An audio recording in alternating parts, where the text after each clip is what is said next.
Hello, everybody. Welcome to another Sunday with me. If you're here for the VOD, because I'm also a major VOD watcher, or as Jess Capricorn likes to call them, VOD goblins, which I'm proudly of. Sometimes I don't. It's hard to make it a stream, so I am thankful for anybody who's here to make it live. I myself follow plenty of people that I wish I could watch their streams live, and I often miss. So anyway, if you're here for the VOD, there'll be timestamps below. It takes some time to get them up because I need to sort of like edit the intro of the video to remove the countdown, and then I layer in. But that even takes time because YouTube has to process the video, process the stream to make it editable, and then I need to edit it and then add timestamps. So that takes a little bit of time. I also tend to love to make a lot of timestamps, you know, so you can really see. There are a lot of different topics. If you've noticed the timestamps in the past few VODs, they're very pointed, so you could jump to things that might sound interesting. All that said, hello everybody. Speaking of people who showed up to stream, Tel, what's going on? From the UK, Chris Goldman, Jelly-san, Sephiroth, Hushu, Virtua J, Rowland, Jelly-san, I think I may have already said already. Kafka, which I mentioned earlier, Keen Bean, and a few that I mentioned earlier, like Eggs with Feelings. Welcome, everybody. So there's a whole lot to talk about. One thing that is bothering me right now is that I forgot to pull my blinds up. It's because I like the feeling of the window being open. 1 second.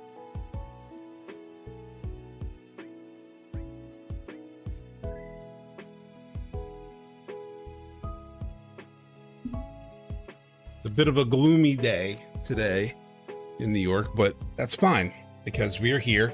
Lizzie, what's up? Because we are here and we are checking out.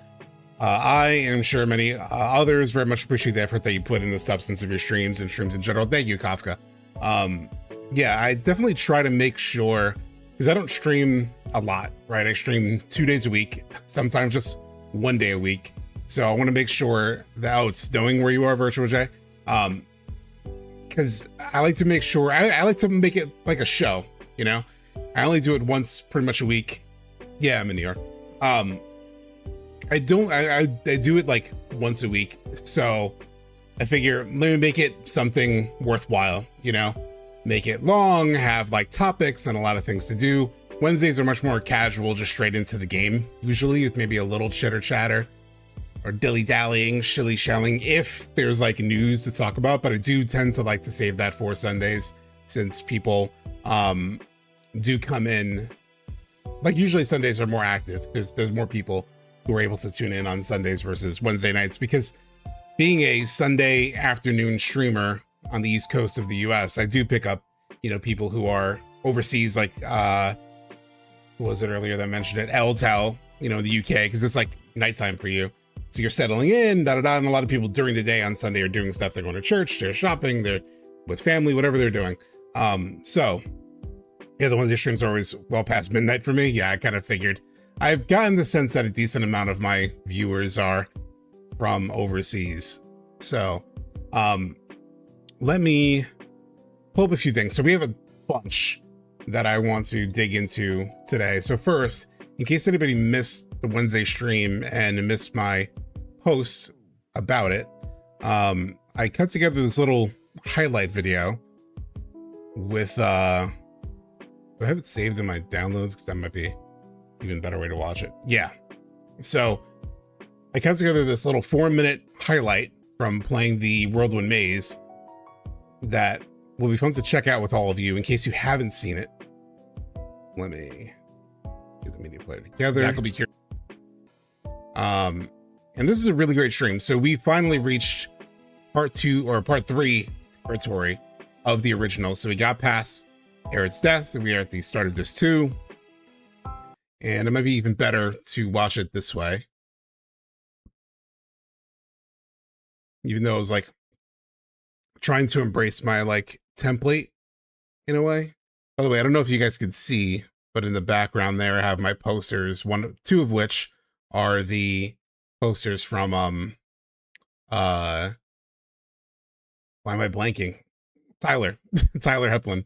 A couple of his posters are there. Also a like Back to the Future, like Drive, like that movie Drive, but like in the form of Back to the Future. One of my favorite posters.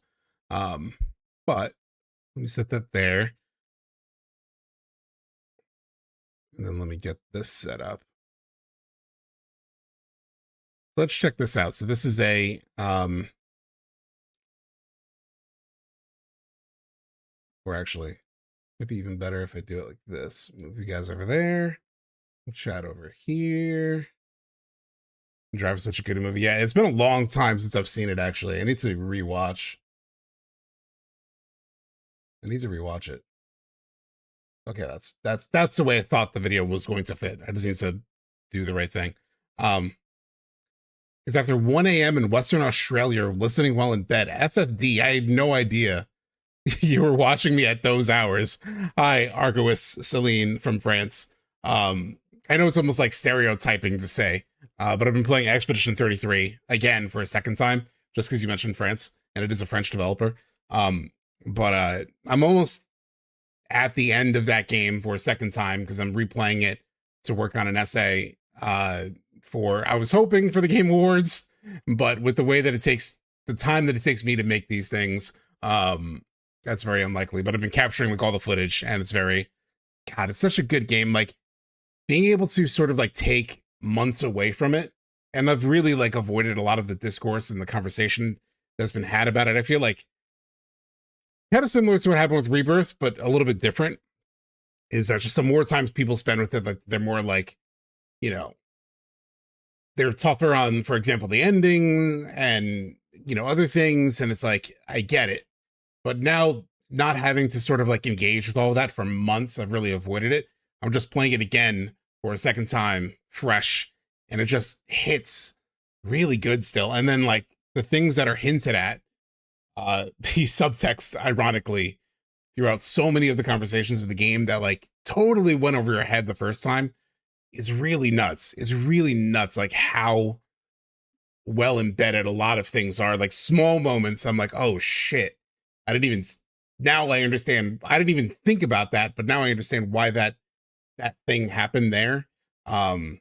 It's so good. I do think it's deserving of, you know, winning Game of the Year. I understand, you know, why people might find it like overrated or things like that, or might want to, you know, lessen the newness of certain elements, like the reactive combat and stuff, because that has been in other RPGs, but it hasn't felt like Sekiro either, which is, it feels like in this game, which like that is a big step.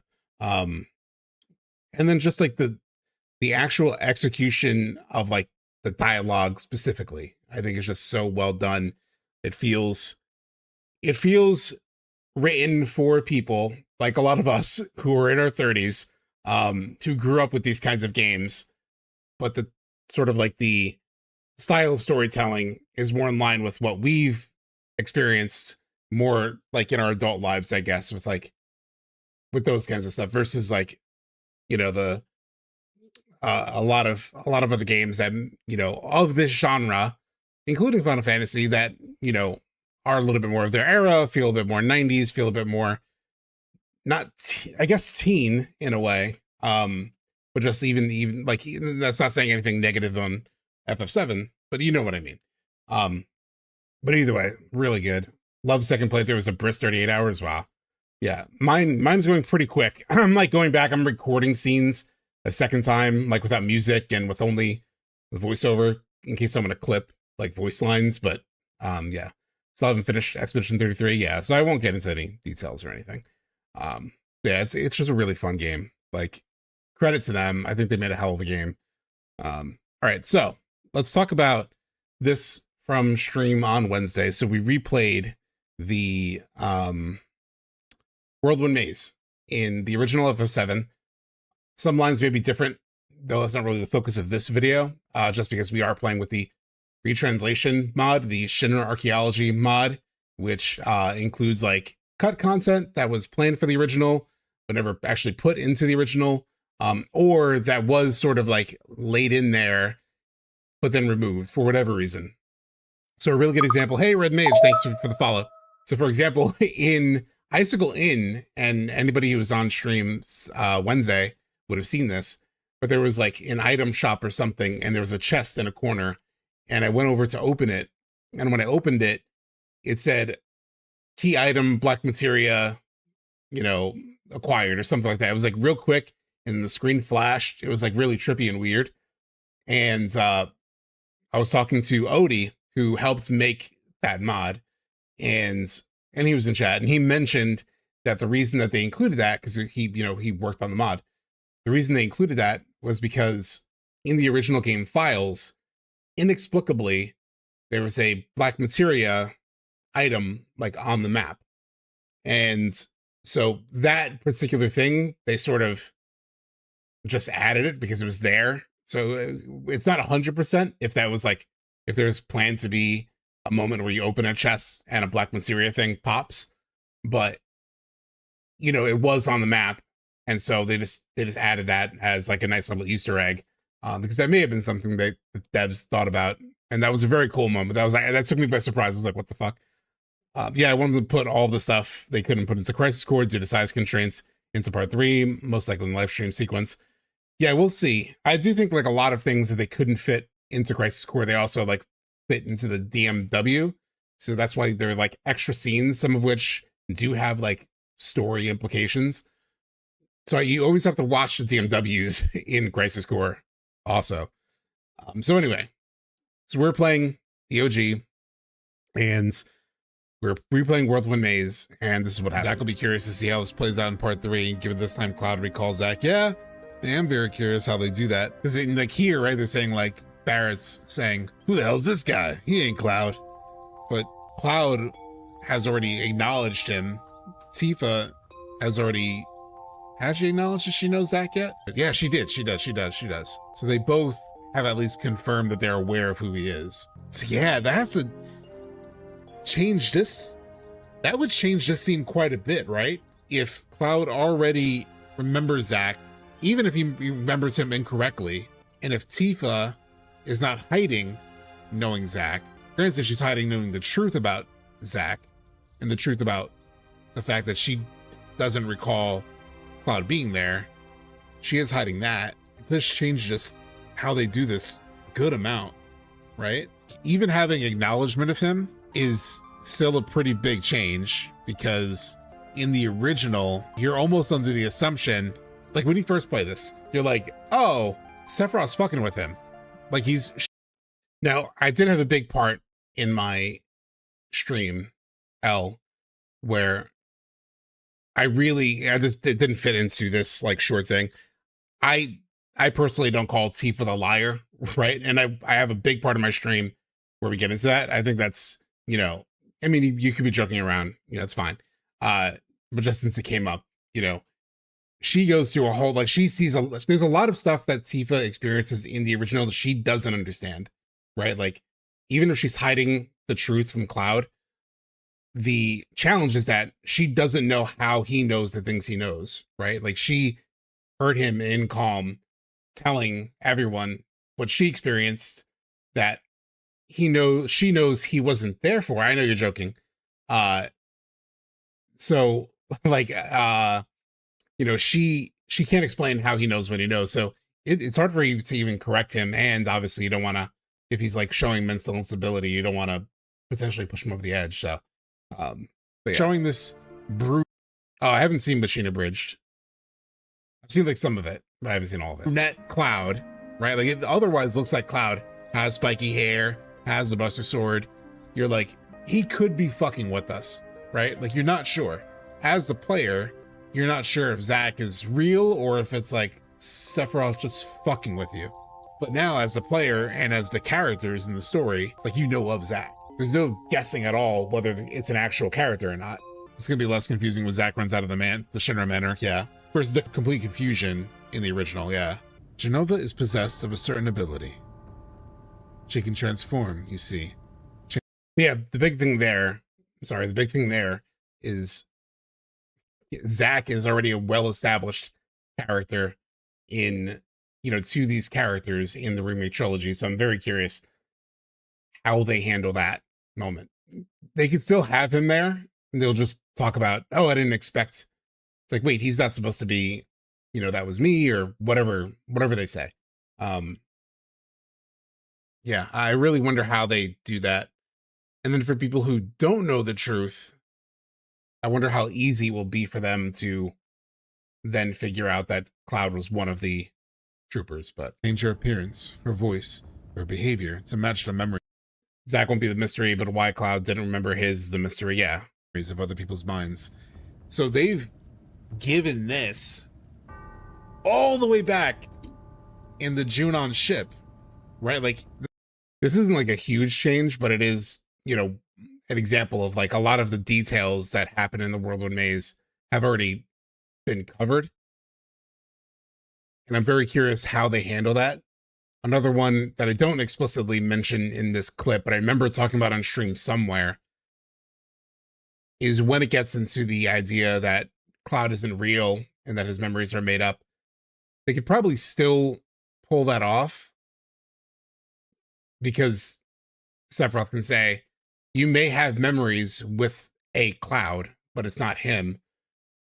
I'm just very curious how they pull that off, because now they have established, because that was the big turning point in the live stream sequence, is Tifa acknowledging that, or, Tifa and Cloud sort of like acknowledging their childhood together, and then that refutes the whole thing from Hojo and Sephiroth that he was just created 5 years earlier.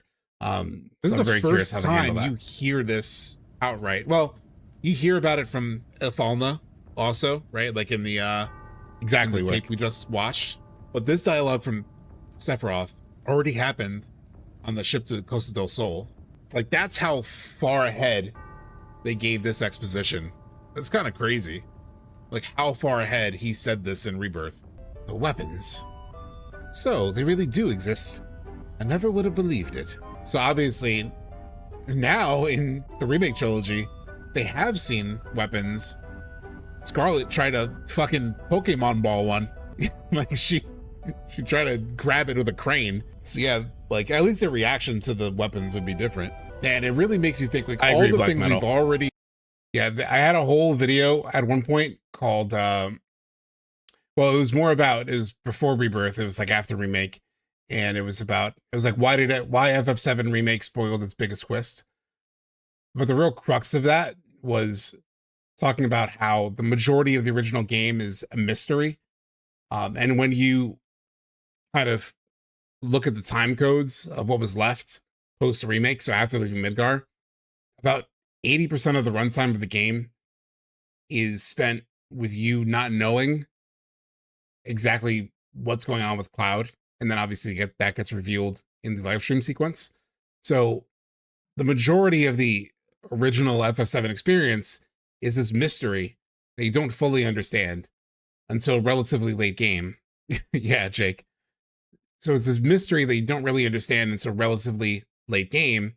And that the impact of the live stream sequence is the big turning point for the entire story, where you're like, oh shit. And that blows a lot of people's minds away. Everyone remembers Aerith's death, and it's something that's very easy to mention and spoil, whereas the live stream sequence stuff is just a lot more complicated. So it's something that hasn't been as spoiled as, for example, Aerith's death. So that is the big mystery. That is the big reveal, And so I think that feeling of a big reveal, a big twist, is central to what it feels like to play Final Fantasy VII. And more than anything else, it seems like the devs have been trying to remake that experience of playing FF7. So you go through that same emotional journey as the player, that whole of like, what the fuck is going on? Before it was, Cloud acting crazy in the temple. That's what made this go, what the hell is going on? Now, the thing that makes us go, what the hell is going on, is like the Zack scenes or the ending of Rebirth, where we're like, what the hell's going on with these things? And then however those resolve, that'll be a lot of the big twists for at least the old players.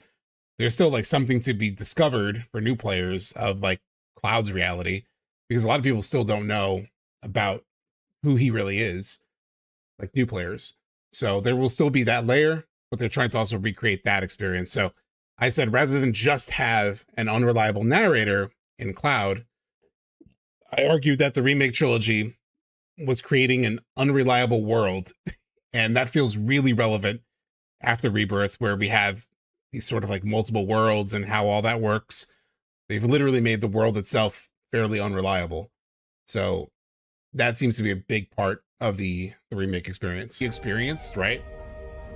When you think about like how they would redo things, there are already several pretty big moments. Yeah, Hushu. And clearly that's going to be a big part, Hushu, of part 3. And clearly that's what they're hinting the new book is going to talk about, is Tifa meeting Cloud in Midgar and what happened in that time period. Where it's like, well, they already did that. They already gave us that exposition. Hector Gamma, yes. By the time Tifa says, so that's what happened in part 3, I think it'll provide a new context for players, even for the OG story. Yeah. They already did this, they already did that. Actually, they know that, like, they're like, remember going into or coming out of Rebirth, we're like, wow, they didn't change a whole lot. I don't know about you guys, but like, I'm already at a point, like, given what we've experienced in Remake and Rebirth, already a lot of things that it's like, they can't just recreate it one-to-one because they've covered a lot of this, or they've presented things that contradict things that they're doing here. They're gonna have to make this stuff work different. Otherwise, it'll just be characters retreading their things they already said, or already talked about. It wouldn't work.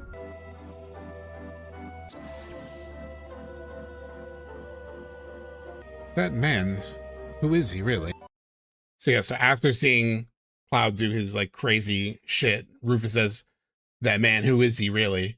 Yet in Rebirth, Rufus says he already knows who Cloud is. This scene will obviously change in part 3. Nick, yes. This has been the theme of the night. Like how much they have to change, because they've already introduced so many ideas that contradict what we've experienced tonight. So that's really the point of this short clip video, was after Rebirth, I kind of did assume a lot of the way the rest of the trilogy would play out would be fairly close. They'll add in some things, maybe into the Whirlwind maze or the live stream sequence for sure.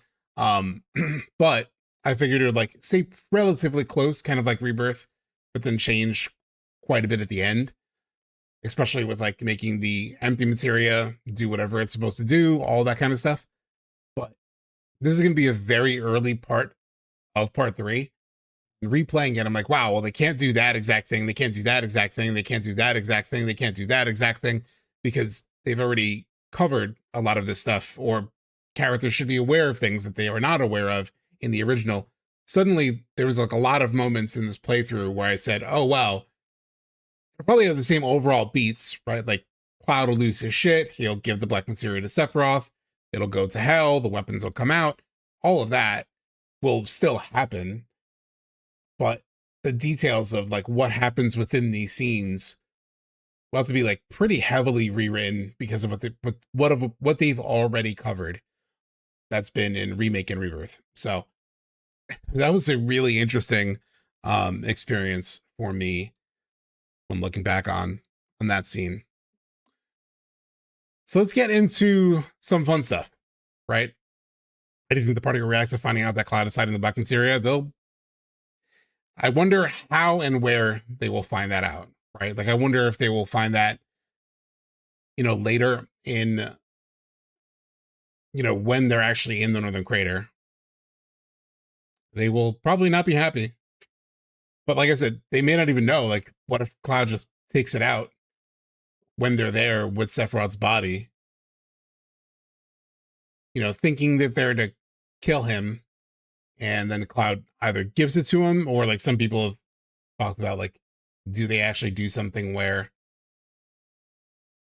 he like tries to stab Sephiroth with the Buster Sword, and it turns out that he has the that inadvertently gives Sephiroth the black materia.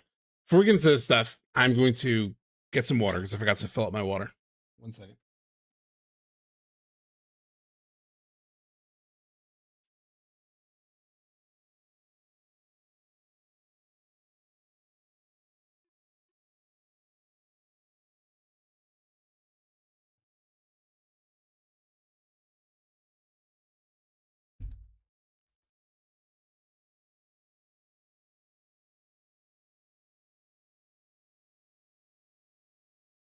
Hey, what's up, Tyler? I was just showing people, by the way, in my background. I was like, by the way, I have Tyler's posters back here on the wall. The gold saucer one, and then the one where you accurately predicted the end of Rebirth with him in the field. If you don't know, chat, that poster to the like this one, right? How do I do my arm the right way? This poster right here was done by Tyler Hepner in the YouTube chat, and he made it before Rebirth came out. But look at the pose. It is basically the final scene of Rebirth, of Cloud on a grass in a field. It's very, very similar to how they ended Rebirth. So let's get into some fun stuff. Yeah, he drew that 2 years before Rebirth. So now that I know you're East Coast, it's crazy to me. You watch Max's streams. Okay, so speaking of this Max stream, Lizzie, that was not my plan. I was listening to Max's stream while replaying Expedition 33, because a lot of that game, there's a lot of combat, so I didn't need to pay like super close attention to things being said, because I am replaying it to sort of absorb the story again. And so I was like doing a lot of combat while listening to his stream, and I did finish playing like around like 1 or 2 or something, but then he kept going so deep in FF7 stuff that I kept watching. So I was watching this stream that we're about to watch a couple clips from. Thank you, Brian Rivera. I was watching that shit till like 3 a.m. Oh no, 5 a.m. my time. It was like 5:30 a.m. when I went to bed. Luckily, I didn't have, work or anything the next day because it's the holidays, so I just like slept in. But that fucked me up. It was such a fun stream, and we're gonna watch some of it. So that's actually a perfect segue into what we're gonna talk about here. So first, we're gonna watch this first clip, which is Max talking about his Game Award prediction, because a lot of people have asked me what, if I think it's gonna be there or not, and I've been like back and forth. I wanted to believe, but I'm afraid to believe. So he got into it, and he gave me a lot more hope and faith. But what was crazy was he does this every year. Anybody who's a fan of Max knows he does these like predictions for all the big live streams. And so he was doing this for Game Awards, and he was going through all these games, right? All these games. And FF7 hadn't come up yet. And obviously people in chat were like mentioning it, etc., etc. And at one point in the stream, he said, it's like, oh, it's like, chat, like if there's certain things you haven't seen here, it's because of conversations, right? He was very coded. And I was thinking, wait, he hasn't put FF7 on there yet, and that's obviously gonna be like his number 1, number 2 thing. So if he's not including it, is it because he's had conversations and people have kind of hinted at him or hinted to him that it's not going to happen? So I was like, shit, I was a little worried. And then this happened. Oh, I gotta unmute it. Because I have the tab muted.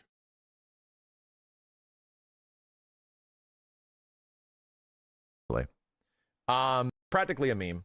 I hope it comes true eventually. Now, here's the thing. Getting hype for TGA? Well, get even more hyped. Here we go.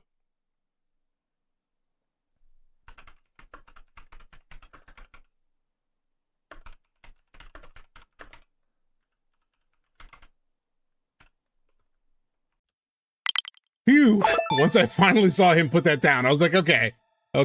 Shiftwork Life, thank you so much for subscribing. Actually, let me see if I can move that alert box a little bit.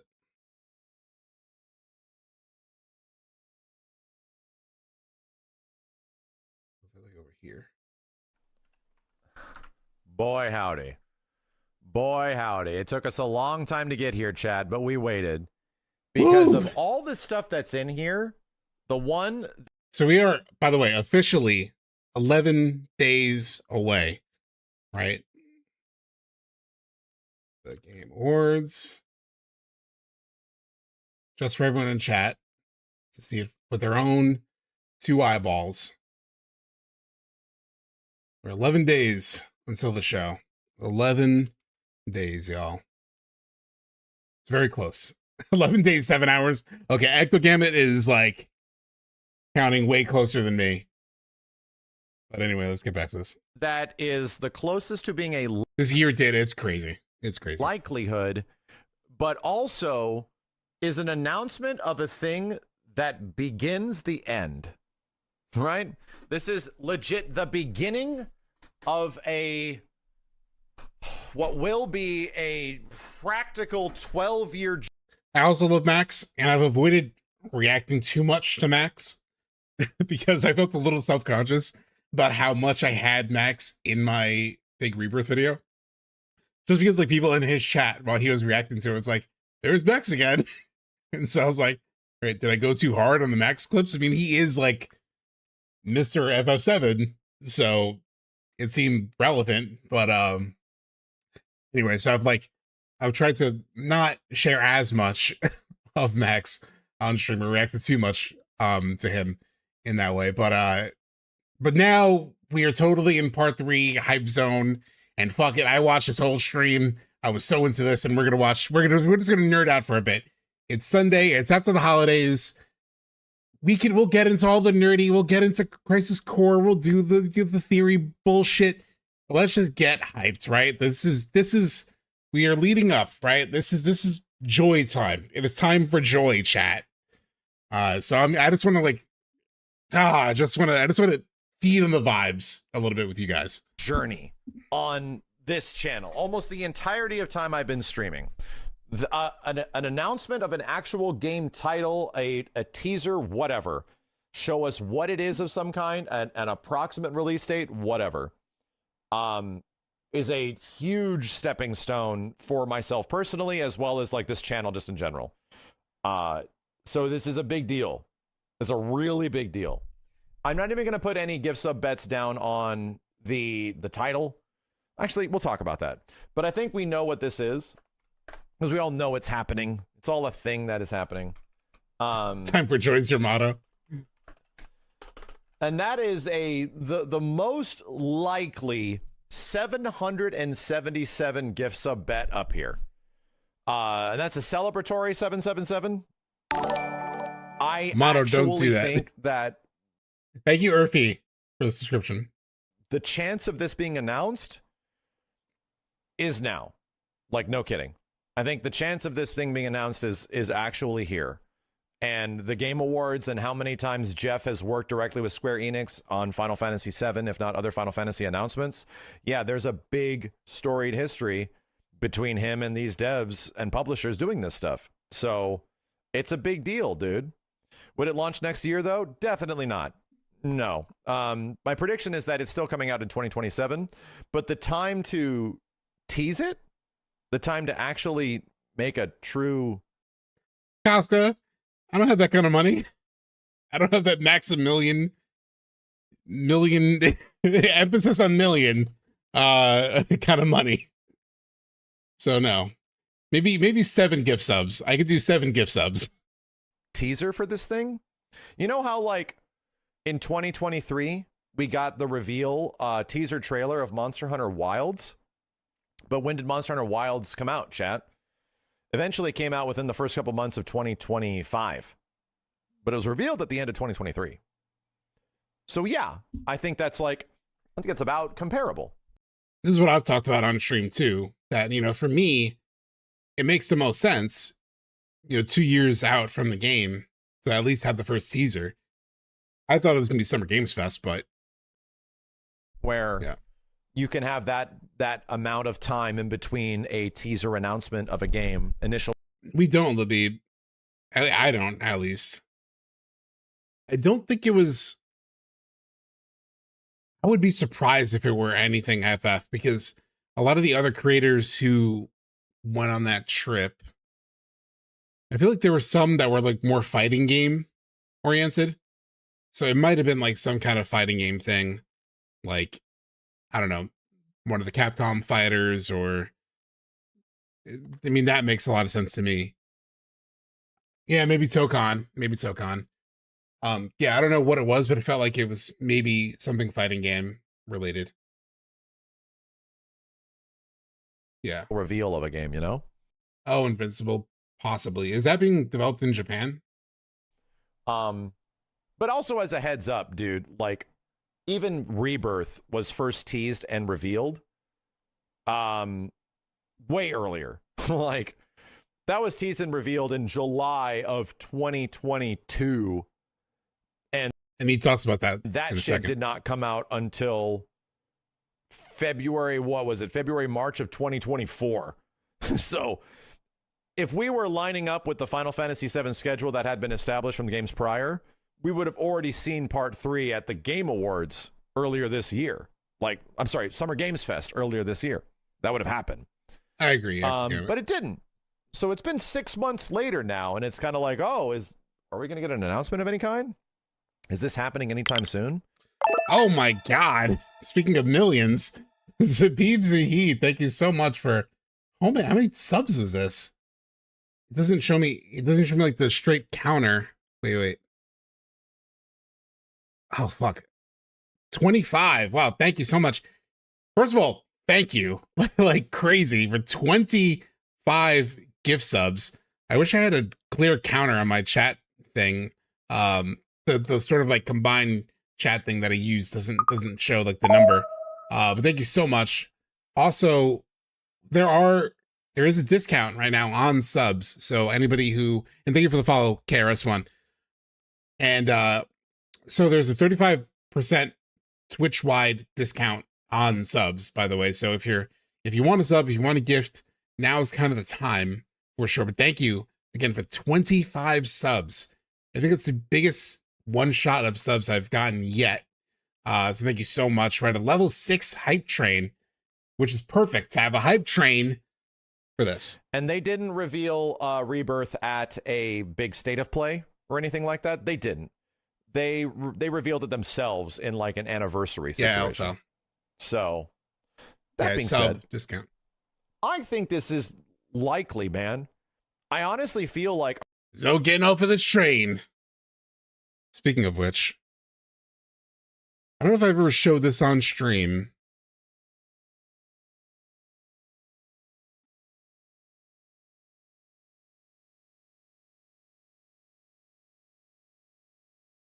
our chances of Is that another one? Red Mage, thank you so much for the 5 gift subs. But check this out, chat. Speaking of ain't no getting off of this train. So I got this.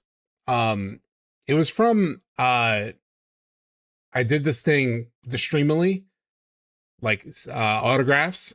But thank you so much, Red Mage. And it was like, so you could just order a print. This is like a couple years back.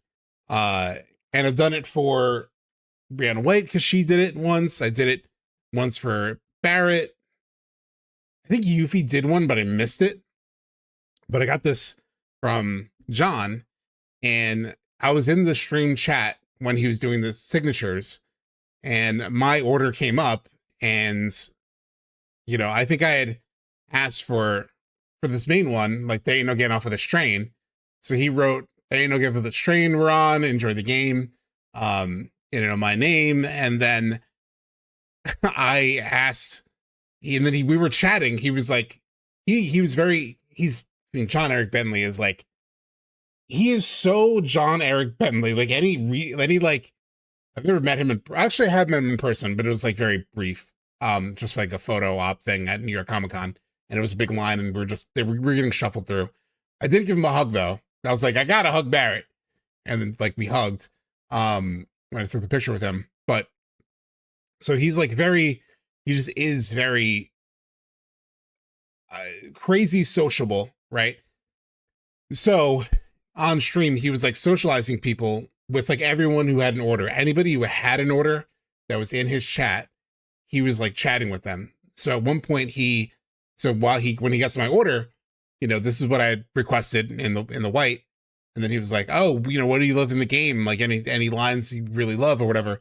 And for me, the moment that I love the most in Remake. Thank you so much, Wick, for the 5 sub. We have the hype train continuing to go. Thank you so much. This is an incredible. I've never had this kind of a run of subs on stream before. So this is insane. Level 7. Level 7, chat? Level 7 is pretty perfect. Let me move my face, by the way, so you can read this. So this is my favorite line in Remake from Barret. Is, you know, she's tougher than me. There's that moment where, you know, it's before they're gonna go to go get Aerith, and there's that sweet scene. Fuck it. Thank you so much for subscribing. Another Red Mage. So I think it's another gift sub, right? So I think you have one already, because I saw your name come up earlier. Let me just find this real quick. It's in one of my videos, this moment. And I feel like nobody talks about this moment, and it pisses me off. There was one player I saw who really reacted to it the way that I did. Sephiroth getting us to level 8. Thank you so much for the 5 gift subs. Oh. Thank you so much. I got a picture with and a signature from John, but I wish I had him take the load off your shoulders. Oh, that would have been a good one, Jelly. Yeah, that would have been a good one. So in my video, I had this moment. This was one of my first videos. Oh, $10 super chat from Brain Note Box.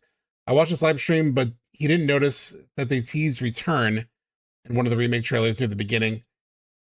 And the word return is the last to fade away in one of the 2019 trailers. He did catch it in one clip in one of the trailers that I'm going to show, because I have like a highlights, like a 30 minutes highlight of the Max stream that we'll watch here on my stream. But at one point he did notice the return thing. It was in the PS4 release. But yeah, the return has come up in a couple of Rebirth trailers for sure. Yes, it was the Frankie Lalia. Yeah, exactly. LTL. So in my video, this is the first video I ever made on the channel. FF7 Remake, the 2-year retrospective. It's an okay video. I rewatched it like not too long ago.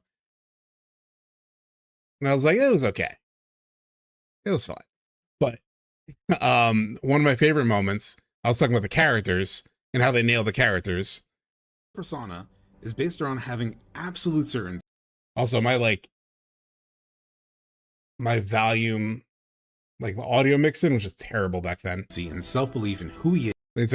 I need to boost it a little bit. His mission and his ability to overcome the near impossible odds he chooses to face every single day.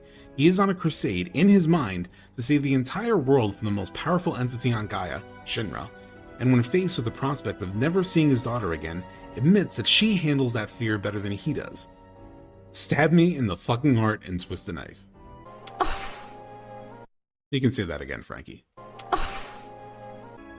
On a crusade. Actually play the line. Oh yeah, right here. This fucking moment for a second. Their parents. Self-sabotaging devotion to his. Remember them. Cloud's fa bravado. Tifa's struggle to understand the Cloud she's been reunited with.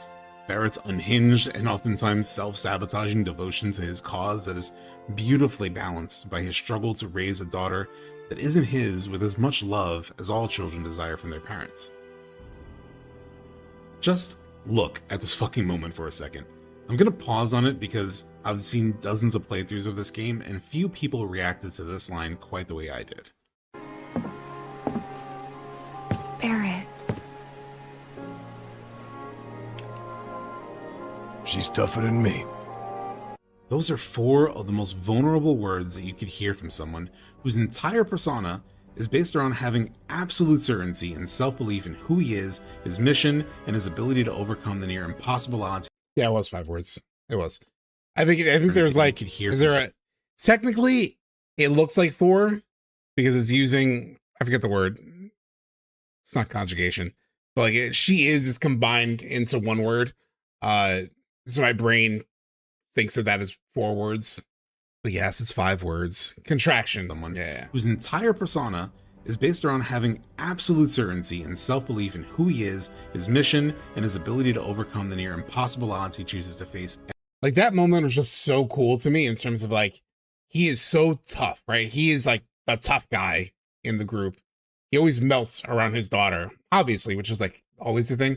But when he walks out and says like, she's tougher than me, it's just like such an admission that like he can handle everything. He can handle everything and anything. He can put his life on the line, but potentially, you know, losing her, you know, not being around for her, that genuinely, you know, scares him, right? And she faces that possibility with more courage than he does, you know? That shit kicks my ass. Such a great moment. So yeah, so I had in my, when I asked for this autograph, that's why I had that line added of she's tougher than me. That was my personal request. And such a good line. But I do have the getting off of this train, just like the hype train that, I don't know if it ended already, but thank you all so much again for the gift subs. We reached level 8. That is a new high by a massive margin for this channel. And it seems appropriate as we're getting hyped for part 3. So let's get back to the hype. Like 50-50. No shit. Actual 50% chance of this being a Tyler, real thing, same thing that we will know about and be discussing and kind of on the journey to, starting in just under like 2 weeks. So that's exciting to me, dude. That's like, holy shit. Basically a title reveal on a black screen, otherwise still wait. Oh, Alex, I feel for you there. Hey, let's see what's going on. We are getting hyped for part 3. So Max had this like TGA's thank you, Destrega, for the follow. Max had this stream to predict stuff for the Game Awards, and FF7 Remake part 3 came up as his like final bet, right? And right here he's talking about the reasoning for that, and that led to like, I don't know, anybody who was in chat for that, like Leezy, I think you were in chat for that. He went on for how long? Like 3 hours just reminiscing over FF7 Remake. It was so wild. It was so much fun. Sub, tell us what you think will be in the teaser trailer. I mean, I feel similar to what Max mentioned, and it's something I've mentioned on stream before. You know, like I think it'll definitely be more than just what we got for the first Rebirth teaser. I'm torn between like how gameplay focused it will be versus like how story focused. Because as much as I would love to see the Highwind, I could also see them like leaning into the mystery of part 3 of like where Rebirth left off. What I guess I could say what I want. I do want like the Highwind. I want gameplay. You know, I do want gameplay. As much as I love the story, it's what I overanalyze to death. I really want to see gameplay, and I think for the Game Awards audience, that would be the best thing, is to really show them all the fun shit you could do in this game. In fact, I was thinking about this last night. The thing that, if I were Square Enix, it's kind of a shame that Remake on Switch isn't already out. Because what I would have done, if I were them, is I would have done a reveal of part 3 at TGA's, and then I'd have like Jeff Keighley come on after that and be like, so that was the world premiere of Final Fantasy VII Returns, and also Square Enix now on all platforms, on all stores, you know, FF7 Remake and Rebirth are 25% off. And so they could do like a push, right? Like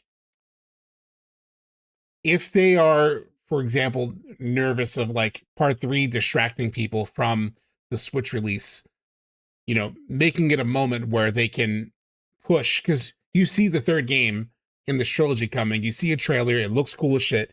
It's like, now is the perfect time to get caught up, right? So go buy it. 25% off on everything. They could maybe still do that even for like pre-orders or something. For like the Switch version. It's like, that's what I would do if I were them, right? Like I would do part 3, make it hype as shit, get everyone feeding on that part 3 hype, and then like if you haven't played it yet, get the games 25% off for the next week or whatever, after the Game Awards. You know, that would be huge for them, I think. How do you think the Switch 2 stagger release will work? Rebirth will have to come out next summer. Been worried about that because they have big marketing push every time. Oh, you're asking about the Switch 2 stagger release.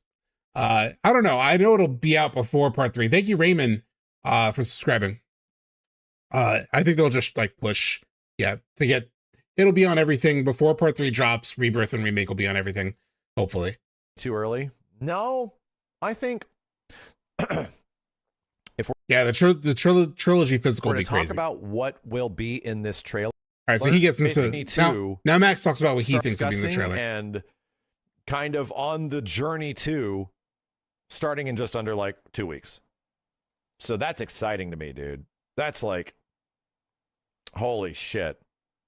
Basically a title reveal on a Leezy and Ecto Game. It looks like you're talking about if like Aerith will be in the trailer. I don't think first trailer will have Aerith like mentioned, or well, they could have her mentioned. I don't think they'll show her though. I think it's something that like if they do play with any kind of idea of her being around, at least in a real form, not just like Cloud believing it, I think that'll be saved for one of the final-ish trailers, like mid-release, like mid-marketing, right? They'll do one trailer, maybe another trailer to like set things up, put the title out there, and then they'll do some kind of thing where it's like either Cloud or Tifa or someone mentioning Aerith being around in some way. It's like kind of like how they did with Rebirth, right? They had those like mysterious lines where it was like Cloud saying like, I thought you were dead, right? It's what he says about Zack, where it's like, let's just find it. Fuck it. FF7 Rebirth teaser. Like this kind of dialogue, I think is what we'll get. We'll get a couple of different types of dialogue. What we've done? Where are you? It'll be like this. You were here with me 5 years ago. Where are you? What happened to you? I'm trying so hard. Like that Cloud dialogue talking to Zack is the kind of thing where it's like, oh, he's talking to Zack about Zack? What the fuck is going on? It'll be like one of those about Aerith. And then the other one will be, and they'll have like another trailer at some point that'll be like this. Where was it? I think it was in the Summer Games Fest one. We're Sector 01 and patients are And that have something that's kind of like wild. Barely hang. Wondering. But then you'll hear dialogue like this, right? Over gameplay. It'll be stuff where you're like unsure and you're like, oh, what are they hinting at here? What are they teasing at? Was wondering, what's Cloud been doing these past 5 years? Where's he been? And you're asking me this? This is gonna sound crazy, but as far as I know, Cloud was never in Nibelheim 5 years ago. New players are like, what? Cloud wasn't around, what? The life stream. It is the very essence of our star. The blood coursing through its planetary veins. And I'm pretty sure in this trailer, pretty soon, there is some of the Cloud dialogue from Gungaga. According to Hojo, they're connected to Sephiroth. Shadows of the Man, I believe he called them. Sephiroth was in Midgard. We fought him. Whatever happened, he's alive. But why come back now? After 5 years, doing who knows what? In terms of spoiling too much to Saito, I think they've done a pretty good job with that in the early trailers. The final trailers, you have to avoid like the fucking plague. You got to avoid the launch player like it's Geostigma, right? It will spoil fucking everything. They do it every time. But the first couple trailers, you'll be fine to watch. It's the last one that's always in insane. Like fucking insane. Look at this. Look at this thing. Or was it? Look at this final trailer.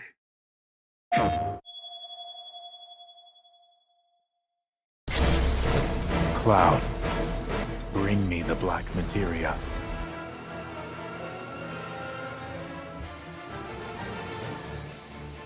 We're in the temple. I mean, it's kind of fine.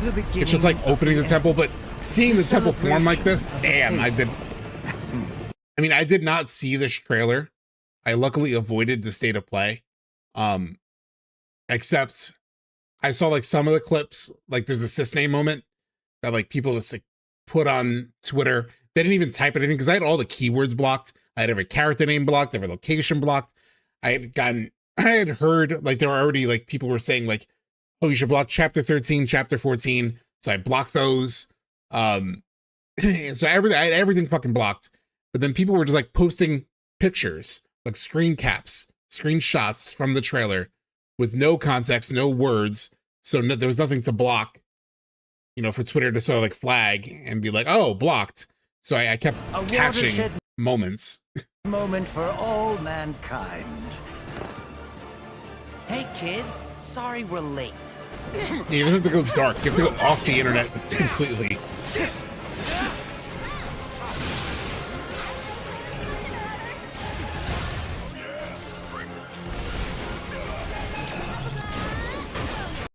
I think I had the sunglasses moment spoiled for me too, because people clip that also, like the sunglasses synergy, which is so cool. You're going to pay! Now, who wants to be the first lucky lady? Hey, boss! I would show Meteor. Guests are I would show here. weapons. Yeah. At long last, the knave returns. I refuse to be upstaged! While that's true, Jelly-san, the other thing you have to be worried about is YouTube thumbnails, which I literally created a burner YouTube account just to have a different algorithm that wouldn't feed me anything FF7 related. Otherwise, I knew I would get some kind of spoiler. Hey, what's up, Sam? A second time, my friend! Oh, that's an interesting thing, Wick. Yeah, plugins like hide stuff. Good, Cloud. Very good. Fill your hollow heart with rage. Unhook extension. I'll have to look into that. Oh, there's plugins for that. That's cool. I'm back now, Aerith. What? Could you imagine? I'm sure some of you did.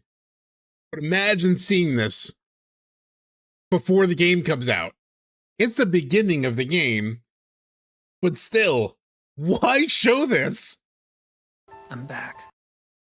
Is it a trailer of a new game? It looks it's great. No, I think you're joking. But this was the Rebirth launch trailer. It just like spoiled everything. It's crazy.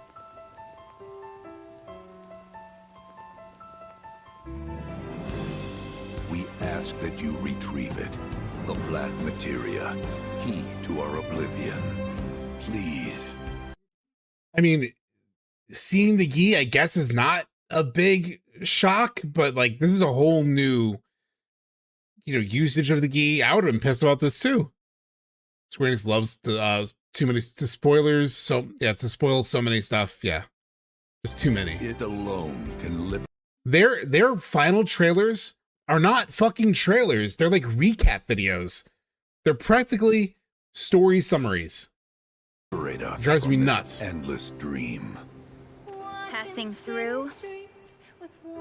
You. Tifa! Whew! Hey guys! They're getting some sun too, huh? Yeah. I know, Lazarus. Yeah, Well, Red, same. how do we look? Huh? Which is why I've decided how I'm going to approach part 3. If I get an early copy, I didn't for Rebirth. I wasn't really like that big of a creator.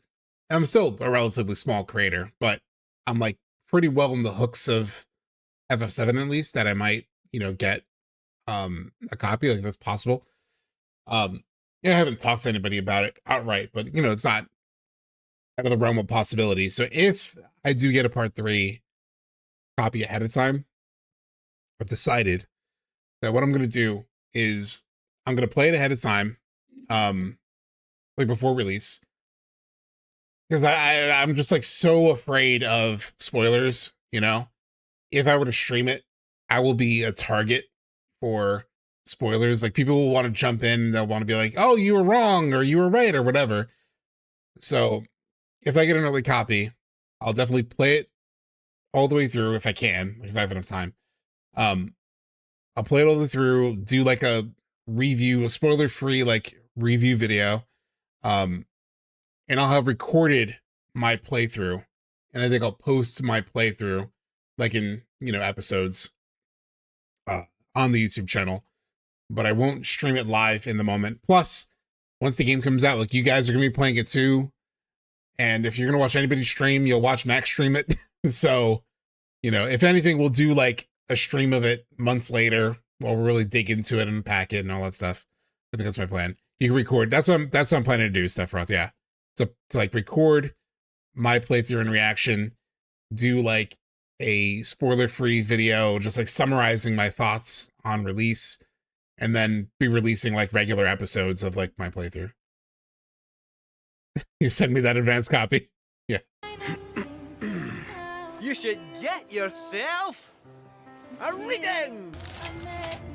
It's gotta be hiding some giant. Damn, really, Sam say? Damn. I remember when Rebirth came out, I already logged out of YouTube because I already saw FF7 Rebirth's ending and final boss. Damn. Enormous materia. That's why I have a burner YouTube account, by the way, Sam. It's like I have like other YouTube accounts that like I haven't clicked on anything FF7 so that it's safe. They just show so much in these trailers. Whoa! Hold this thing over right now. You said that Sephiroth. And the craziest thing that they show, though, the craziest thing, showing this moment too. Those we hate, those we love, those we fear. Jenova would become anyone to fool her prey. Don't do this! I did sort of see this before before playing it in the game. Somebody also sort of like teased this part, so I kind of got a sense that this was a moment, of Cloud like at least intimidating or going at Tifa. I try to avoid my eyes as much as I can so I couldn't pick up the context, but it's pretty fucking clear, So, I mean, it was still an amazing moment. It actually wasn't bad. Like, in the moment, I was totally gripped and hooked, but fuck. But I'm no fool. Sephiroth! Hey! That's crazy to show. Not you. That's crazy. This is fucking insane to show.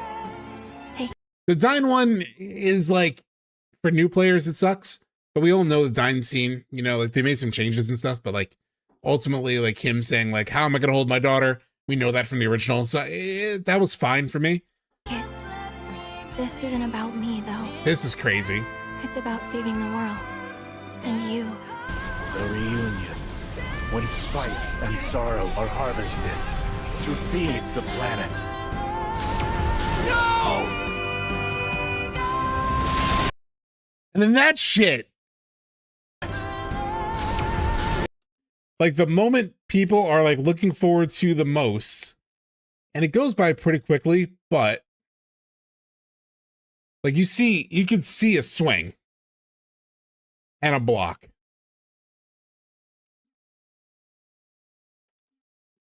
Like, what the fuck? They're out of their minds. They're out of their fucking minds.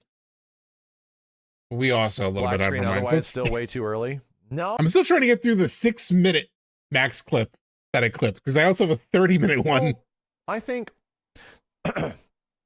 if we're to talk about what the moment we've been waiting for decades, and at the very least 4 years, people have been waiting for like what's going to happen at the Forgotten Capital.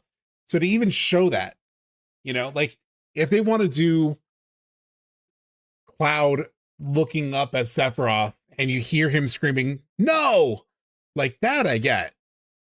I think that would be okay.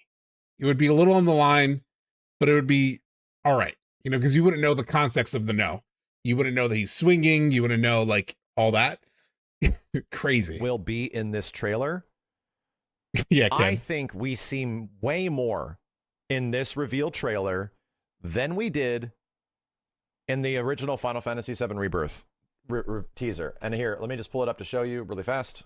So now this is what Max thinks. Which was shown in full 3 years ago, 2022, at their 25th anniversary event. This is what they showed, right? So it was like a whole bunch of stuff. Here's a minor amount of gameplay. Here is more story teaser stuff. It's like a solid 60 seconds of very teasery things, but they showed gameplay, dude. They didn't show combat, don't get me wrong, but like there was a sizable amount of teasing that happened here. We all know part 3 is going to be using way more of part 2, just in general. Well, easy. We hear you loud and clear. Here's the part 3 trailer, starting with Advent Children, Square Enix. So I don't think we're getting a teaser like this. I think it'll still be like a 60-second teaser, but I think legit it'll have big gameplay teases. Like no shit. I think it will. And I think it'll give us a lot more than characters just walking around or something like that. I think it'll actually show some wild thing like airship combat or some insane thing, snowboarding, like something that was not present in the games prior that people have been looking forward to, right? I just feel like Ectogamut that it's still not a great approach to trailers. This happens in movies too, right? Like giving away a lot of the plot, etc. I get frustrated with this. I actually watched I was listening to a podcast with somebody, this is years ago, and it was like somebody who was like involved in like film.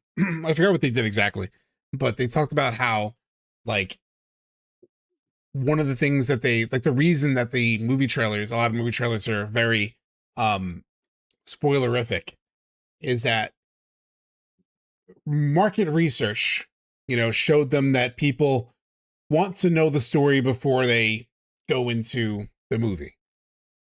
Like that was like the headline finding. Now, I've mentioned on stream before, like I'm involved in like marketing. That's like my background. Like that's my day job.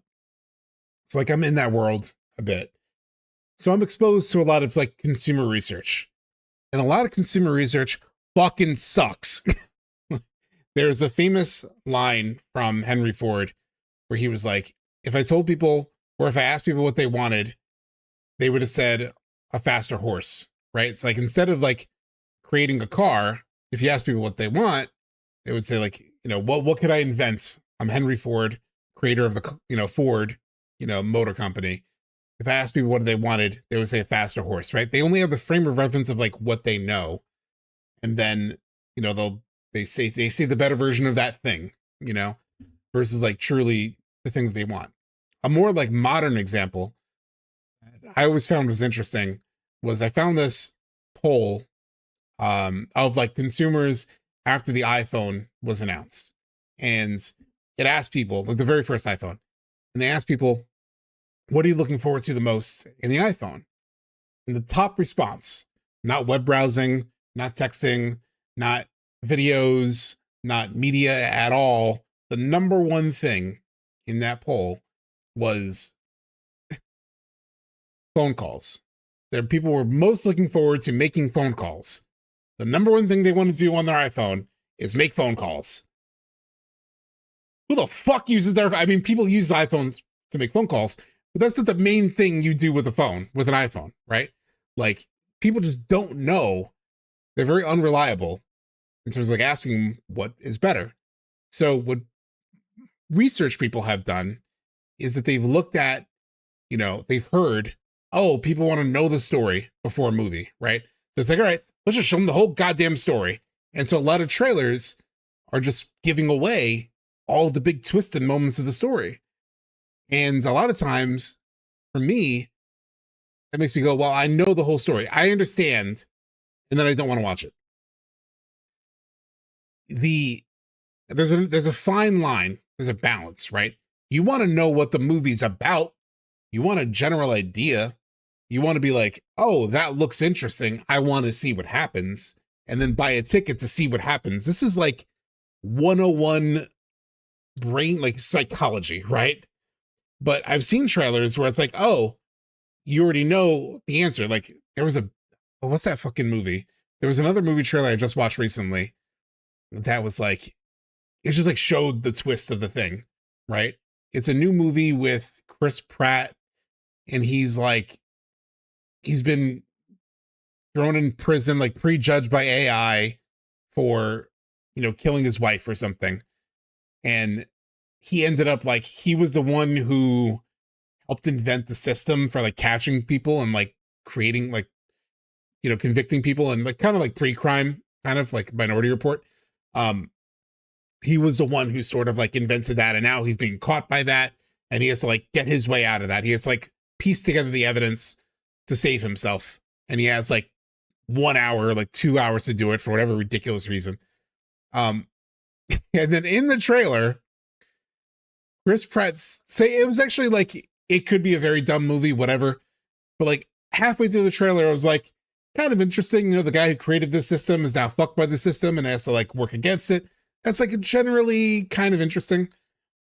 And then there's a moment where he says something where Chris Pratt is like, oh, I get it now. The reason this is happening is blah, like in the trailer. And I was like, well, now I know the big twist in the fucking trailer. Like, I know, like, there's no, it's like, fuck, dude. There's a fine line. There's a fine balance, right?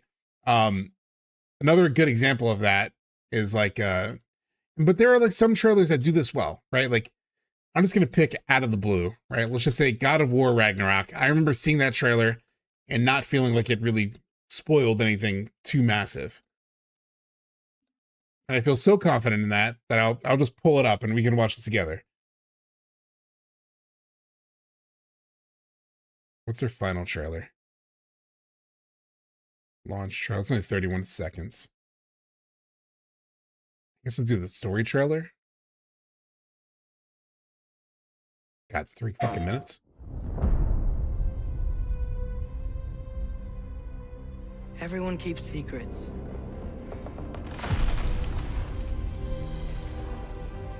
Sometimes it's the only way to protect the ones we love.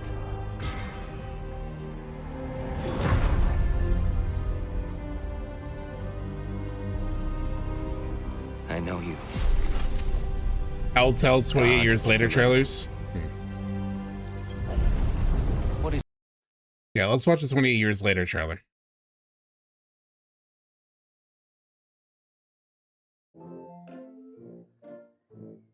Oh, I've heard like movie trailers can get like copyright struck for whatever reason. So I'll avoid that actually.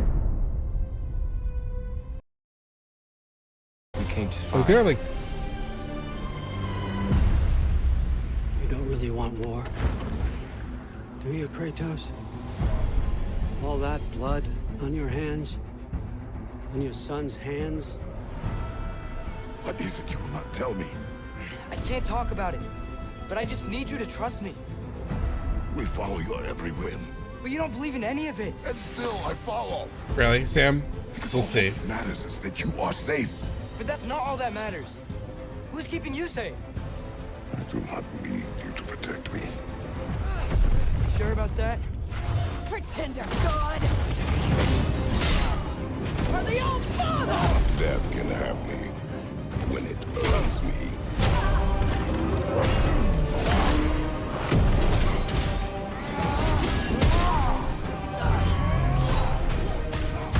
I mean, so far it seems pretty safe. No. Like a lot of there's like some like lines of dialogue that are, you hear from Odin and stuff. But it's like, yeah, it's very gameplay focused. There are like teases of things, right? Like big questions, but In your lifetimes, has anyone ever worshipped you? Ever prayed to you? Can you even imagine that kind of love? No! You don't care about anything beyond yourself. Beyond the monster who kills without cause. Now, this was a big moment in the story. This was a big moment in the story. Hey, Sleepy, what's going on? So this was a big moment in the story, but in the context of this trailer, you don't know exactly what's happening. There is a whole context for like why this part is like, holy shit.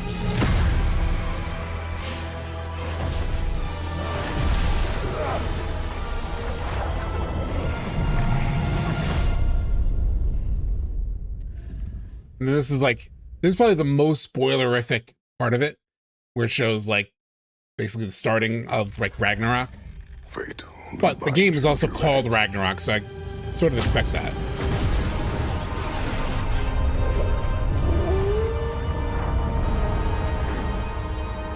Do what is necessary.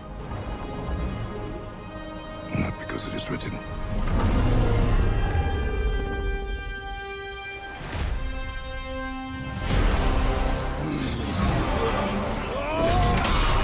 The fight with Thor, this is like an early fight. Our own destiny.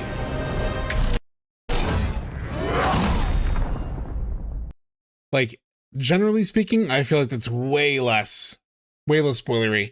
And like the fight with Thor is technically, yeah, but it's also the beginning of the game, right? It's like the first hour or two. Like the first hour straight up. So I really don't think this trailer was that bad. This guy, I don't like it. In terms of like spoilers, there are definitely moments that are spoilery, but without the full context, you really don't know what's happening.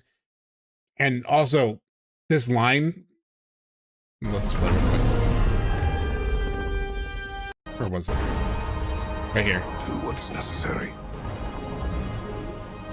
Not because it is written. Do what is written, do what is necessary, not because it's written.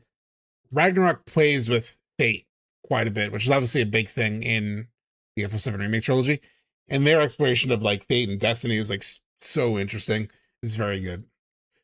Anyway, like that. Back to the 6-minute video kind of stuff. So anyway, I think it'll be a legit, really good teaser. And then obviously, Sam saying if you really want to talk about real spoiler from start to end, try Kingdom Hearts 3 trailer. I mean, it would probably be completely blind to me because I haven't played any Kingdom Hearts. So, but I believe you for sure. Honestly, like, stay tuned for more. And Summer Games Fest would clearly be where we will all be meeting up again, dude. That will be where we're all meeting up. So anyway, that's a reality now. This is no longer a discussion of where things could be going. We have existed on this God's green earth long enough to be out here and in the presence of time where Final Fantasy VII Remake Part 3 is actually real. Oh, yeah. And that's insane to me. That's insane to me that this shit is actually upon us now. Dude, I cannot wait. Bro, I cannot wait for this Game Awards. I forgot where he says it, but it's also he put like a 50-50 shot. He gave it like a 50-50 shot for it happening. So I'm very hopeful. We will be here, Game Awards, live reacting, hoping, praying, summoning circle, clown mask, all that shit for part 3. I quickly have to use the bathroom. And then we'll get to the 30-minute clip. Predictions in chat. It took me about an hour to get through a 6-minute max clip. How long will it take to get through this next max supercut that I made? That's about 29 minutes. Rest of stream, probably. Put your predictions in chat while I run to the bathroom. If I can find my BRB screen.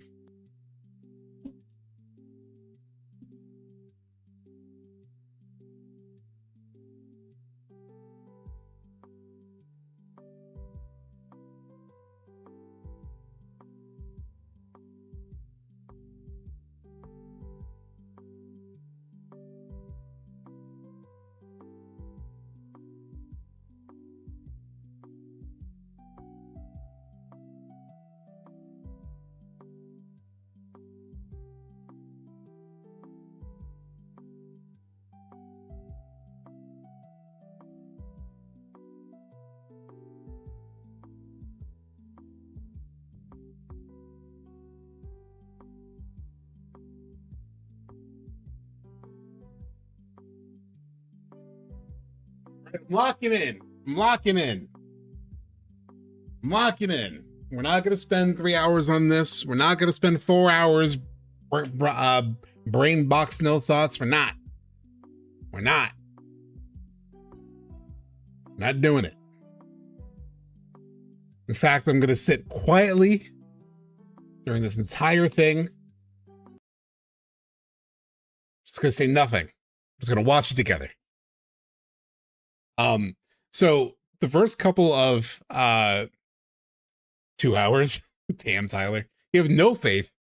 All right, so the first like 2 little bits of this like supercut, I just wanted to cut like the most interesting bits of his like 4-hour conversation about Remake. This is so fun. I'm sure a lot of you already seen this.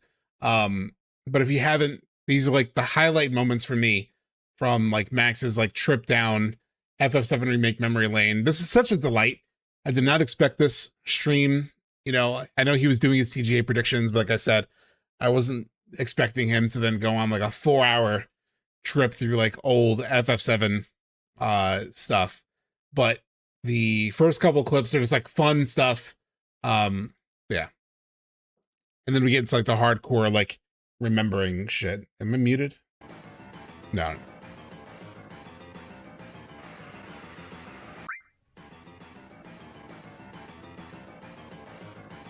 I do too, Matt Tyler. I've done the same thing. I've rewatched Max's like journey to FF7 Remake several times, you know, the one like 10-minute video that goes through all the steps leading up to like the launch of FF7 Remake.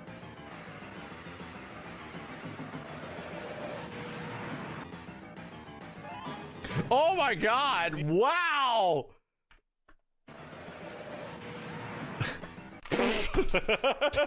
Subtext, you see that shit? The 30-year cook? There it is. It's right there. It's right fucking there, my dude. Wow. Holy shit. That's crazy. It's funny because I just had it on the side. I was watching the stream, but I was like playing Expedition 33 while I was like kind of listening to his stream. And I actually didn't clock what he was reacting to at first because I was playing the game, and suddenly I heard my name and I'm like, wait, what? And like it's heard. So like it's just so crazy to me, you know, to know, to have like any kind of like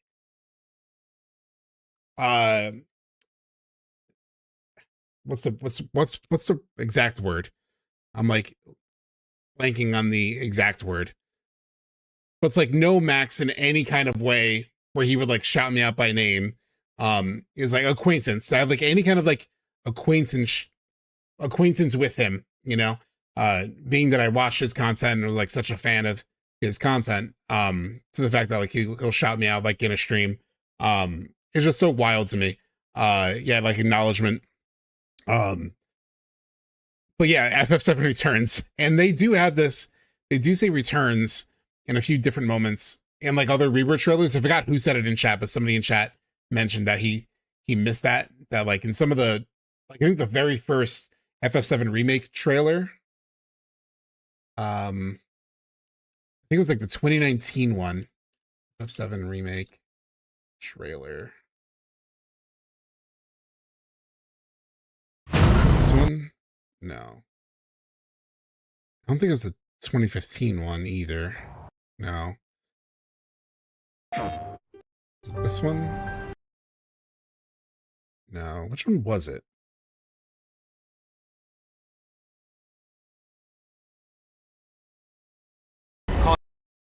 We watched it on stream before. Shit, the one where like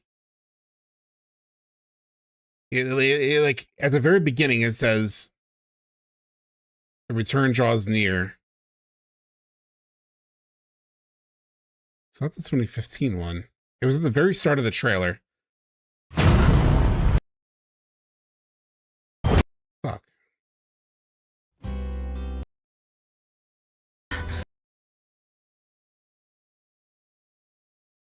Just check that one.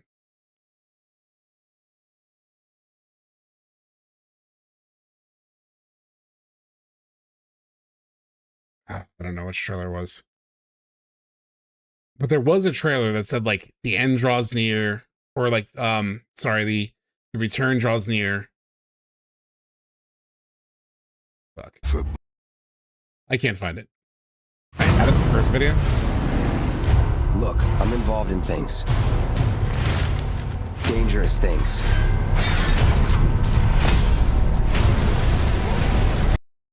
It's 2015, was it really?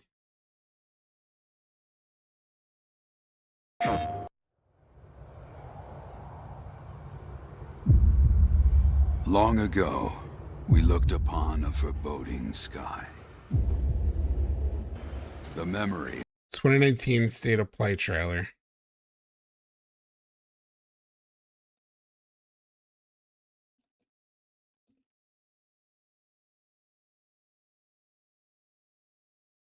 Aha, here it is. The return draws closer.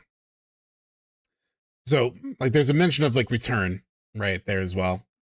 But in this Max one, he was, like, responding to, like, Final Fantasy VII Returns, which it would be funny if, like, if you could cut these two moments together, right? Like, the announcement on the PS4 for the original game, like, the port, the PC port, and how that eventually could match up with These the actual title. motherfuckers.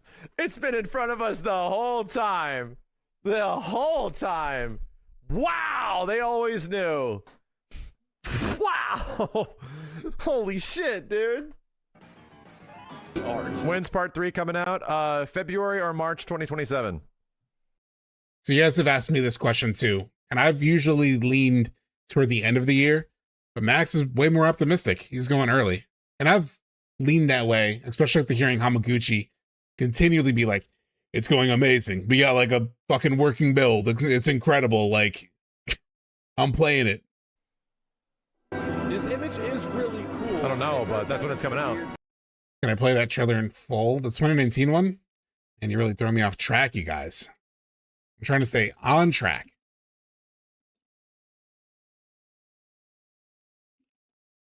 But sure.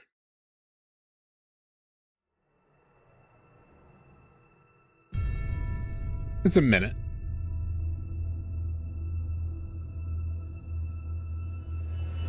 Halt! Hands up! This is so loud. Jesus. Have fun. I'm here for you, to help take the load off your shoulders. So, what's our next move, boss? That's easy enough. Are you okay? I'm fine. This is a good initial trailer, This is right? for you. A flower? Exo Gambit. Thank you so much. Final Fantasy 7, 3, and Knuckles. Take it to the bank. First of all, thank you for the super chat. I don't know what that means. Are you saying it's just going to be called 3? I don't know where the Knuckles comes in. And it's a Sonic reference. Yeah, this is 2019 State of Play trailer.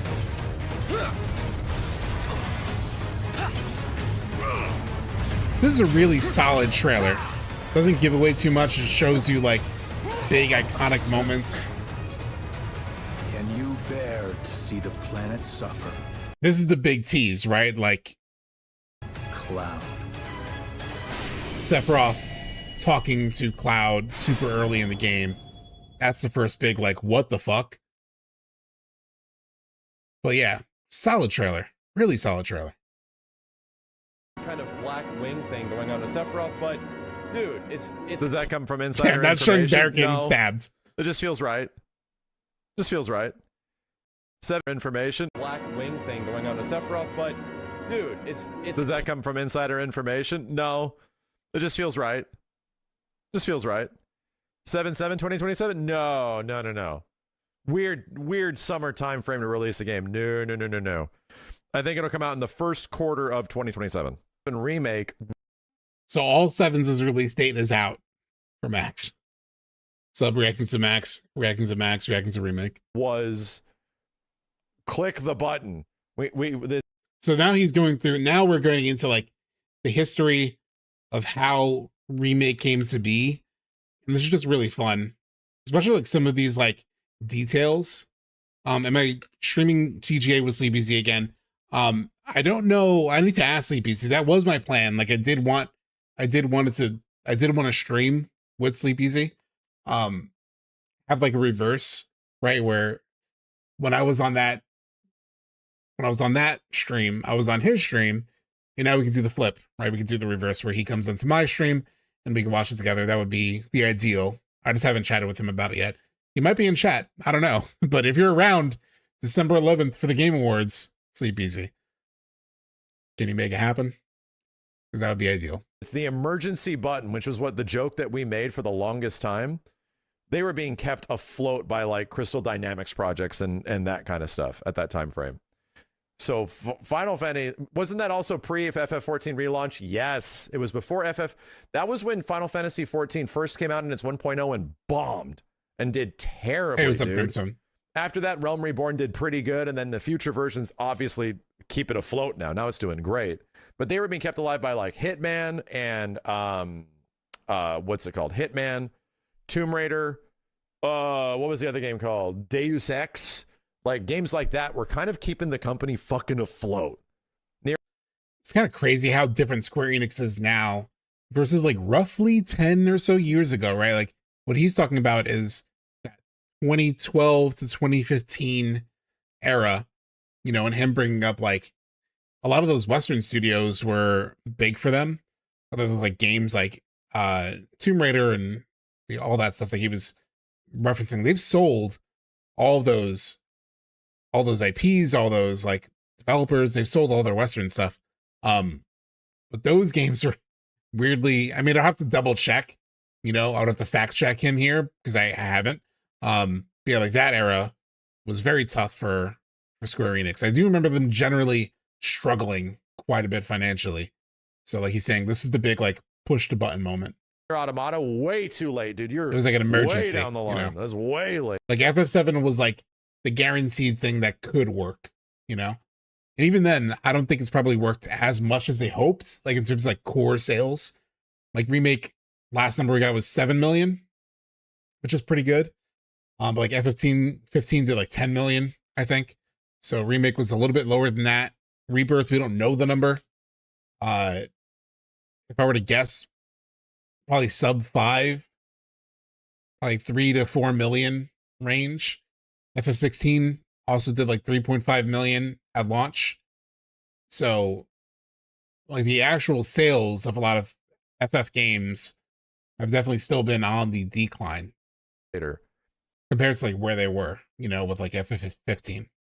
So anyway, weirdly, as like the games have generally gotten better, you know, like I have my problems with 16. And I feel like I probably like 15 as a whole, probably more than 16 now. But it's still like a solid game. You know, I just wish it did the things it was trying to do better. But Remake is incredible. You know, like I thought it's a shame that Remake hasn't been quite as big of a hit. I think it's done well in terms of like critical acclaim, which is great. And I'm hopeful that when part 3 comes out, like if they stick the landing, emphasis on if they stick the landing, that word will spread, people play the whole trilogy in one shot, and you know they'll pop again for FF. They need it. They're sort of in a weird place where they don't really have a lot of like younger players. There's some, I see them every now and then streaming the game, you know. But everyone I've ever talked to, you know, any of their like younger relatives aren't really playing it and stuff. And I know Max had a moment in the stream. It's not part of this clip. I posted it on Twitter, but he talked about it needs to be like teen rated. I don't think it needs to be teen rated. I don't think having a teen rating naturally pushes you to, well, it pushes like teenagers to playing a game, you know, like, yeah, kids, like teenagers are playing on their phones. They're playing more social games like a Fortnite or like, you know, any of those like fun games, like what's a big one that came out this year? Like Peak and stuff like that. Like games where they're like playing with friends, you know, and FF7 isn't one of those. And I think it's kind of true of like a lot of single player story driven games tend to go have a bit of an older audience. Though I know like Persona has done well with younger audiences. Weirdly enough, Persona, like Persona 5, is an M-rated game, you know? It's M-rated because it deals with like some pretty crazy topics. So it is actually, if I'm pretty sure it's M-rated. Persona 5 ESRB. It's M-rated. Yeah. Persona 5's M-rated. Expedition 33 is M-rated. Like he was basically arguing on stream that it needs to sort of like be in the realm of like, here's the thing. Persona 5 is M-rated, but I wouldn't consider it like a really M, like a hard M, right? It's like a soft M, just because of some of these details, some of these topics send it into that story. Yeah, Anne's story is really adult. But it's not like GTA or Call of Duty or Mortal Kombat or Resident Evil, which are like very gory and like, you know, crazy, or like even Last of Us Part 2, which has outright nudity in it, you know, like it's not a hard M, like mature. Like when I think of Persona 5, I'm like, oh shit, that's hardcore, like M rated. I don't think that way. I also don't think that way for Expedition 33. It has a lot of like adult themes.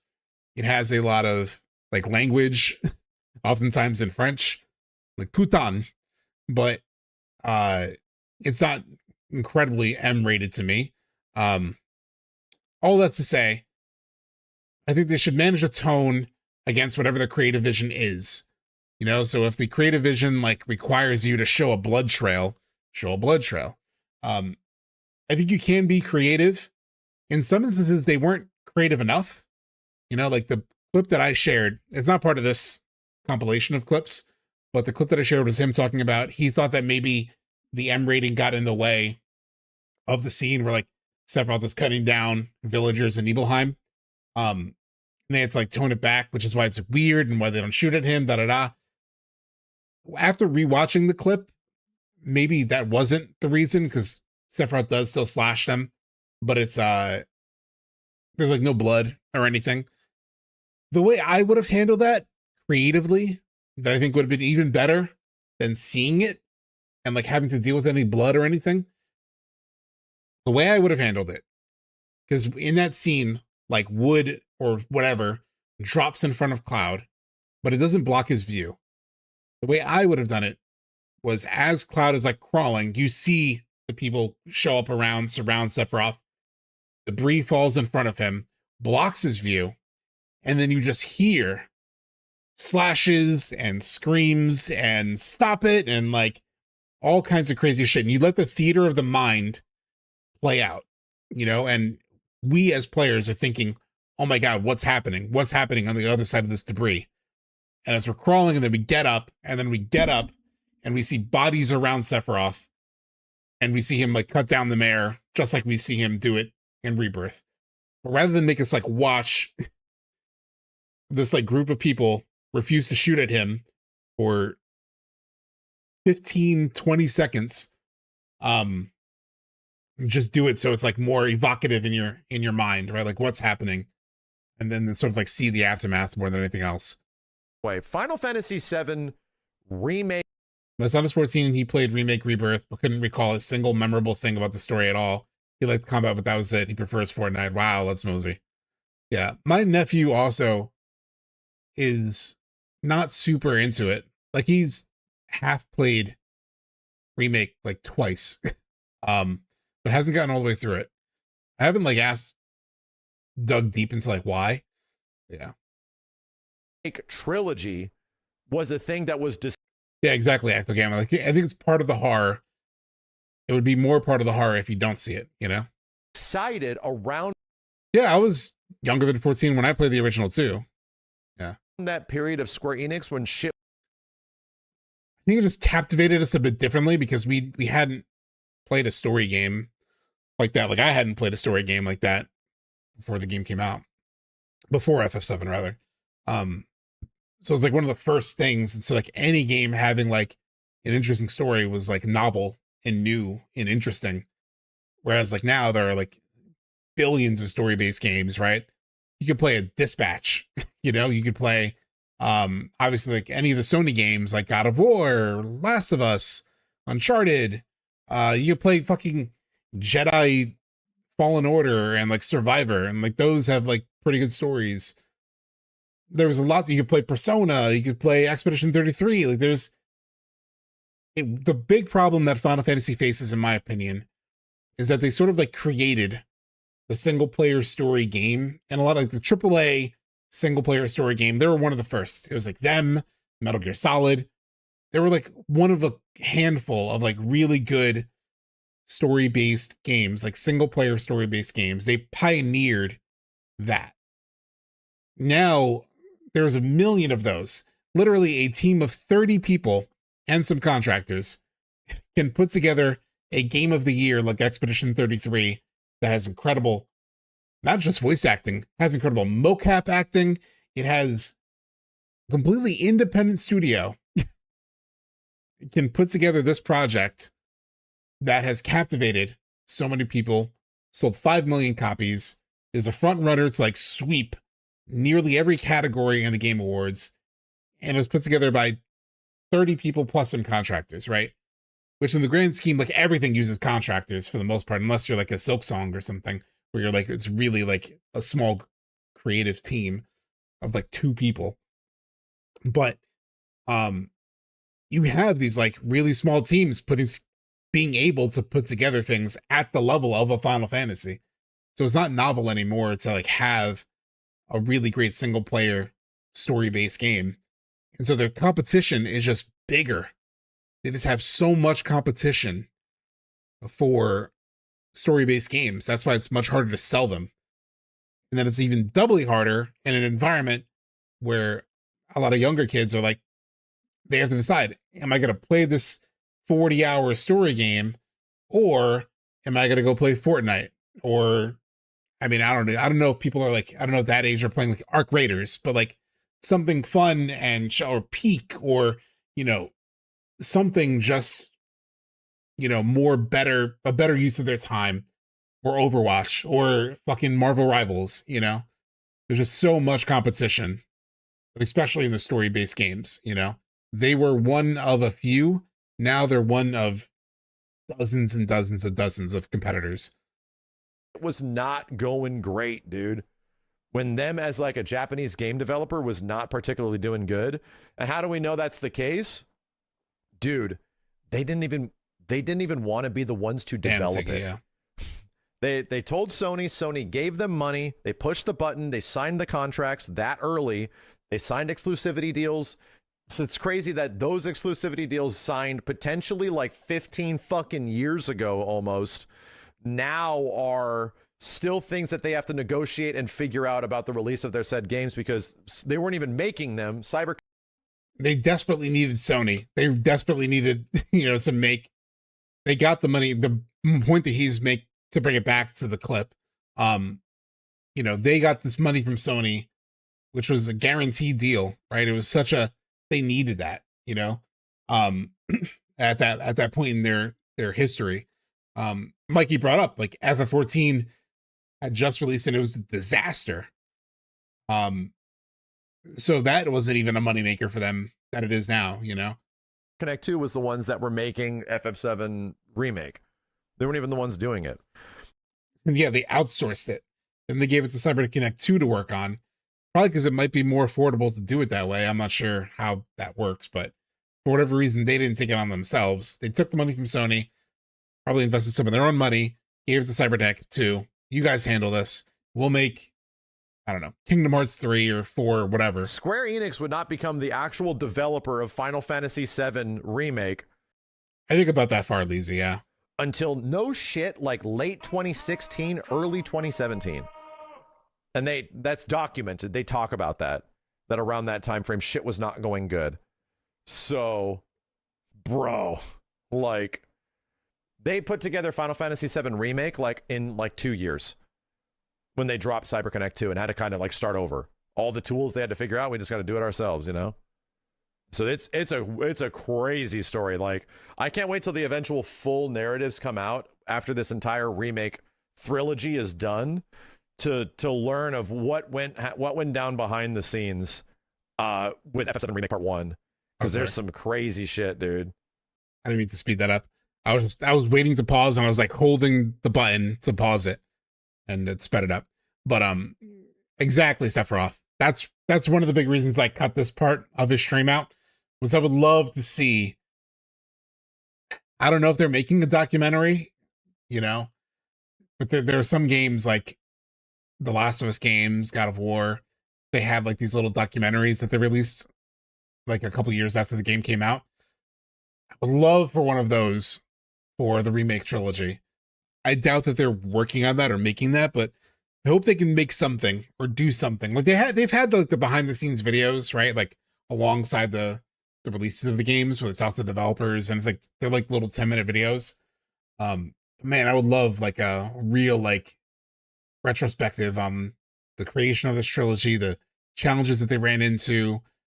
I hope that there's like they have like special stuff in the like bonus features of part 3, where they kind of like detail some of these like decisions and what they thought about, all that kind of stuff. Or if they release, or if they do like The Last of Us Part 2, when they did the like director's cut, whatever the final cut of that game was, where they have like director's commentary and stuff like that over the scenes that you can replay. That would be super cool.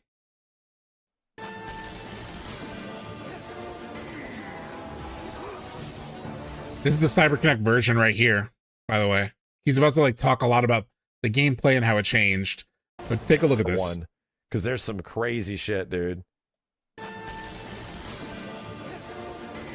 You can see a lot of the bones of what was in the final game, right? There's sort of a menu, but it's weird, which I'll talk about. A lot of the moments are relatively the same, right? Like this is the fight as you're trying to like, as you're running through Midgar and leading to Cloud jumping off the platform onto the train. Although it's slightly different because Barret is with Cloud here, right? Because when you play this in Remake, it's just Cloud. Which makes sense, right? Like you wouldn't want both the characters. Granted, in development, they could have Barret here just for testing systems and seeing how, you know, characters work together. Even if they end up ultimately removing Barret from this engagement, they could be doing like that kind of testing, just in an environment they've already built. But very, very different. It sort of has blue effects on it. Yeah. The whole visual identity and style is different. But this moment where like these cars come in, right? It is pretty identical to what happens at the end of chapter 2 of Remake, where they drive in and they block the thing, and then you fight the soldiers, and then you jump to the train. I think they even have the moment where it's like, I know that guy or whatever. It looks like there is almost no ATB system happening here. There's some bar that uses something over here. How different? Oh, sorry, my face is blocking the UI. Is this thing here? It looks like there is almost no ATB system happening here. Now I'm blocking the ATB. There's some bar that uses something over here. How different is this combat from the final version? So there is no, like, it looks like it was pretty much an action game, right? So this is before they bring on Teruki Endo. And you guys might not know who that is, but yeah. That is the guy, an ex-Capcom combat designer. Right around this time frame, 2015 to 2016. It's so weird, Alex, yeah. Square Enix is literally poaching action game dev. He's going to talk about it in a bit, but yeah.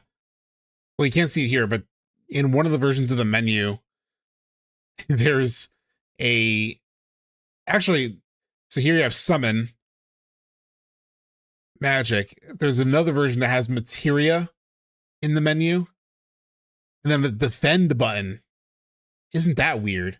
Defend button, like how would like defend?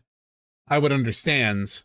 Summon already. That could be one of the things. Also, they're just like using an early build, like an early level, just to test out systems. There may not be an actual summon available. A lot of times there are like kind of like debug or like dev modes of games where there's like features that are built into an engagement way earlier than you would actually get them as a player, just like test things out. But yeah, defend is super weird as an option too. You know, I would be used to that in a pure turn-based sort of game, but not in a more like action-oriented version of a game. You would just have a block button, right? You would just use block. Yeah. Because this isn't working out. This is not meeting the standards that like Nomura and a lot of the main development staff of the game is looking for. So Square Enix in 2016, 2017-ish is doing their best to look around, and they're like, we need people that know how to understand action games. Because right now, this is just like a straight action game, almost with no gimmicks. It's like a straight one-to-one. None of the cool slowdown stuff is... Exactly, L. This is caught between what FF7 was, and what it become. That's a great way of putting it. Here, you guys, you know how you can play FF7 Remake? Kind of like it's exactly like the old FF7. You can turn it into a menu fighter if you want. Like that is there, dude. Like the way visually it plays out is actually way different. Like your command ability and functionality of the game is really cool because it yeah, just massive shout out to Rookie Endo. There's an interview where he's like part of the group that they interview. I'll have to find it. It's like in Japanese, so it's like a little harder to find. But we haven't seen him too many times in the promotion for the game, but Tsuruki Endo is a god. He has done so much for the combat of this game. It's incredible. Plays like old FF7 technically, with a completely unique visual layer to it while still being kind of action gamey. This one was like straightforward, very action game. So they bring in a Capcom guy that is an action game, dude. Literally designed the combat for Monster Hunter World. Yeah, but Keen, he's also not talking about the classic mode, right? The classic mode sucks. Classic mode is pointless. Remove it. But the idea of like what he's talking about is like being able to like do the slowdown for the command menu when you press X and it slows down. You can just choose commands. That's basically what he's talking about. Lead combat designer for Monster Hunter World. They probably pay him a shit ton and say, come on over here. We need help. We need... Square called it remake because they had to remake the remake. Exactly. Fucking help, dude. And then they brought him over, and the next time we would see the game... Turko's Hammer saying, I think Endo says he submitted his application after they announced the development shift, but probably at the behest of SE recruiters. Yeah. Endo's probably cooking something insane. We can't imagine for Vincent and Sid right now, the last characters he designs for the games. They're going to be sick beyond belief. Yeah. Use classic mode. What sucks about it? It just seems kind of pointless. Basically, so you just, it does the attacks for you, right? And then like you get to choose the commands. I guess don't remove it because Ectogamma uses it. But I don't know. It just seems more fun to just press X. I mean, to press square to sort of like make the actions happen, and then be able to also control everything. What do I know? Apparently somebody in my chat actually uses it. So game is, and I think you could like interrupt it, right? Like if you were to hit square to like do an attack, it would override whatever the AI would do, right? 4 years later. Whenever I've tried it, maybe it's because I'm so action oriented anyway, but whenever I did try it, it was just hard. It was almost like harder not to use it, right? Like not to input the command. It was harder for me to sort of like wait until there was ATB to do something. I don't know. It just felt weird to like have it control for me and then only do the command menus. It was like, okay, let me play the game at this point. Like if it were an actual classic like turn-based thing, that would be something else. almost impossible to do in like the design of the game, but it just felt like it took away half the gameplay from me. So fucking years later, they bring him on board, and this guy leads to probably one of the most unique like RPG hybrid action game systems we have seen. And it's crazy cool. Like everything slows down when you go in the menus and shit. The ATB balance of attacking and building ATB and trading that and switching to other characters and all this crazy shit. A lot of that stuff is like sort of here. You see like Cloud do focused thrust. Like some of these things are here, but like the way they're operating, like the stagger system isn't here in any way at all. There's no UI for that in any way. All that kind of shit. So it's all very bizarre, you know?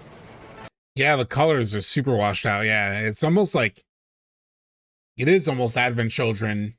Anyway, they bring in a dude that really knows action games art style to do this shit, and he fucking killed it, man. Because we only got one thing recently, and then he's watching some older clips.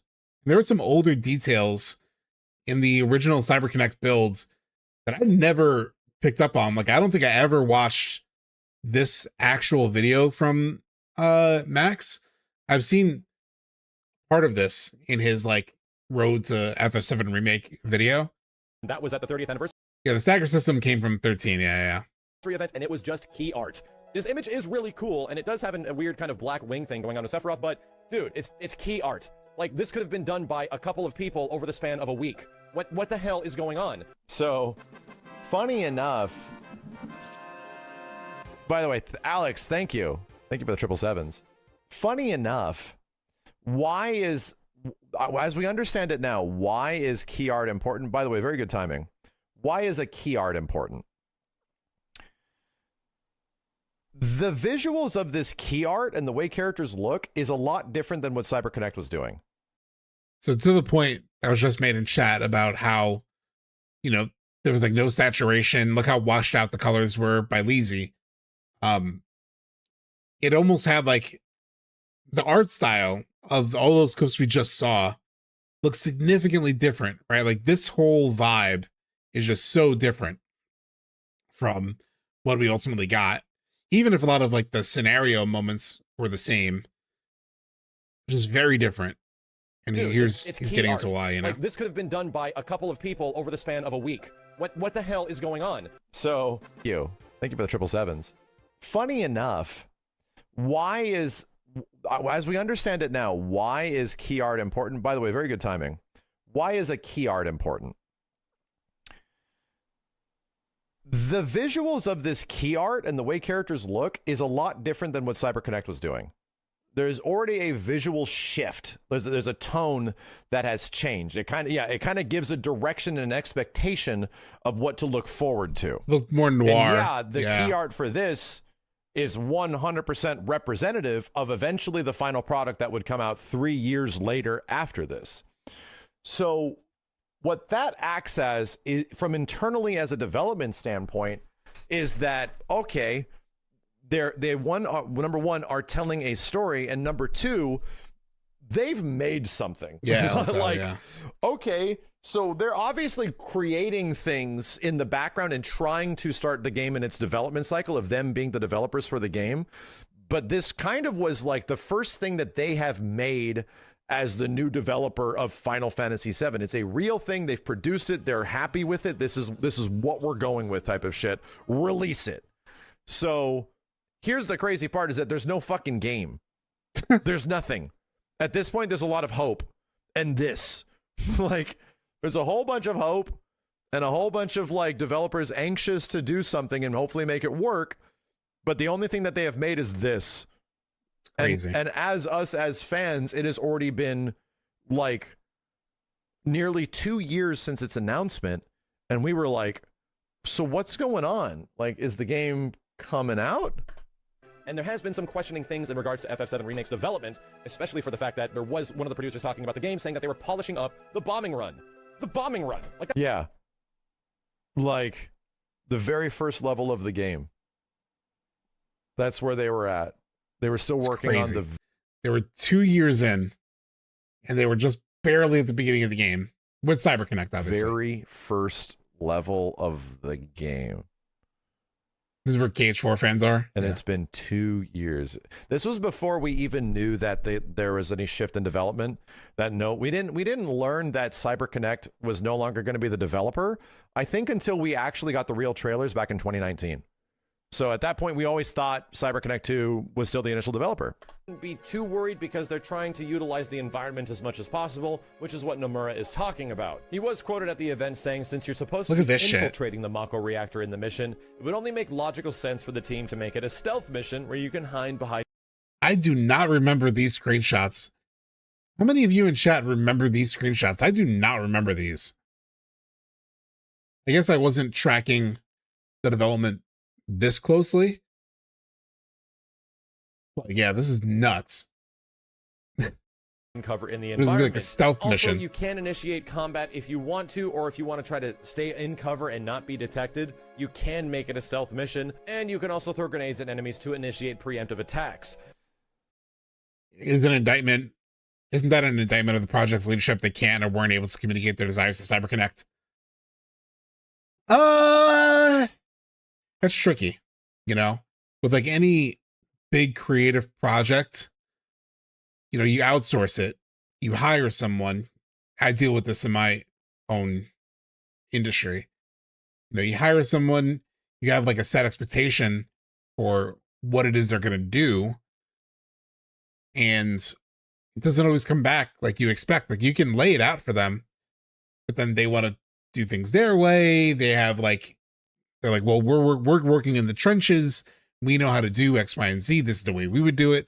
But then you're like, that's not the way we think it should go. And then there's like differences in that. So it's hard for me to put fully on them. What I do put on them is the decision to outsource it in the first place. To the point they had to like bring it back in-house and do it themselves, you know, but they burned 2 years. I don't know all the financial reasons why they would do that. But for something as important as FF7, it's shocking to me that they were contracting for someone else to do it.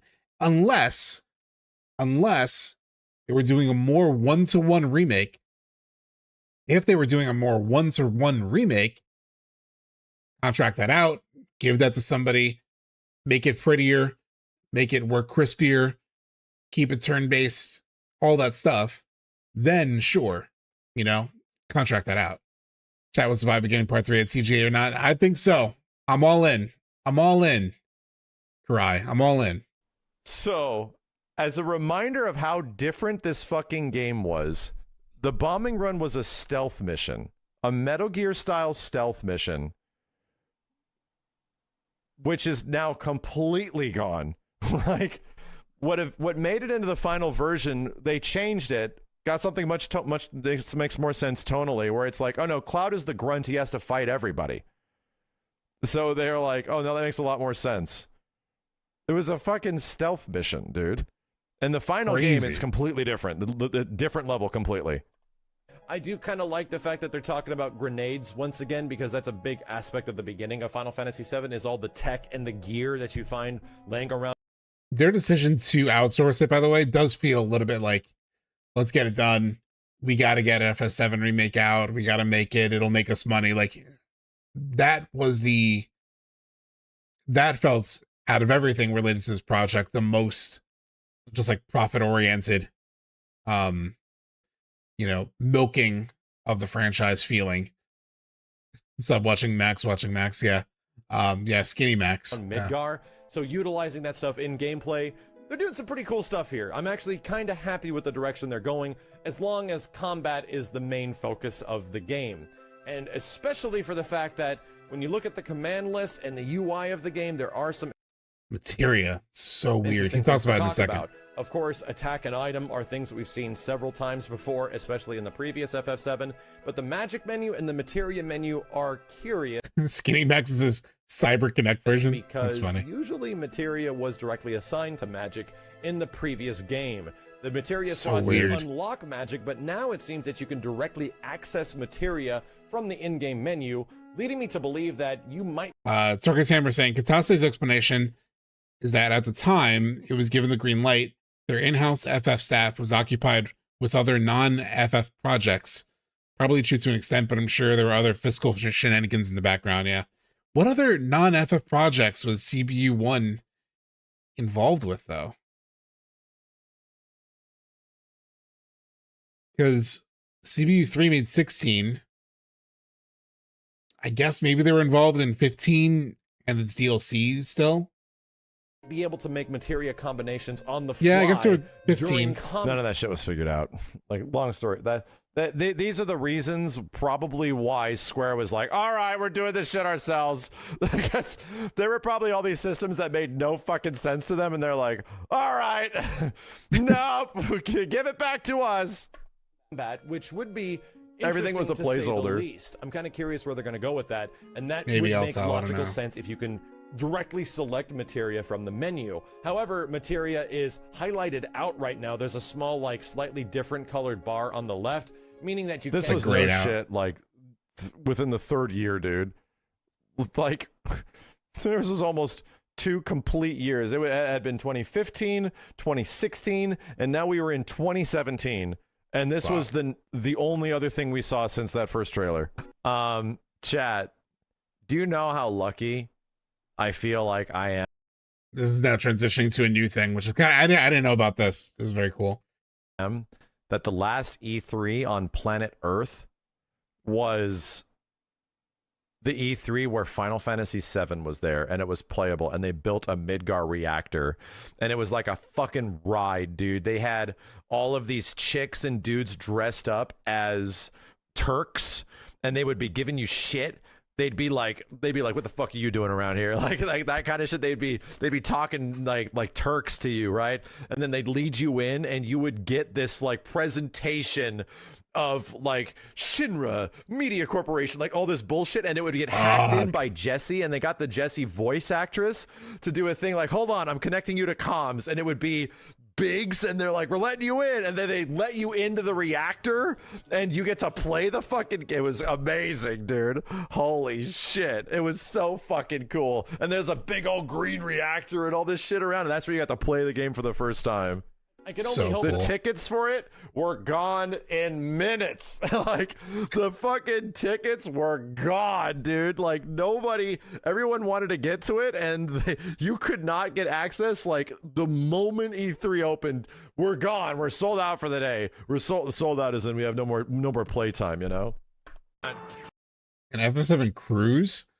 And the other thing he mentioned after this, he was like, they didn't allow any like pictures or videos of it, so there's no real like document or like thing where you can see that, you know? PS1 graphics. I don't want PS1 graphics. What is it, 10? I'd never seen his actual full reaction to the PS4, like the PS4 port. I only saw the bit that was clipped into like the remake journey. So there's like other parts of this reaction that like made me laugh that I had to like share it. What the shit is that? That You've seen this so part. Fucked up. You guys screwed it up. How did you?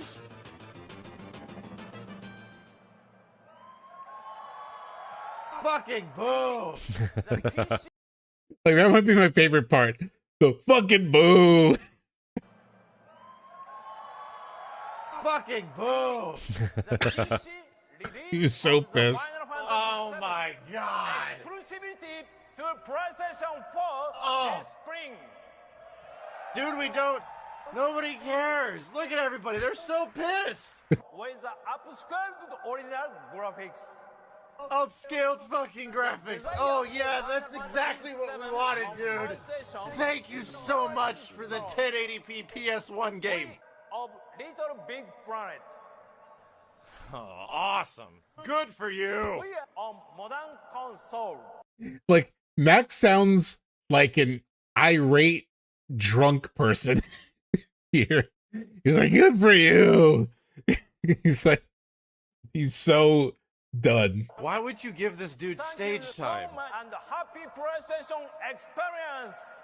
Why would you give that guy stage time? No, fuck this. That's fucking ridiculous. God. Ladies and good job. No chairs were spun. And then you cut forward. You cut ahead a little bit. Final Fantasy VII Remake exists.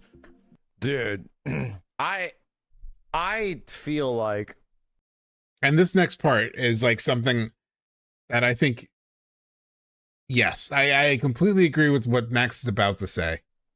All like the criticism that, you know, Remake or Rebirth gets, I don't think people realize that Square produced 2 games that are arguably some of the highest quality video games they have made since the PlayStation 2.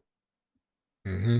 Some of the highest quality, well-received titles that the entire fucking company has made in 20 years. Yeah. The chance of these games ever being I'm good blocking him. was always extremely low. Much closer to what we were seeing like CyberConnect working on, you know? Way closer to things of that vein, where it would have been like that. Where it could have been like, all right, it's good, kinda. I have to manage myself against the multiverse of Max, right? You know? Okay. And instead it wasn't. Like, some of the most highest profile JRPGs to like exist, you know? God damn, dude. I don't feel like I feel like because of my perspective, I went through the mid 2000s era of not particularly great attempts at making Final Fantasy VII games, where one was pretty good, which was Crisis Core, and all of the other ones were not good. Like, all these other attempts that they had to sort of make FF7 games were notably not particularly great. Like, oof. So that's where my perspective comes from, dude. Like, my expectations were not super high. And it was like, if you get something that's close to what is in your head, what you're actually envisioning these games be like, no, the fact that Remake and Rebirth could even meet some of those expectations, like, to add some color to what he's saying here, right? Because I had the same fears. Like, I had real fears of like how good could Remake be, because for all the like parts of 15 that I do enjoy, right? That was most recent Final Fantasy before Remake. And I didn't play 13. 12 lost my interest. So like 10 was like the last full like FF that I played through. 12, I know there's probably even people here who love 12, but 12 just to me, I actually enjoyed the combat more than I expected. It was a story that I just dropped out of interest on. Like, I just remember being in the middle of like a cutscene in the midpoint of the game. I just didn't care what anybody was saying.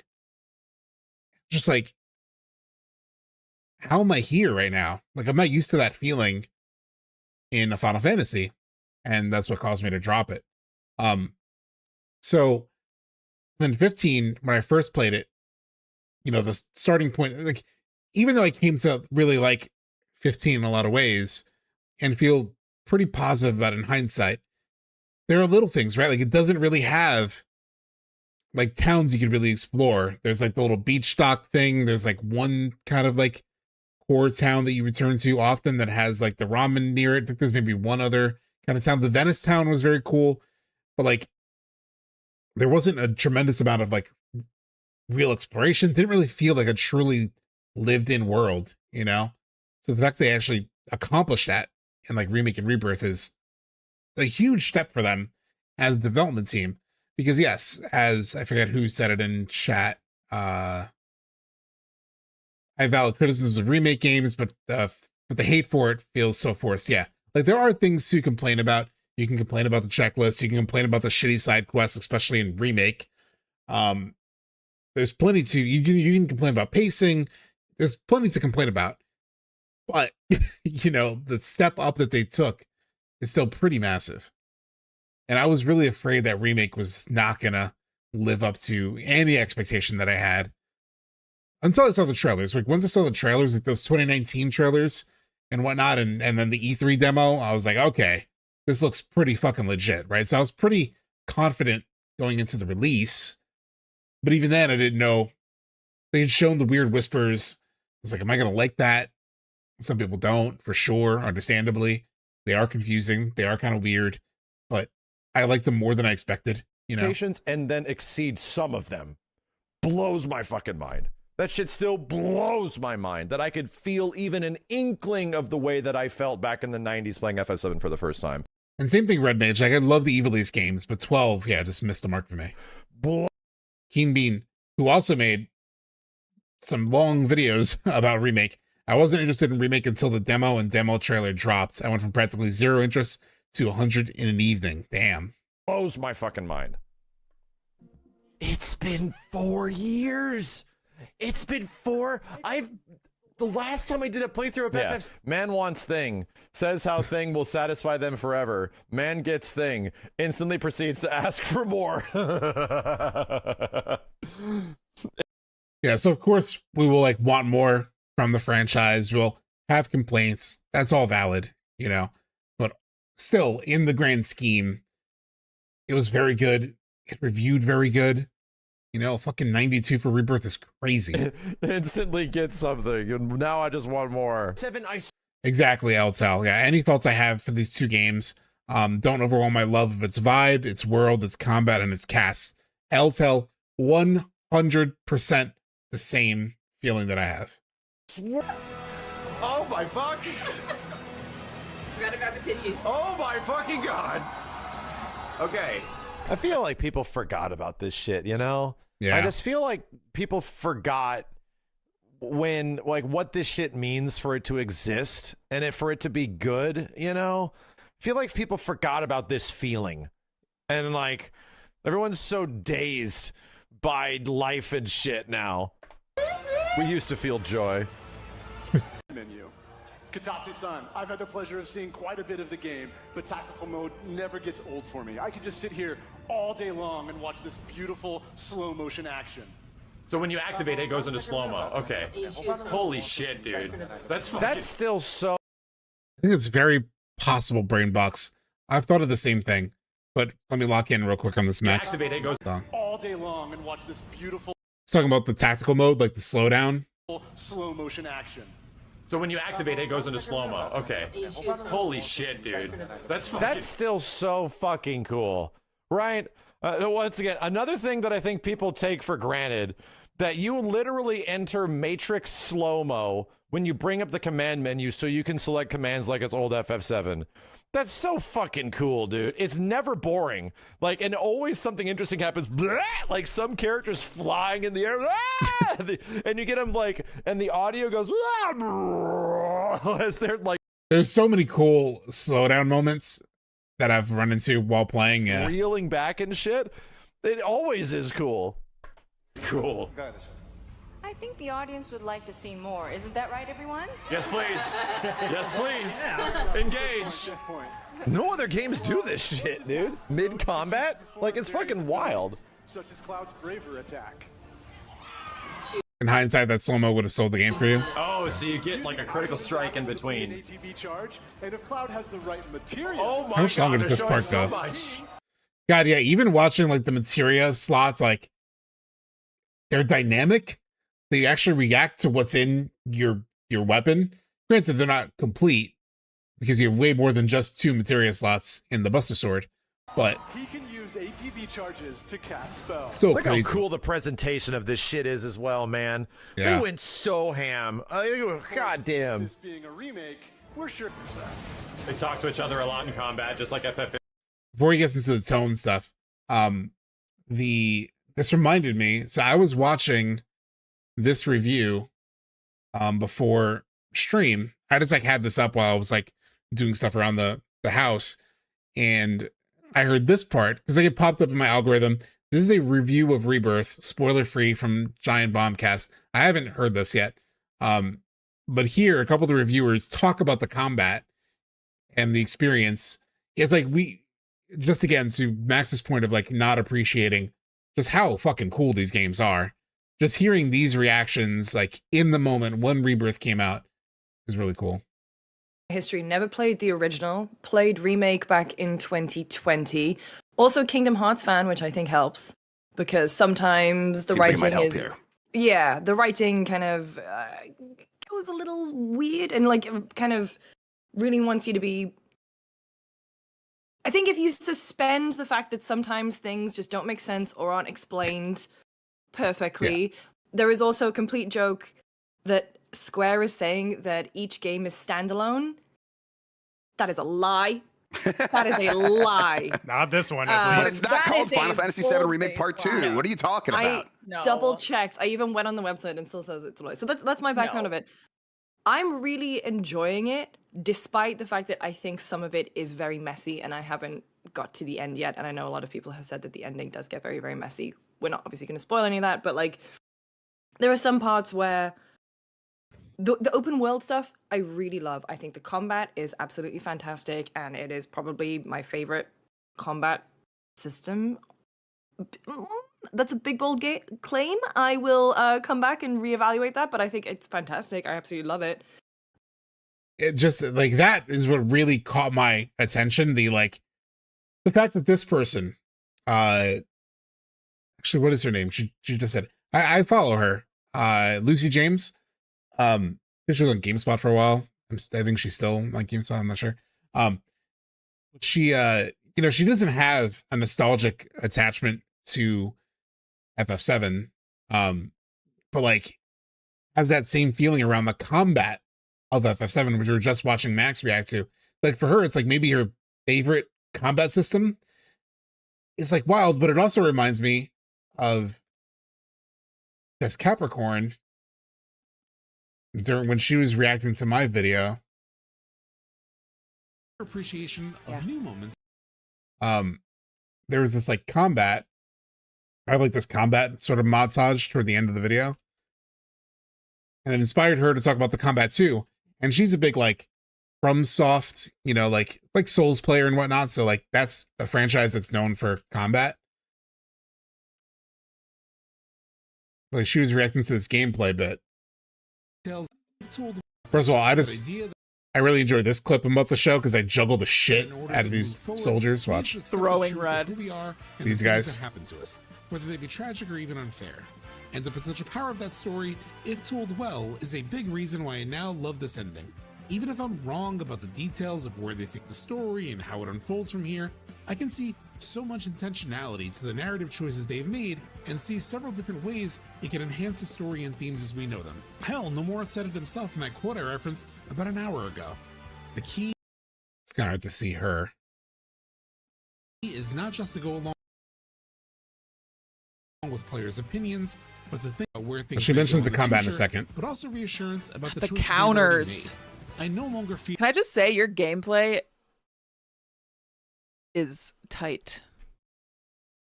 I'm gonna watch it again. Where she mentioned she mentions the combat system. Yeah, the gameplay. So they kind of set a foundation in Remake. It's all real time. It's not turn based. The way they iterate upon that in this game, I'm not kidding. This is the best like real time action combat in any game existing currently right now. Like there is never downtime. There's a gazillion different builds you can make, and they encourage you to play with every single character in your party. Aerial gameplay is so good. Yes, and there's only certain skills that let you get airborne, and sometimes they have to involve like comboing with another character. Like I cannot express to you, and it has so much personality. Like it is truly the best combat system that exists currently. Which is just crazy because she also doesn't have nostalgic goggles. Like I think Remake was her first Final Fantasy. She's gone back and she's played the old one and everything. But just like Max's point, right? Like what they created with this combat is just so special. It's why people like Night Sky Prince and myself are like, take the bones of this, put this onto 17, adapt it, get rid of materia, put it into a new system, whatever it is that you want to do to sort of like make it new.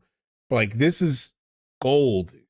I genuinely believe like this combat system, the bones of it, skeleton of it, it has to be what they push forward with 15.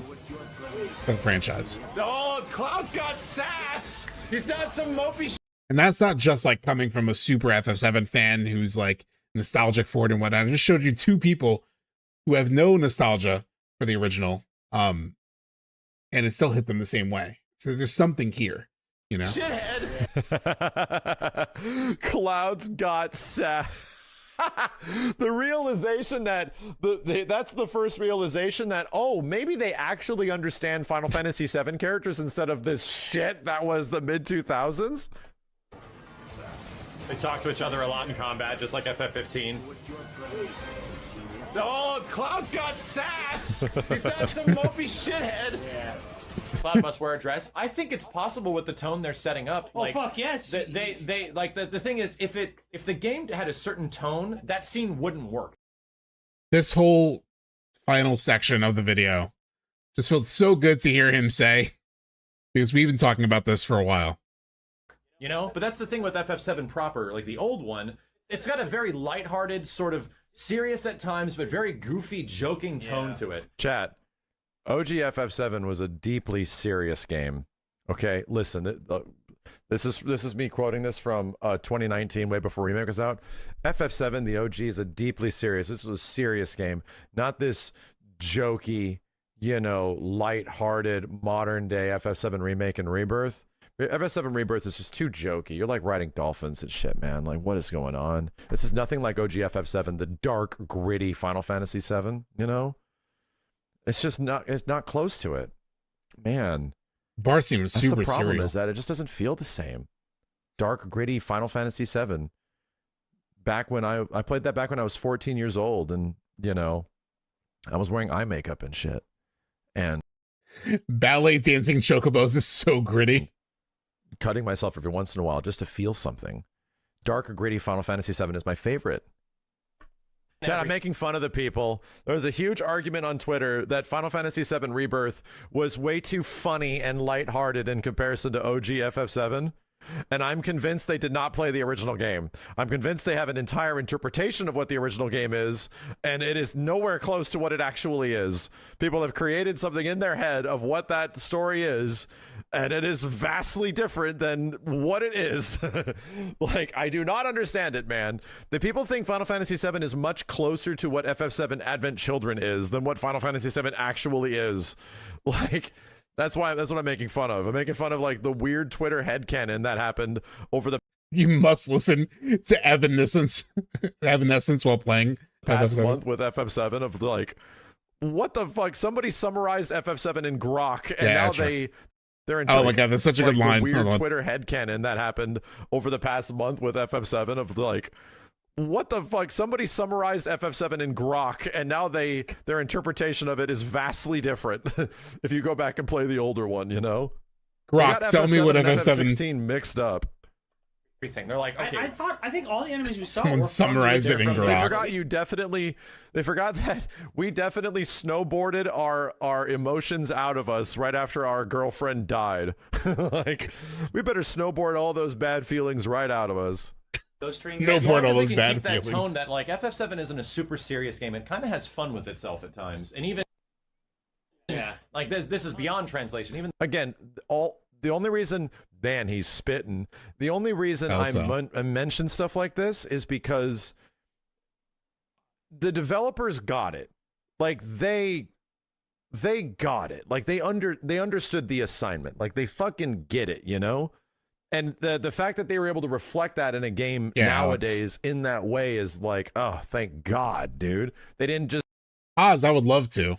I would love to chat with those guys leading up to part 3. Hopefully we can get something like that set up. You know, that'd be awesome. I talked with both of them at Summer Games Fest, and it was really cool. It was really cool. I had like a long chat with Nico. I had a really long chat with Nico. Ditch this and make the whole thing Advent Children-like, which is... or... God bless him, fucking Dirge of Cerberus-like, which is a whole 15-hour game completely devoid of any kind of levity in any way at all. Like, Yeah. it's just painful. Except for maybe like when Kate Sith rolls out of the fake Reeve. Because that was kind of silly. Like a game that is so painfully serious, though, and character is like, that is what FF7 Remake could have been. It could have been. And the Japanese version is a little comical at times. So, I mean, we already got, like, Cloud and Barret were kind of cracking jokes at each other during the boss fight, and I'm like, these are very in character. This is good. Yeah. This is actually... Oh, they confirmed the cross-dressing? Good. Fucking good. Like, I mean, keep it in there. it's a part of the game. It's a part... It's literally a part of the... Ace, here's the thing. I agree. Advent Children's not that bad. It really isn't. As a standalone thing, it's impossible to follow as a story. It's not a great movie. But as a world and what it's setting up... Hair in my mouth... I agree with you. Advent Children's not that bad. Like, it actually is pretty good at world building and doing what it does. However, as a follow-up to Final Fantasy VII, it tries so hard to be moody and serious. Like, there's so little in Advent Children in terms of tone anywhere close to the OG FF7. Like, it's so different, dude. Like, as soon as characters start talking and shit like that, like, yeah, these are our characters, but it feels nothing like Final Fantasy VII. So and I don't mind that, because now they've kind of become one, you know? They are sort of like, they're sort of like married now, where that is sort of like what happens to FF7 afterwards. It's gloomy, it's dark, space cancer, everyone's depressed, all of this shit. Yeah, I get it, because that's the point of the story, but like just as a narrative and what it does with the Final Fantasy VII story, it's very disconnected, dude. Like, it's not similar at all to what the original story, the tone of the original Final Fantasy VII is, you know? Yeah, so not that bad. Put that in the back of the box. That's hilarious. Celine, yes, I totally agree. Like, with the goofy moments, even with the realistic graphics, like Nanaki in the trooper outfit, I like that he does the fucking moonwalk. Fuck it, dude. It's like 90s style, right? To like sort of really just embrace that goofiness all the way through. Like, this, if you're gonna do it, fucking do it, you know? Which they've done. Every time that there's a moment to like just do it, they do it. At least when it comes to like the humor and whatnot. The other thing that I'll say is what he's saying about Advent Children and how it feels, and it's like so dark and gloomy and all of that. I was talking about this with Sleep Easy, and we were talking about, well, he was talking about, you know, how much Advent Children feels like the manifestation of Livestream Black, right? Like, it is very much just like Livestream Black filtered through that entire world. You feel it's almost like overwhelming choking effect on the world of FF7.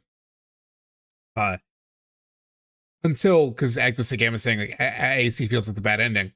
As kind of, I think, what Sleep Easy was hinting at when he mentioned that, in terms of like, this is what happens if the world goes through sort of the experience of like Livestream Black, if it has its impact on the world. Granted, there is some beauty in that story and some like really nice resolution. You see Cloud sort of like go through the process of like grieving people, right? Grieving Zack, grieving Aerith, and like finding a way to sort of like smile in the end.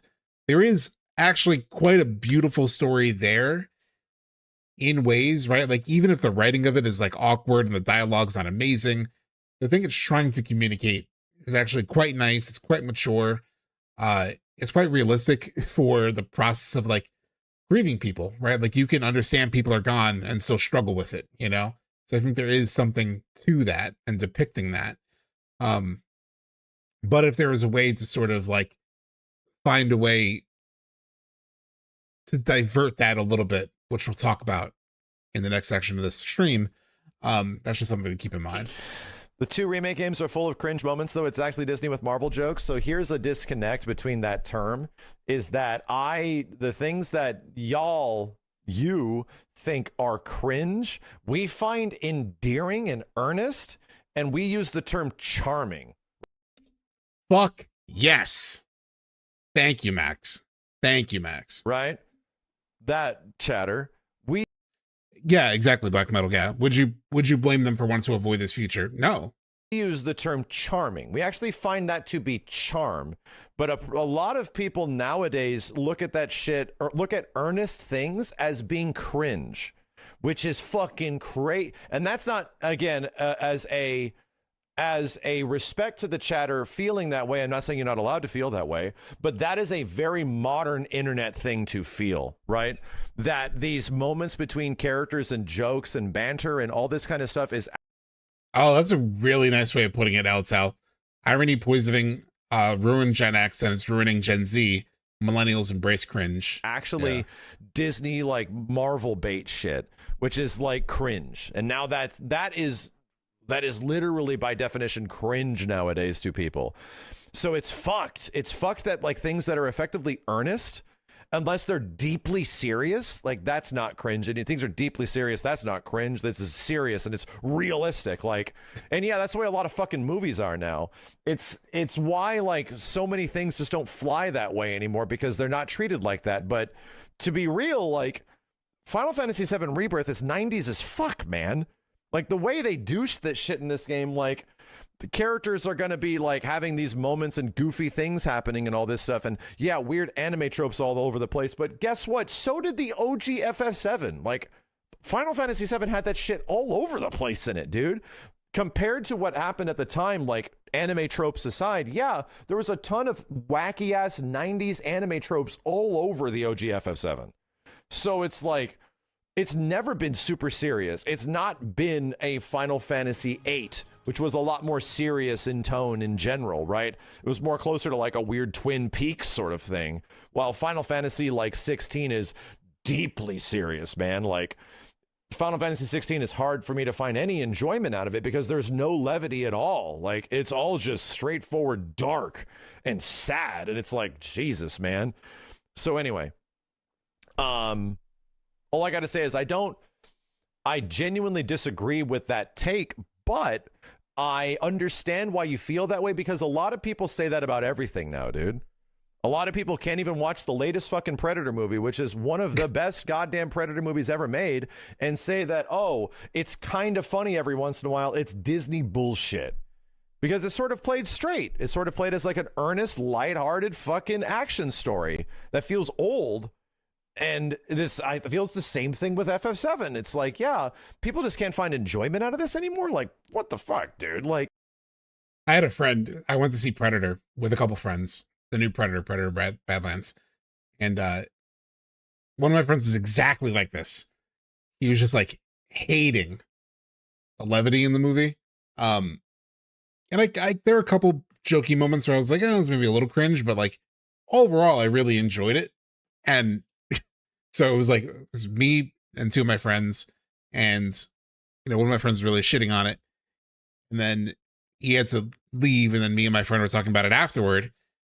My other friend, and we're like, yeah, I just don't. We just didn't feel that same way, right? Like I can acknowledge some of the points that he was making, but still, I was like, I don't know, man, that was just a good time, And I feel like a craving for that personally, right? After the pandemic, after fucking the economy the way that it is, after like everything the way that it is, I'm enjoying a little bit of lighthearted, just enjoy the vibes of shit feeling, And there have been like waves of this in the past. Like this is way before my time, but I remember one of the big like reasons that people think that the original Star Wars, like the 1978 Star Wars release, like popped when it did, it was like such a response to the way cinema was around that time, right? Like it was very dark and moody,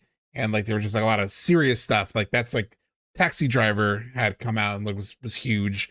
That was like, I think even like Chinatown with Jack Nicholson, which is kind of like that way. There's a lot of those like 70s sort of like movies that are like very intense, And then you had this like Saturday morning serial of, what is it, like Flash Gordon type of story that the original Star Wars was. And it was such a difference for people it was like such a relief from like the feeling of like so much other media at the time. At least that's what I've always like read and heard. That was a big reason why it like caught the way that it did, you know? This is so weird to me that people have to have things just be dark and fucking unfun for it to be taken seriously. Star Wars made war fun again post-Vietnam. It's an interesting way to put it, yeah. Like, to me, these things... Yeah, like, what was the other big Apocalypse Now? Like, when did that come out? That was the 70s, right? Apocalypse Now, 1979. So it was after Star Wars, but still, like, that was, like, sort of the vibe. Things are charming. Like, this is actually charming. Of the time, you know? So that was a fun trip down memory lane and conversation on like some topics that we've covered quite a lot. There was something in my post. So I went through, I have a couple of different things I want to chat with you guys about before getting to Crisis Core, if we ever get to it at this rate. Only an hour and 30. Somebody I think called 90 minutes and they were spot on. You know what? I accept it. I accept who I am. I embrace it. It seems like you guys enjoyed it. I hope you guys enjoyed it. But on my like promo for this stream, we'll finally reach the first topic that I was planning. So before we get to the 3 discs in disguise, I just want to talk real quick. Never changed, thank you. Revisiting the new Crossroads. Because I was watching another playthrough. Because I get every playthrough ends up in my algorithm. So I saw this playthrough this week. Some people also did in my Discord. It's from a YouTuber named Cloudsy, which, like, ironically, like, given her name, apparently she hasn't played the original. You would think, based on her name, that she would have. But so I was watching her play the ending, and it made me think about, or maybe notice something that I hadn't really noticed before. Let me just move my thing back. Right, that I hadn't like really thought about like, deeply. First of all, she loved it. What was interesting about her reaction too was like, and I've seen many people who have experienced Rebirth without experiencing the original. The ending hits them very differently than it hit a lot of us, right? Like, for them, they do get sad in the altar moment. They're confused, but they're also very sad. Like, they're experiencing her death for the first time, you know? For a lot of us who played it before, it didn't quite hit that same way. But I want to play this one part. Let me find it. And it relates to the Whispers, which was obviously a big conversation last week.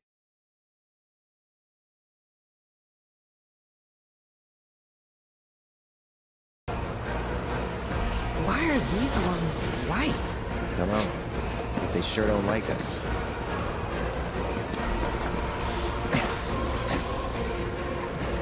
Oh, I shouldn't do that. Hold on.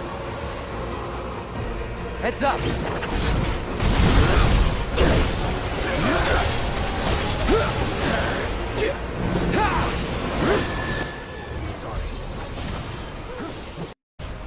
So later, so when he gets to the Whisper Wall, right?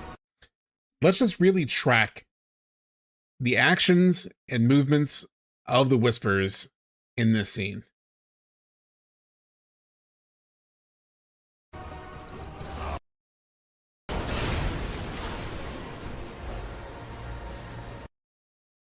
All right, so we're fighting the White Whispers. So the White Whispers were seemingly getting in our way, which is really interesting, right? They're trying to stop us from getting to the altar. Which is just really interesting to think about. I know we've thought about this before, but let's play this out, right? So let's say the White Whispers are controlled by Aerith, like livestream Aerith. And she's seemingly preventing you from trying to get to the altar, right? Like there's a moment when you're walking up to the altar and they both, the white and the black, are sort of circling you. Black were blocking the white whispers. Yes, there are moments where the black whispers block the white, but here the white are also halting your progress to reach her, right? Like you run out, you're in the middle of like heading to get to Aerith. Don't know. But they sure don't. It's like, I don't know why these are white, but they sure don't like us.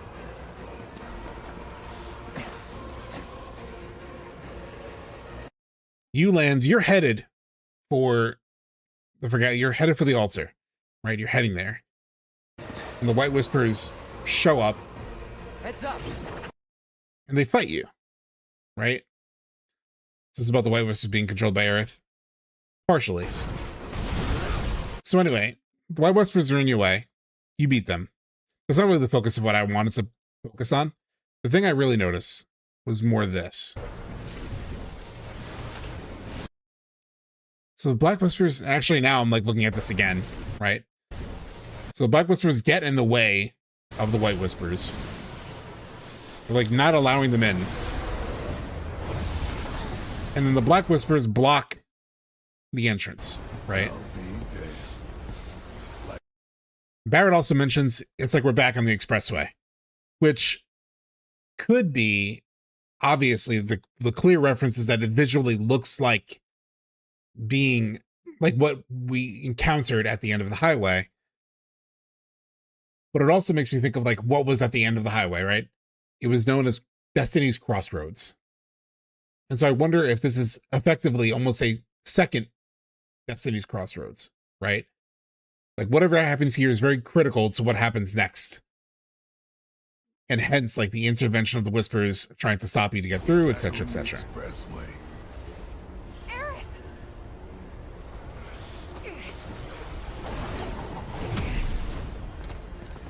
How are we supposed to get through? Shouldn't be too hard. But here's the thing, is that these whispers that are falling down and blocking are the black whispers. You can see them pretty clearly. These are the black whispers, like getting in the way. Just gotta say the magic What? words. Daddy's coming home real soon, honey. White whispers want to prevent you too? Yeah, seemingly, right? Because we fought them. But hold on, just stick with me, right? Because the black whispers are the ones that are blocking you here, like in this moment. Let's not think about the white whispers for a second. But these are the black ones that are like falling down, right? No thanks. I'm good. There's like some like light hue in the back. I don't know what to make of that, but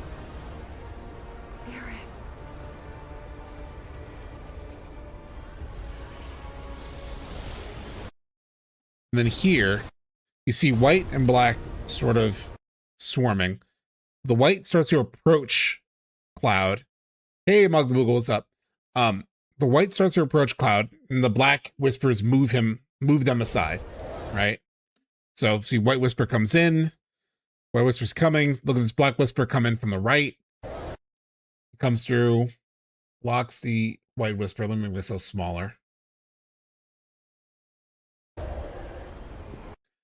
Another white whisper comes around from here. Black whisper swoops in, wipes it away, right? Aerith. Cloud says Aerith. He's like very Sephiroth coded in this moment. Black whispers pop up, and they punch a hole in the wall.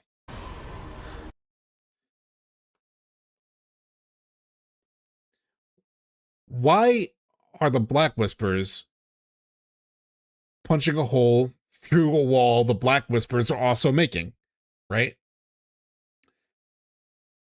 Like seemingly there's a wall made of the black whispers, and then black whispers that Cloud controls penetrate that wall, make an opening. Look at where the black whispers come from. The ones that just popped up, they came from Cloud, right? Could be the blessing he gave Cloud, yeah. But either way, even if they're coming from Cloud, Sephiroth enabled that, right? Like, and why would Sephiroth enable that? Why would Sephiroth give Cloud the power to control the Black Whispers? Except if he's playing a 5D chess game, right? So the party is under the illusion that the Black Whispers, which are controlled by Sephiroth, mentioned at the start of this whole scene, right?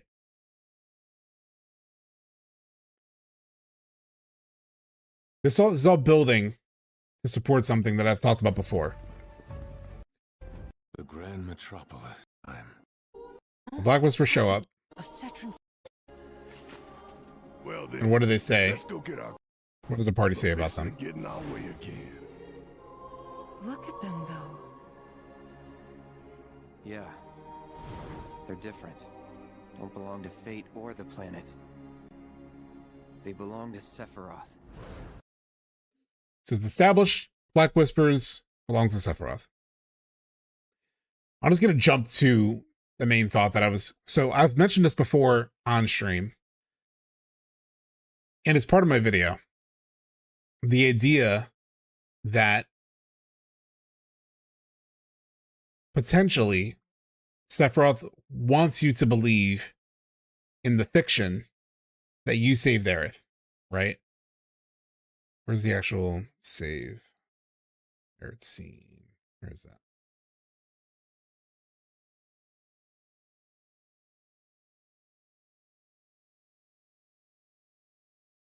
Where the fuck is the scene?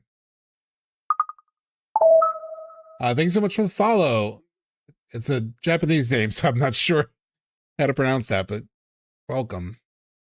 Here it is.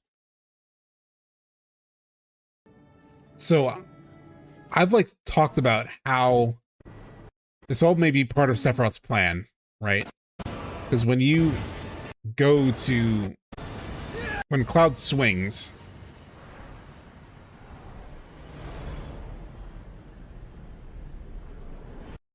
exactly what Cirque is saying. Likely part of Sephiroth's plan to gaslight Cloud, make him relive the experiences that drove Sephiroth to become a monster, but I'd much rather off the copium that there are two different Sephiroths in conflict. Oh yeah.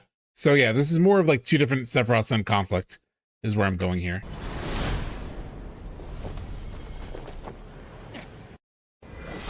No! So Cloud goes to swing.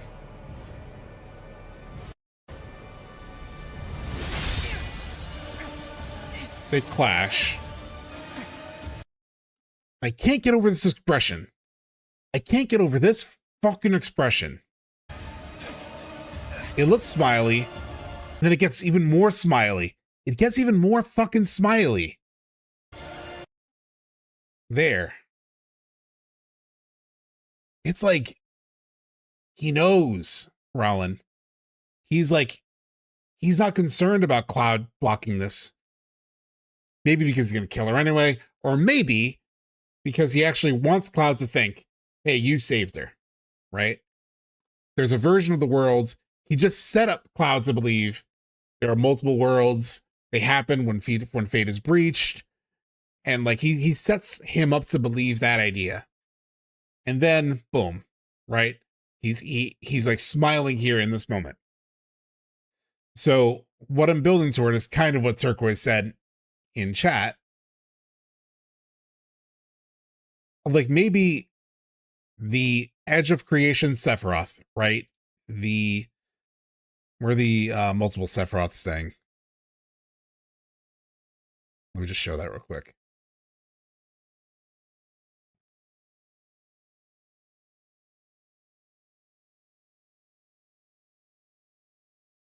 Shoot.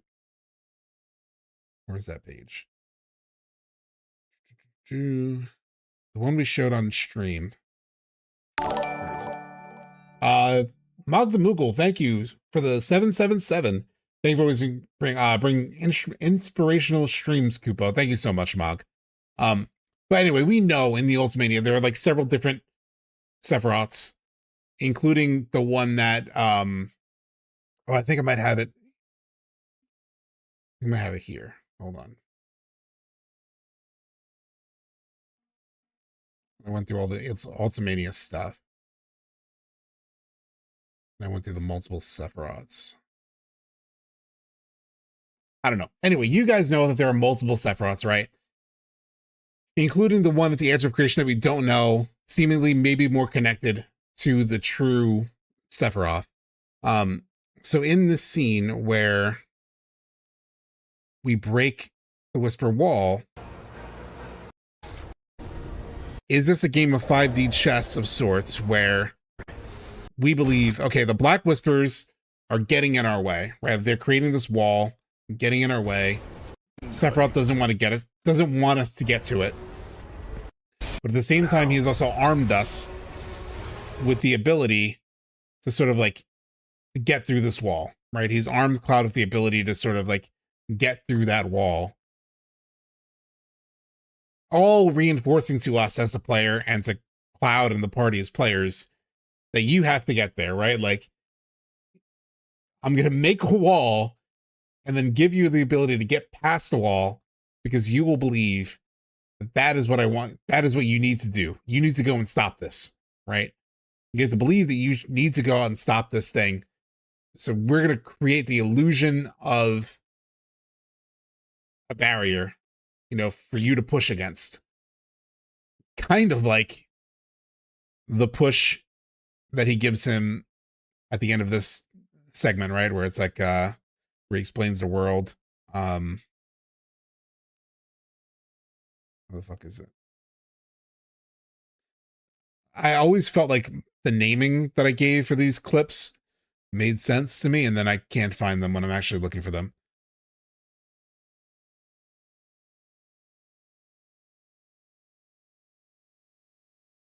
It might be. Is it this one?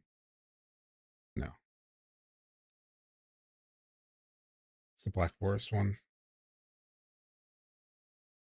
Yeah. He's like, perhaps you need a little push. And he creates like a barrier for Cloud to push through, right? I give you my blessing.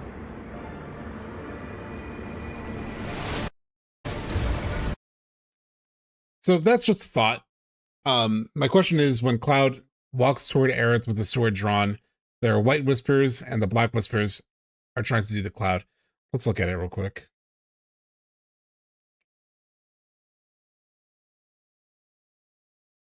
But the basic thought is,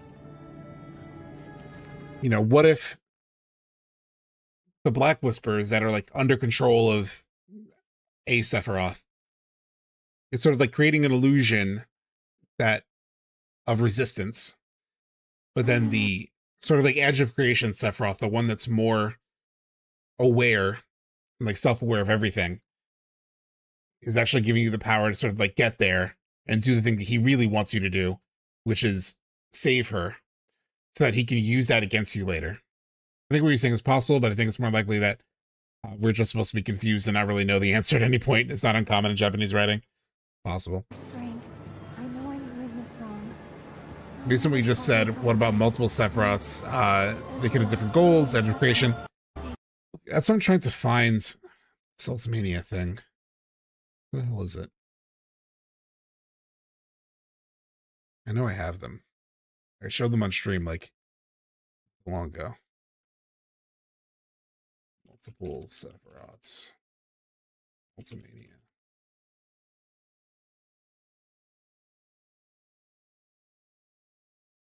New mysteries.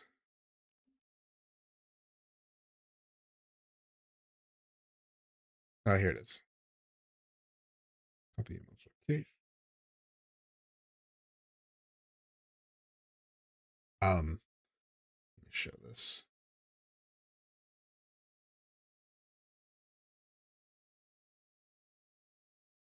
So there's like a mention in the remake Ultimania that there are 4 different Sephiroths, right? Like, and the one toward the end of remake is a question mark, like different from the others, different from the Black Cloak Man who's appearing as Sephiroth, different from like a historical recollection of Sephiroth, and different from an illusion that's only visible to Cloud.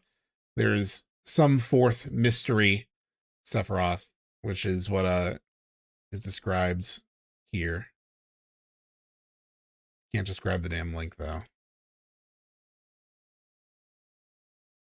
You kind of see it's like a being who isn't a black cloaked man and is recognized as Sephiroth by people other than Cloud.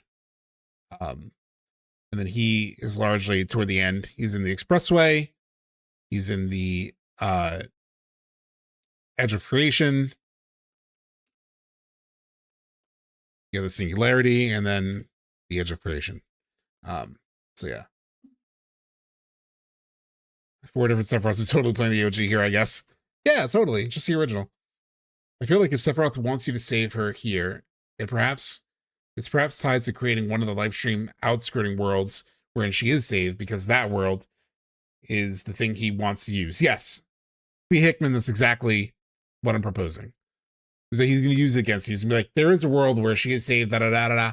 And that's what I said in my video. Basically, there's a world that he wants to make, and he's going to tempt Cloud with a world where she could be, in order to sort of like make things in his favor. But yeah, that's that basic thought. I'm also painfully aware that I am 3 hours and 15 minutes into the stream and haven't even started the first theory video that we were going to watch. So take that as like the half-cooked idea that it is, that came to mind just the other day. We will jump into the 3 discs in disguise. But first I need to run to the bathroom. So give me 1 second. Also, grab a snack, grab whatever you need to grab.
Hey, why did my monitor shut off?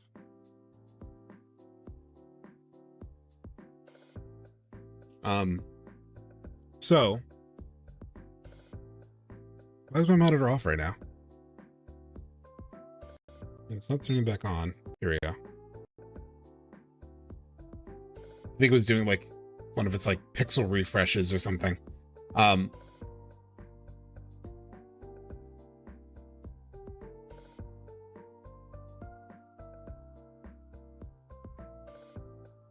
Sorry, oh, there's a bunch of stuff in chat. Let me go to the... Oh, you know what? My monitor wasn't off. It's just the screen was on like a complete black screen. Let me catch up in chat. I believe that she's actually saved in that world. How else would he convince Klaus to join him if he finds out that she's dead anyway? Yeah, that's what I proposed in my big like 2-hour video. I don't think it means that she's gonna like come back and be back forever. I do think he's gonna tempt them with that idea. What I'm most confused about is all these obvious differences. How do people still not get the fact that this is the same and will obviously have the same conclusion? I mean, how different it is. How can you not know? How can you not know it's the same? So now I'm confused a little bit, Nick. Are you saying like, what I'm most confused about is with all these obvious differences, how do people still not get the fact that this is the same when obviously have the same conclusion? So you're basically saying like, how do they not get how it's not the same, right? You're being sarcastic. Yeah. Roland. So my question, I paid Good Gil for that. What did you pay Good Gil for?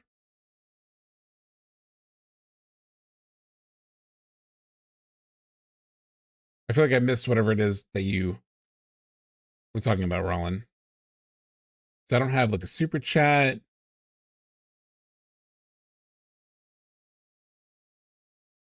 Or maybe it's something else that you're referring to. I don't know. A highlighted message. I mean, that's like a, I don't know what those points come from. 100. Oh, there's 100 bits maybe? Channel points. Gotcha.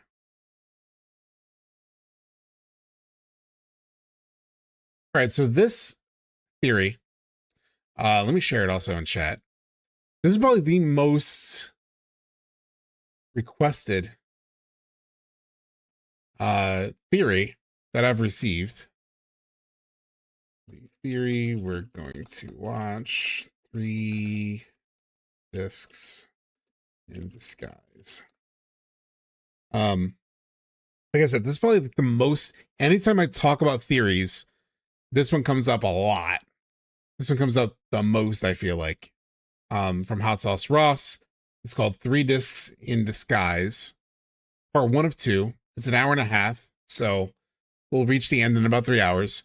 We won't play Crisis Core at this rate, but let's get into this. So like I said, a lot of people have recommended this.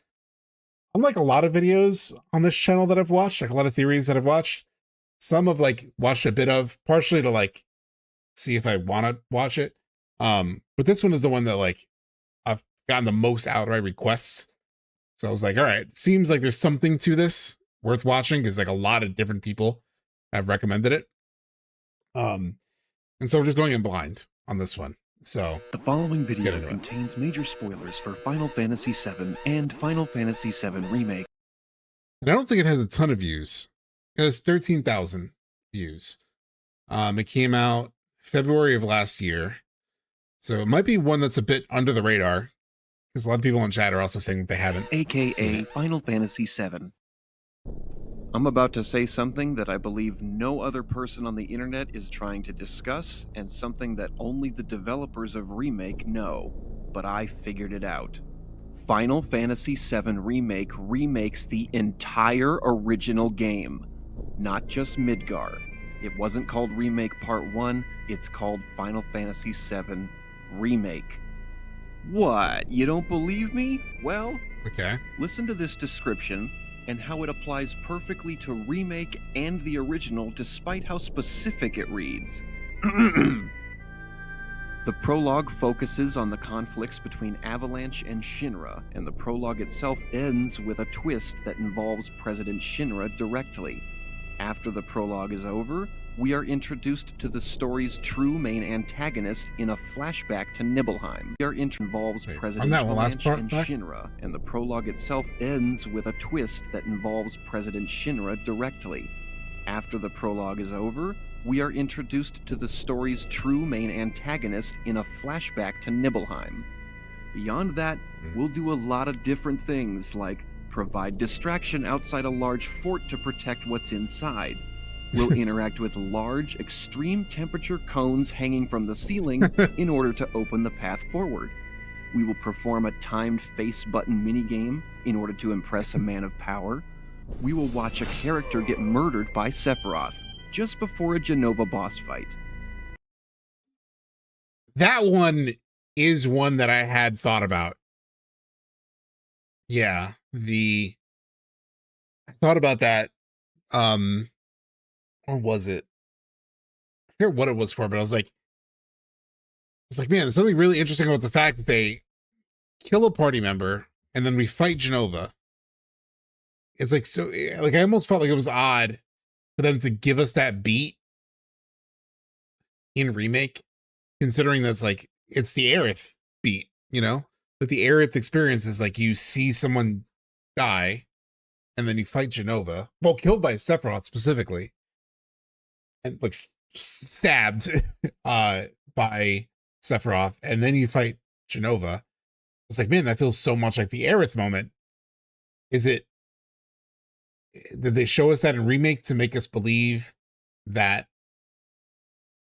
it could be okay, and then they were going to show us, which would make it harder when we see Aerith go through it and she actually dies? It's like, the Whispers saved Barret. Why didn't the Whispers save Aerith? Granted, the nature of the Whispers is different now, right? Like, they're not controlled by fate itself. Yeah, interesting. Murdered by game in order to. I thought the point is the true point. Yeah, the true fate of Barret doesn't die there. Yeah, that's how I took it for sure. But I was also wondering, like, are they trying to do something else, like make you feel something about like what the Whispers are and what they could do, you know?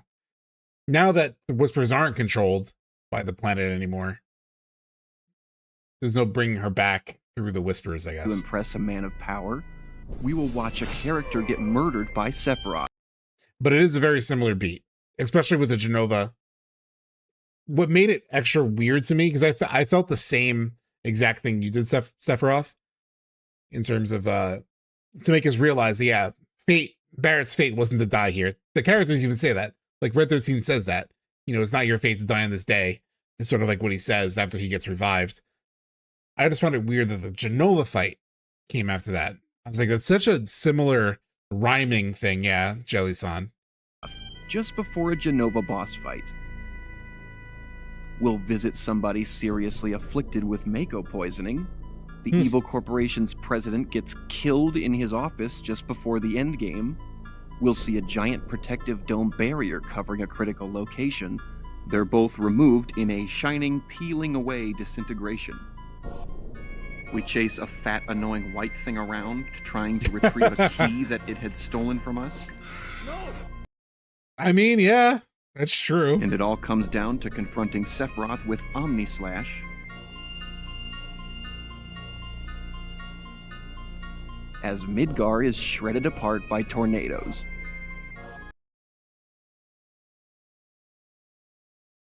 I mean, shit, yeah. Look at that.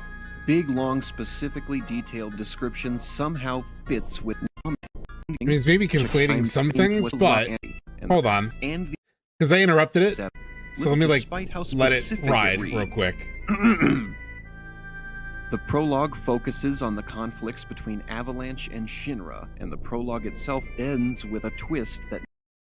I was getting caught up in a couple moments like this, where it's like, wait, but this isn't the prologue, but he's saying this is the prologue of FF7, and this is the prologue of FF7 Remakes. Okay, I'm tracking. The prologue focuses on the conflicts between Avalanche and Shinra, and the prologue itself ends with a twist that involves President Shinra directly. After the prologue is over, we are introduced to the story's true main antagonist in a flashback to Nibelheim. Beyond that, we'll do a lot of different things, like provide distraction outside a large fort to protect what's inside. To nitpick, the Fort Condor thing, you're not doing a distraction. You're just actually trying to protect the We'll Condor. interact with large, extreme temperature cones hanging from the ceiling That is really in funny. order to open the path forward. We will perform a timed face button minigame in order to impress a man of power. We will watch a character get murdered by Sephiroth just before a Jenova boss fight. We'll visit somebody seriously afflicted with Mako poisoning. The evil corporation's president gets killed in his office just before the endgame. We'll see Which was also just, and the prologue of the original a too. giant protective dome This is kind of interesting. barrier covering a critical location. They're both removed in a shining, peeling away disintegration. That is kind of We interesting. chase a fat, annoying white thing around, This is trying just to funny. retrieve a key that it had stolen from us. And it all comes down to confronting Sephiroth with Omnislash. As Midgar is This shredded bit. apart by tornadoes. That is kind of wild, right? The connection of the tornadoes is kind of similar. Look at that. Big, long, specifically detailed description somehow fits with original and remake, despite the fact that remake never leaves Midgar. Well, how's that possible? It's Before he explains it, it is interesting. I felt that in terms of the thing I felt that most with is with the end fight against Sephiroth. Like, people keep wondering, they're like, hey, in part 3, are we going to experience like the Advent Children fight? And for me, I'm like, haven't we done the Advent Children fight? We kind of did. I swear to God, we kind of did. Because if you look at this, hold on, not that. Sephiroth intro.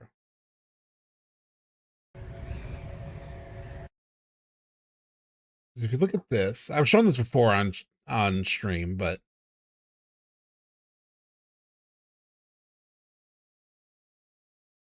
why is it not showing? Oh fuck.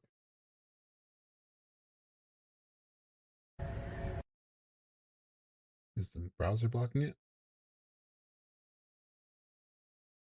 No. Why isn't this showing?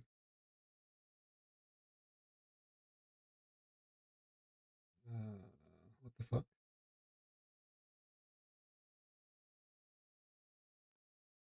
Oh, now it's showing. When you enter this fight with Sephiroth,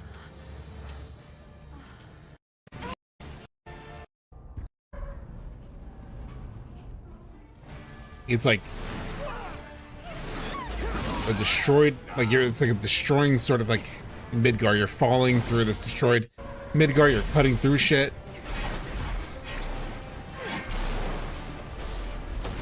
It's like falling animation.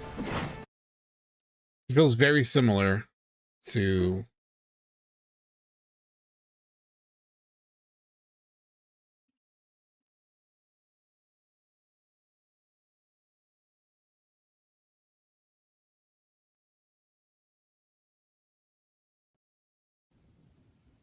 I'll have to mute it or I get copyright struck, but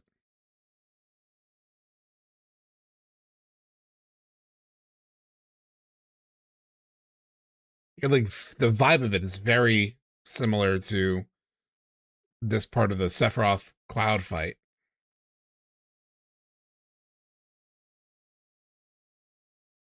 Sephiroth cuts this shit.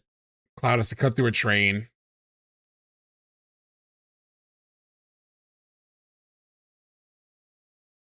And then obviously cuts through that building. It falls.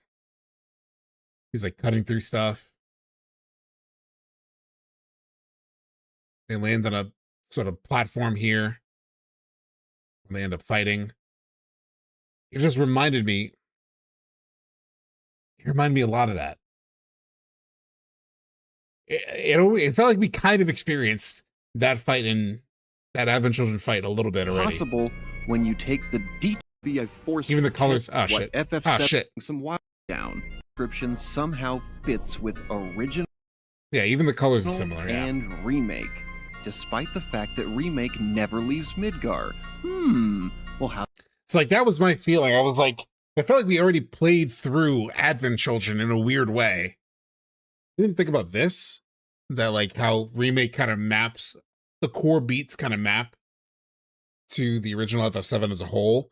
Some of them are a little bit of a stretch, but like, possible? I see what he's saying. It's possible when you take the details of these broad moments and make them the opposite of what they originally were. We always knew this was gonna get messy. Make them the opposite. Inversion theory, retain the same basic structure plot points of the OG FF7. Pay respect to the original fan-base desire.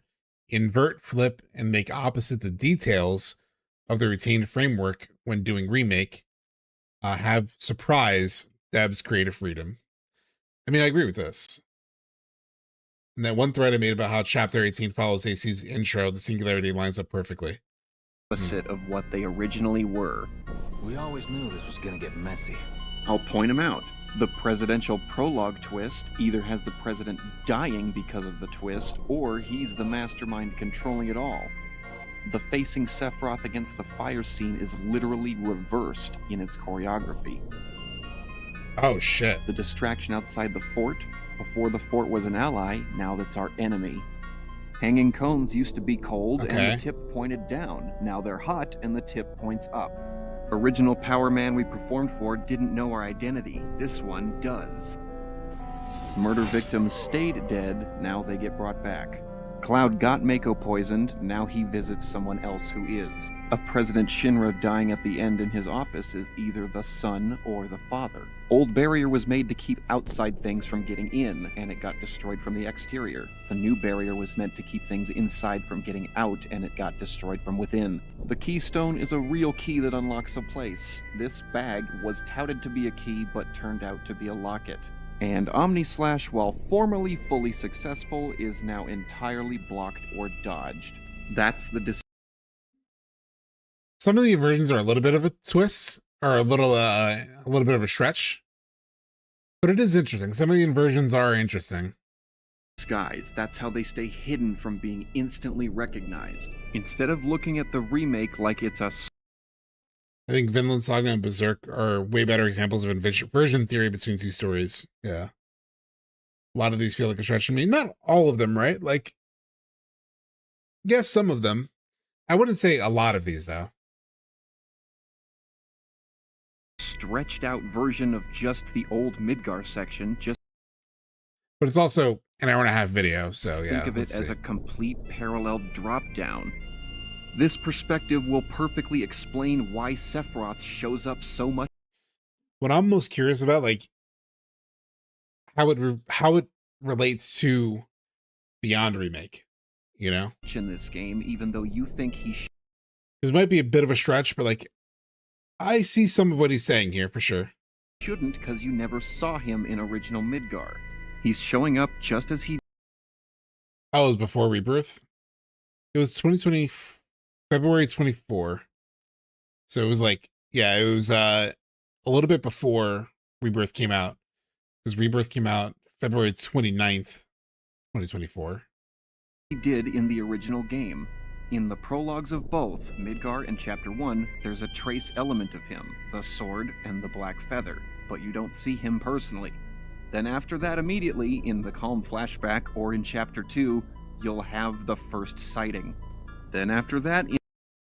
Some of those are interesting, though. Like, I do find, like, the inverted view of Sephiroth interesting. Like, the way that he turns away from us in the Nibelheim flashback and the way he turns toward us Back or in Chapter 2, Is an you'll interesting have visual the first sighting. comparison. Then after that, in both games, he pops into the story on occasion, the second to last time being to kill a party member, and the final time you see him is the big climactic ending. While the bookends of both games are pretty much direct parallels, all the stuff in the middle seems to have been completely shuffled and jumbled around. What's the point? To get rid of the responsibility Yeah, I agree, Notorious. of having to stay faithful.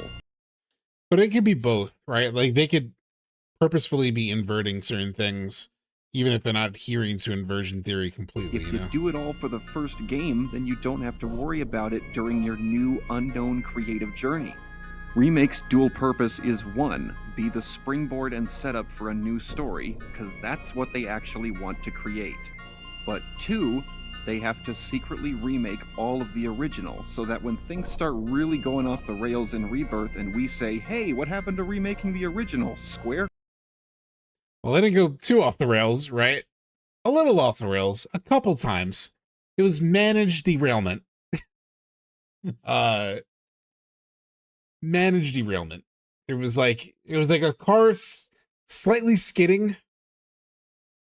It was have you ever driven on one of those roads that has like the ridges on the side to like wake up truck drivers or drivers in general?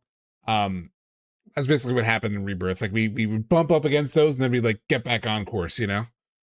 We're saving Aerith? No, we're not. Can respond with, but I talked about this in my video, you know, the reason why for that, in my opinion, is more like thesis, antithesis, synthesis, but we already did that whole thing.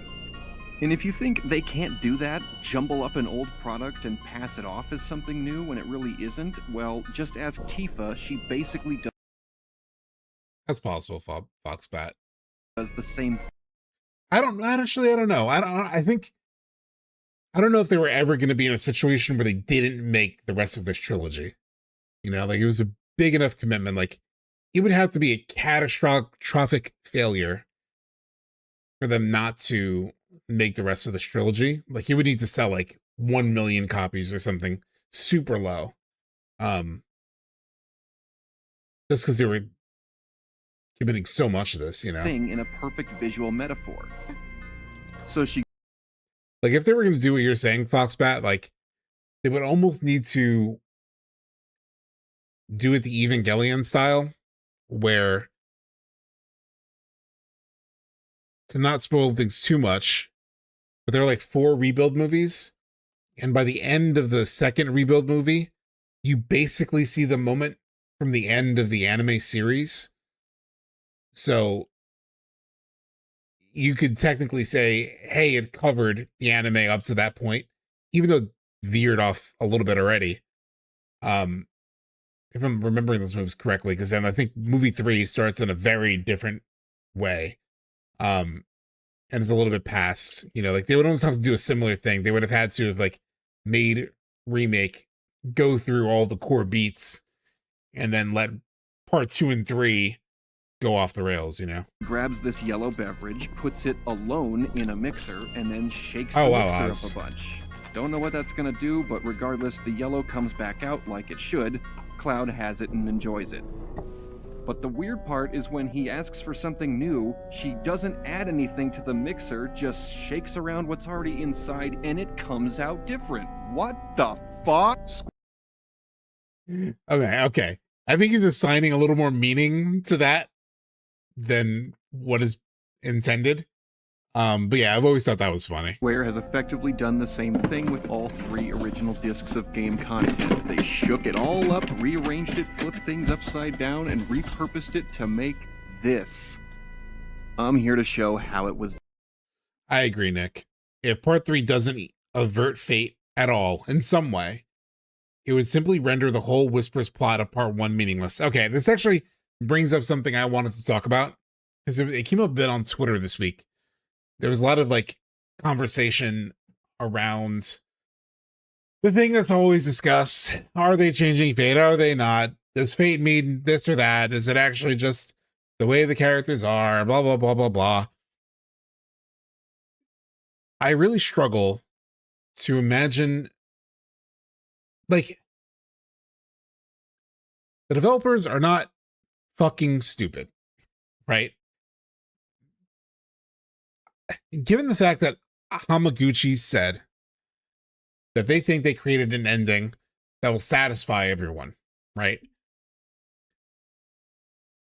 I think you have to, in order to be that confident, you have to be aware of the general fan response to the game, which I think they've shown, they have demonstrated that they're aware of what people think about these games. They have like active answers to certain things within the sort of like remake trilogy. Like Rebirth solved, Remake solved, Rebirth solved aerial combat, for example, right? But they're aware of like the criticisms, the things that the fans are saying. They're constantly talking about, like Katase was like, we hope to hear your theories and we want to hear what you think, etc., etc. And from what I've heard, the Japanese side of the fandom has had similar debates around fate and an expectation that's going to change and that it's a bit meta. That has dominated the conversation around the remake trilogy. They have to be aware that the vast majority of fans, around 80% of them, let's say, have an expectation that there will be some changing of fate, given that's what they fucking set up in the first game, right? People have been asking, will it change? How will it change? They have to be aware that that is the major conversation around the remake trilogy. So for them to say, we think people will be satisfied by the ending, they have to believe that the 80% who believe that there will be some kind of change will be satisfied. So, or they're just being ignorant, or they're just being like stubborn, thinking, well, they'll like it anyway. But I don't think that's the case. I think they're aware of the meta conversation. And so when they say they think it'll satisfy people, that is in context of the wider conversation around the game and what fans are expecting. You won't please everyone. I don't even think multiple endings will please everyone. I personally hope there are not multiple endings. Fucking drop your balls on the table, put an ending on there, tell us your story. That's what Final Fantasy is. There's not multiple choices in Final Fantasy games. It's not a thing. They can make it a thing. That's totally, up to them. I think it's a pop out to do that, unless they blow my mind, unless they do it in a way that I never imagined, and it actually satisfies me. I will always leave that open as a possibility, but I don't think that's what they're cooking. Done. And we're going to analyze the first 9 chapters in this video, so buckle up, because here we go. Chapter 1, The Destruction of All Your Hopes for a Faithful One-to-One Remake. In the chaos, buckle Holy up, shit, okay. Here we go. Give me that chapter 1 again. Chapter 1, The Destruction of All Your Hopes for a Faithful One-to-One Remake. And the chaos all starts the moment you've hit New Game, Picture Camera Settings, and your difficulty. Because the very first cutscene of Remake is actually an inverted version of the very last cutscene of the original. Let's take a look at the original. We start high up in the clouds. The camera pans down to reveal the rocky wastes below, and we begin to follow along some wildlife. Turns out it's Red 13 and his offspring. I want to give this guy better footage so bad. This is at max. It's 1080p. But my God. By his Cosmo Canyon theme song drums playing in the back. Thank you, Choco Bowl, for the follow.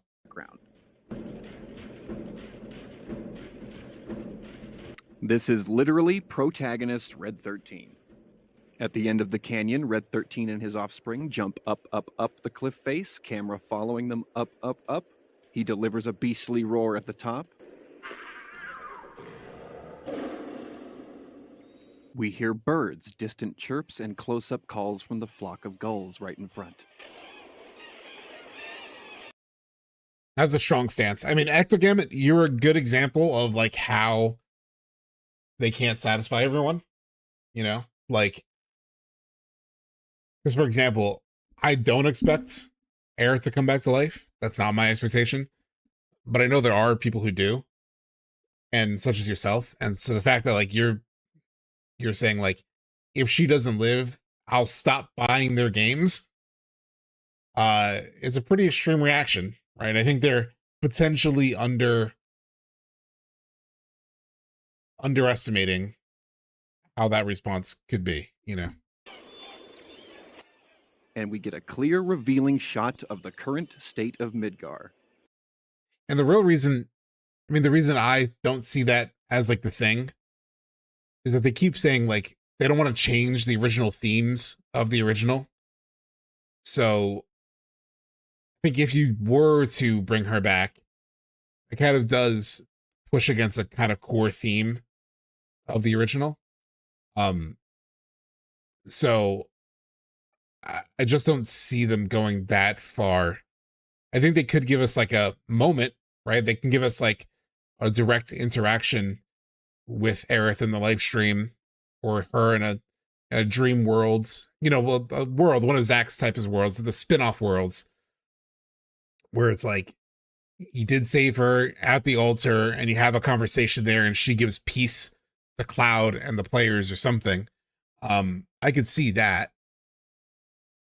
I don't know how they stick to the concept of like staying true to the original like themes if they were to bring her back.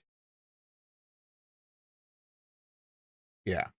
And it's completely overrun by nature, teeming with vibrant green plant life and blue water. The tone of this entire scene is focused on nature triumphing over industry and humanity.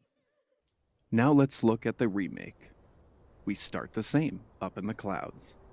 But that was actually a topic of something I was going to discuss in my Sephiroth video, Wick. Instead of panning down, the Sephiroth accepting the cycle of life, to reveal the rocky wastes below, the camera will pan up. Then we begin to follow our wildlife, not way down low at the bottom of a ravine, but way up high in the sky. There are not multiple. I mean, Ecto, they could, you know, none of us really know. We're all just giving our best reads, you know. Animals, there is one lone bird. It is not a literal representation of a protein. They definitely set up people to want that. I will say that. They definitely set up people to want that. Thank you, Zidane, for resubscribing. Aerith won't live, she already told us about. It's not about her, yeah. Antagonist. It is a metaphorical representation of the antagonist Sephiroth, reinforced by his background theme song, One Winged Angel. He tells us in saying, personally, I'm indifferent to the matter because Aerith will be back and playable regardless of if she's dead or alive. I agree. I think we will have some kind of playable Aerith in some way, shape, or form in part 3. And the one thing I think would be really cool is if Cloud's like connection to her in her live stream world or whatever gives him some of her abilities early on. Like that would be cool. Like what if like he starts similar to how he has synergy moves with Zack when they're apart. If he can somehow cast like Arcane Ward and stuff like that. Plus it's gonna be a gameplay element that people are gonna miss. So having some way through these world shenanigans to sort of like enable those abilities would be kind of interesting. And parallel to following Red 13 up the cliff face to a reveal shot of an overrun by nature Midgar, we'll follow this bird up and up and up the outside. That's actually not a bad idea, Wizenaz. Wizenaz in chat, on the YouTube chat, is saying, I think Aerith doesn't need to come back to life, but reborn hundreds of years later along with Cloud / the main cast, like, you know, the Red 13 scene. I don't know if it'll be like the Red 13 scene, but like, if there were like some way to show the idea of being reborn on the planet, the cycle of life, if there were like something where they show some kid in the far future that seems to have like some characteristic of Aerith, you know, that might be like a way that they can reinforce the idea of like the cycle of life and like what she says at the temple, right? Like at the temple, she says, this video is going to take like 20 hours to get through. But like in the temple, she said this, right? What was it? What's her big speech?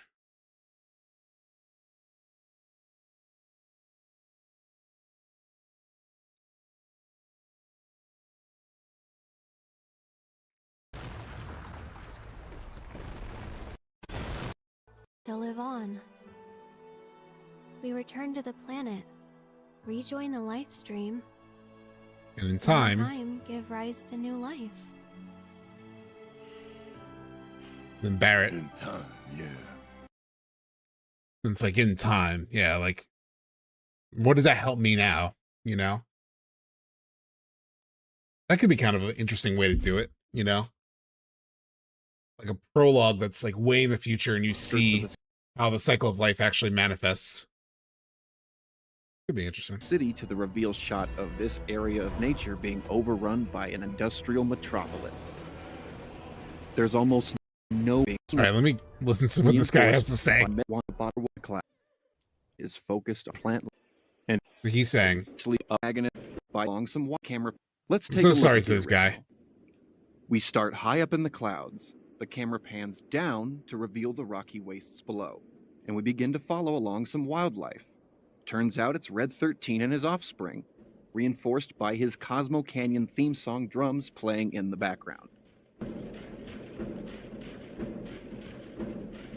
This is literally protagonist Red 13.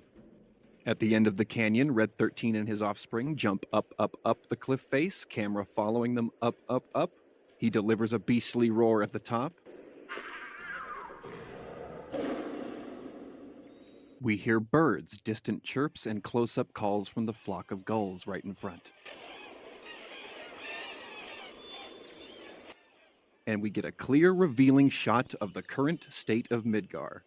And it's completely overrun by nature, teeming with vibrant green plant life and blue water. The tone of this entire scene is focused on nature triumphing over industry and humanity. Now let's look at the remake. We start the same, up in the clouds. But instead of panning down to reveal the rocky wastes below, the camera will pan up. Then we begin to follow our wildlife, not way down low at the bottom of a ravine, but way up high in the sky. There are not multiple animals, there is one lone bird. It is not a literal representation of a protagonist, it is a metaphorical representation of the antagonist Sephiroth, reinforced by his background theme song, One Winged Angel.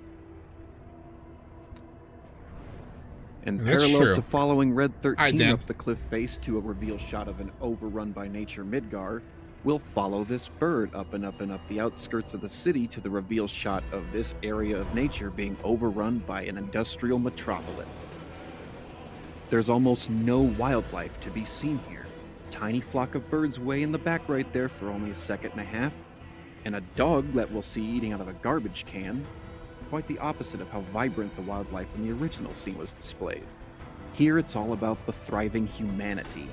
The roars of beasts are not here, there's the roars of engines and construction.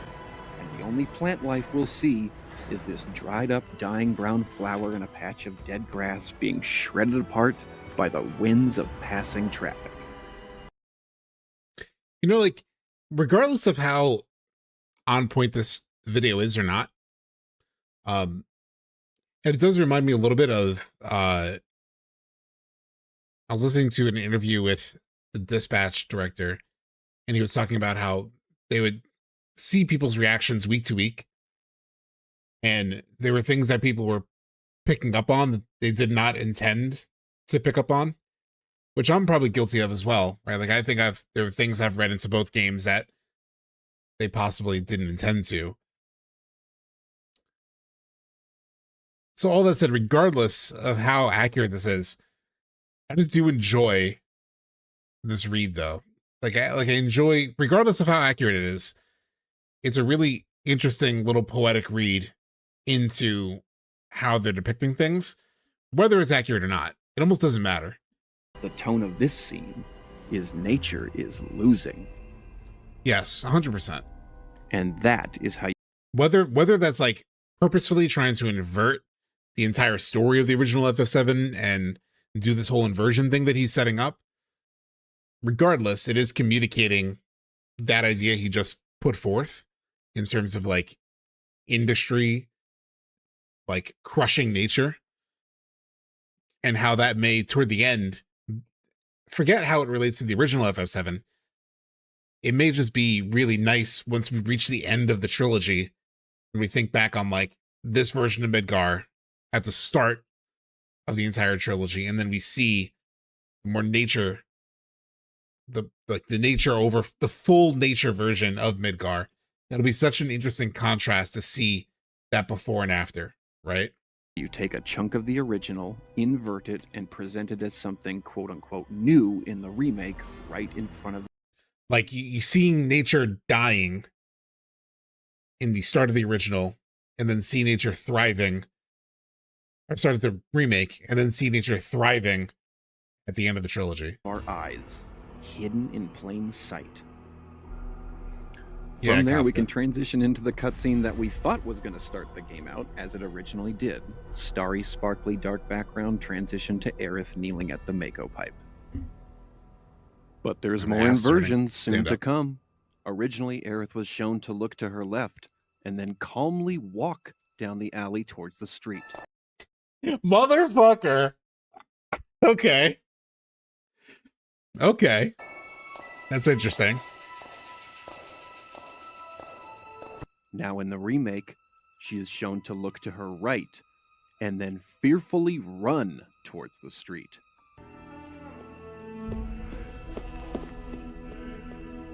Okay.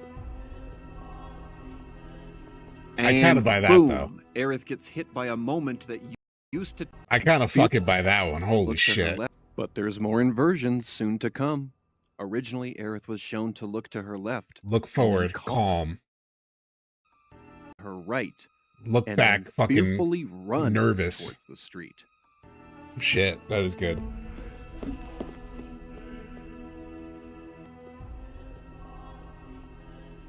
And boom. Purple doorway to her right. Yeah, the coloring of this has always read that way too. And we know in the script, because we read the script last week, the script literally says that she senses the whispers, and she may have had a lot of bad experiences with them already up to this point. If you missed that from stream last week, let me just pull that up real quick. We actually showed that when we were talking about the whispers. Where the fuck is that script?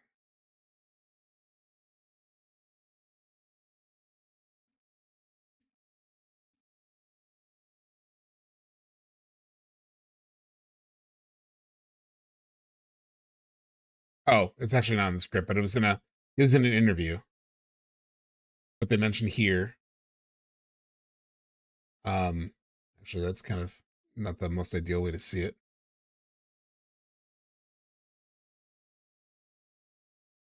It says, what is Aerith looking at as she's crouching in the alleyway?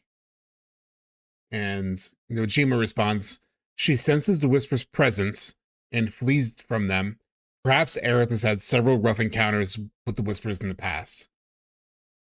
Such as direct confirmation from the actual writer of the game. Where the fuck are we? About what we're seeing in the scene.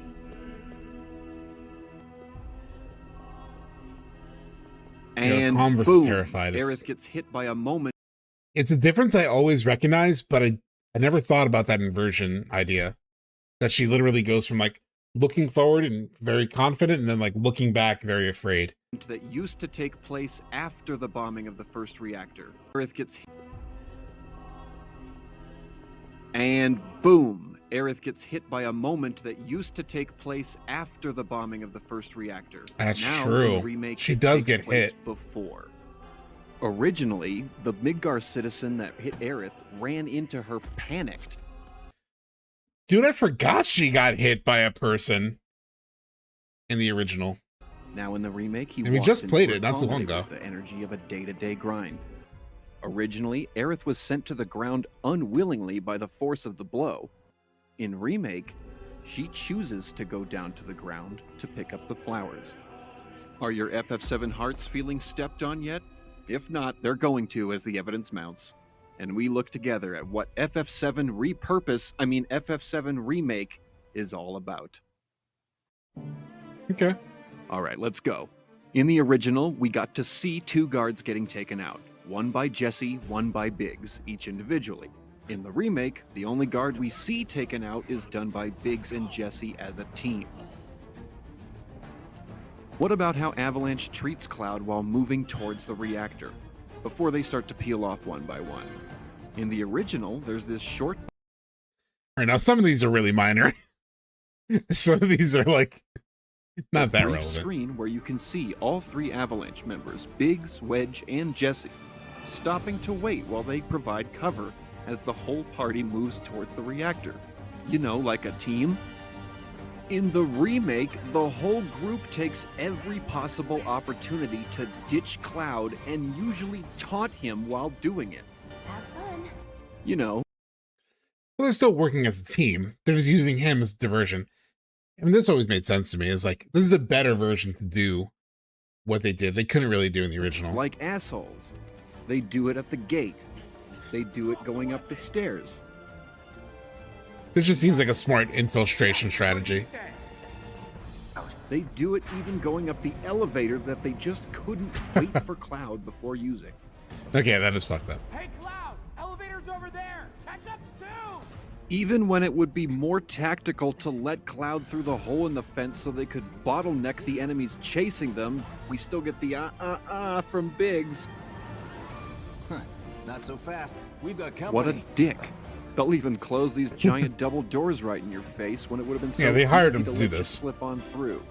God. Then would have been so What a dick. They're just deadbeing assholes. Double doors right in your face when it would have been so that's easy funny. to let you slip on through. God. Then we get to this part where Jesse asks about Tifa and Cloud's closeness back in the day, and this happens. Oh look, it's Nibelheim in the day. Cross that off the reference list. We're also going to see Kid Tifa, so cross off Cloud's past as well. But then she spills the inversion beans. Cloud! Are you ignoring me? What? Are you ignoring me with frustrated humph? Not so fast, Square. False memory, Any yeah. player who knows the original will remember that it was Yeah, this is kind of how they baked in that stealth element. Cloud who got ignored as a child by Tifa and her friends, not the other way around. Cloud was ignored. Cloud wanted to be noticed. Tifa and her friends never let him in the group, and that's why he resented them. But in the remake, inverted Ragdim theory strikes again.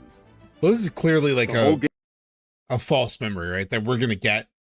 I think we're going to get this stuff visited in the live stream sequence. Games like this, we have no choice but to just plow ahead. It's almost time for another reference, but it's going to be a big call. It's a notable forward, inversion, but we something that know used to happen it's a fake after memory. Yeah. Midgar in the original. See if you recognize it. The party is unknowingly tracked by an enemy. Barret is aware of this. Despite that, he threatens Cloud, points his gun at him, and fires into the enemy that was previously hidden from view, and the corpse falls into frame. This all happened in Corel Prison when Barret killed the Couch Man. We got tracked by an enemy. Barret was aware of this enemy. He pointed his gun at Cloud and the party. He fired and ended up killing the enemy that was out of view, and there's the corpse falling in. Obviously, there's something that he's pointing out here. I don't think this was intentional, though. I don't think the reactor moment is a reference to the Corel moment. I see how he's connecting the dots there, but I really don't see that. Because that's a stretch to me. Same scene, but let's invert the details. Instead of a human, it'll be a robot. Instead of being behind a bunch of cover, it'll just be sitting right out there in the open. And instead of being an actually serious moment of tension, Remake plays it up for laughs. I mean, Keen, I just don't buy that the devs were like, yo, this moment, it actually maps back to Corel, where Barret does the same thing. Like, I see how you as a player can connect the dots, and there are dots to connect. But just like when I mentioned the dispatch director being like, he was watching people play through the game, and like people were connecting things that he never connected in his own head. I just don't see the Midgar reactor run really being connected to Corel in a meaningful way, even in the creators' heads. But they're so disconnected in moments, as moments, that they're not even like meaningful inversions, you know? The ones where like they're inversions of like similar moments in the original I could see, but it just feels like a bit of a stretch. It's a story of how we die, we become parts of other things. Here we're seeing the filler of made from the recycled parts of classic FF7. Then we reach the laser security screens. This is from the original, but it used to take place before. It's kind of Nomura. It's also Nojima too. You know, right? Like everyone says, like, oh, so Nomura. It's Nojima. It's Katase. It's a lot of people. You know, like it's just a bit of a the second infiltration, not the first one. There used to be only one screen. Now there are multiple. The lasers used like shooting a threat off screen to protect, you know, the characters makes sense in the Mako reactor situation, you know, rather than like a direct reference. It could be, but it just feels like way too small to like be purposeful. To be constantly on. Now they're the fucking Aerith looking forward and being calm, looking back, being like anxious and terrified. I totally see that. Intermittent. Because they used to be on all the time, the party was forced to detour around them. Now, we can plow straight through with adequate timing. Then we're off to fight the Guard Scorpion Sentinel, and there's an inversion here regarding the like, for example, those things that got in the way, the lasers that got in the way, I think it's just a level design, like game flow decision, rather than like an inversion, you know? Tail laser. Originally, it was entirely and easily possible to never see the tail laser fire. The tail came up, Cloud warned Barret, and all the player has to do is sit there and take no action, specifically attacking, but you... Yeah, Oz. At best, it might be to highlight Barret having a different utility to Cloud in combat. Yeah, which is the point of that scene. The point of that scene is like even leading up to that, Jesse says there's some things that, you know, a sword can't reach, and then Barret shoots it. Like, that's the storytelling that's happening there versus like a direct reference. I don't know, to me. I think there are very interesting inversions that are pointed out in this video. There's just others that feel like a bit of a stretch. You can connect them, but I personally don't think they have that level of connection. And they'll go back to normal. Inaction will save you. Setup's the same, tail goes up, Cloud warns Barret, but here it's impossible to prevent the laser from ever firing, unlike the original. And inaction here will get your ass lased. After the fight, the bomb timer here... How do you take no damage there? Did you see that? Firing, unlike the original. And inaction here will get your ass lased. No damage. What is that, 3 damage? Here will get your ass lased. Oh, only 3 damage. Maybe because like easy mode, new game plus. Because he has a buckload of HP. First 10 minutes is now either 20 or 30 because we have player choice. Your call, Merc. After the fight, we get the Jessie predicament moment, but there's a couple twists here. Originally, we didn't see what happened to her when it took place. Now we watch the event go down.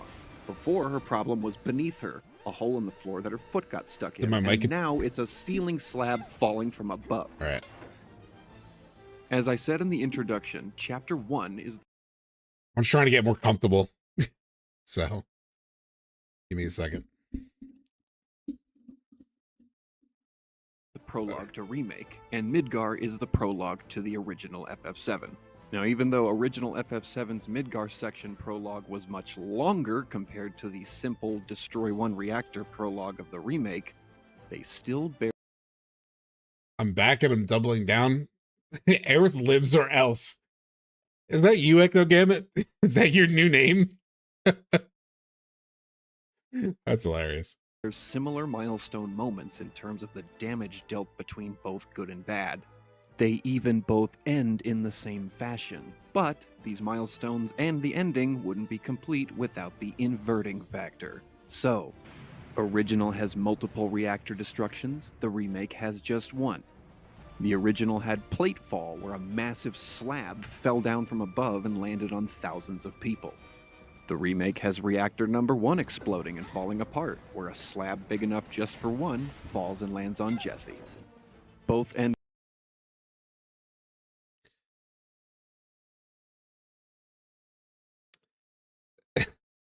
That's another example of just like, I think it's a stretch.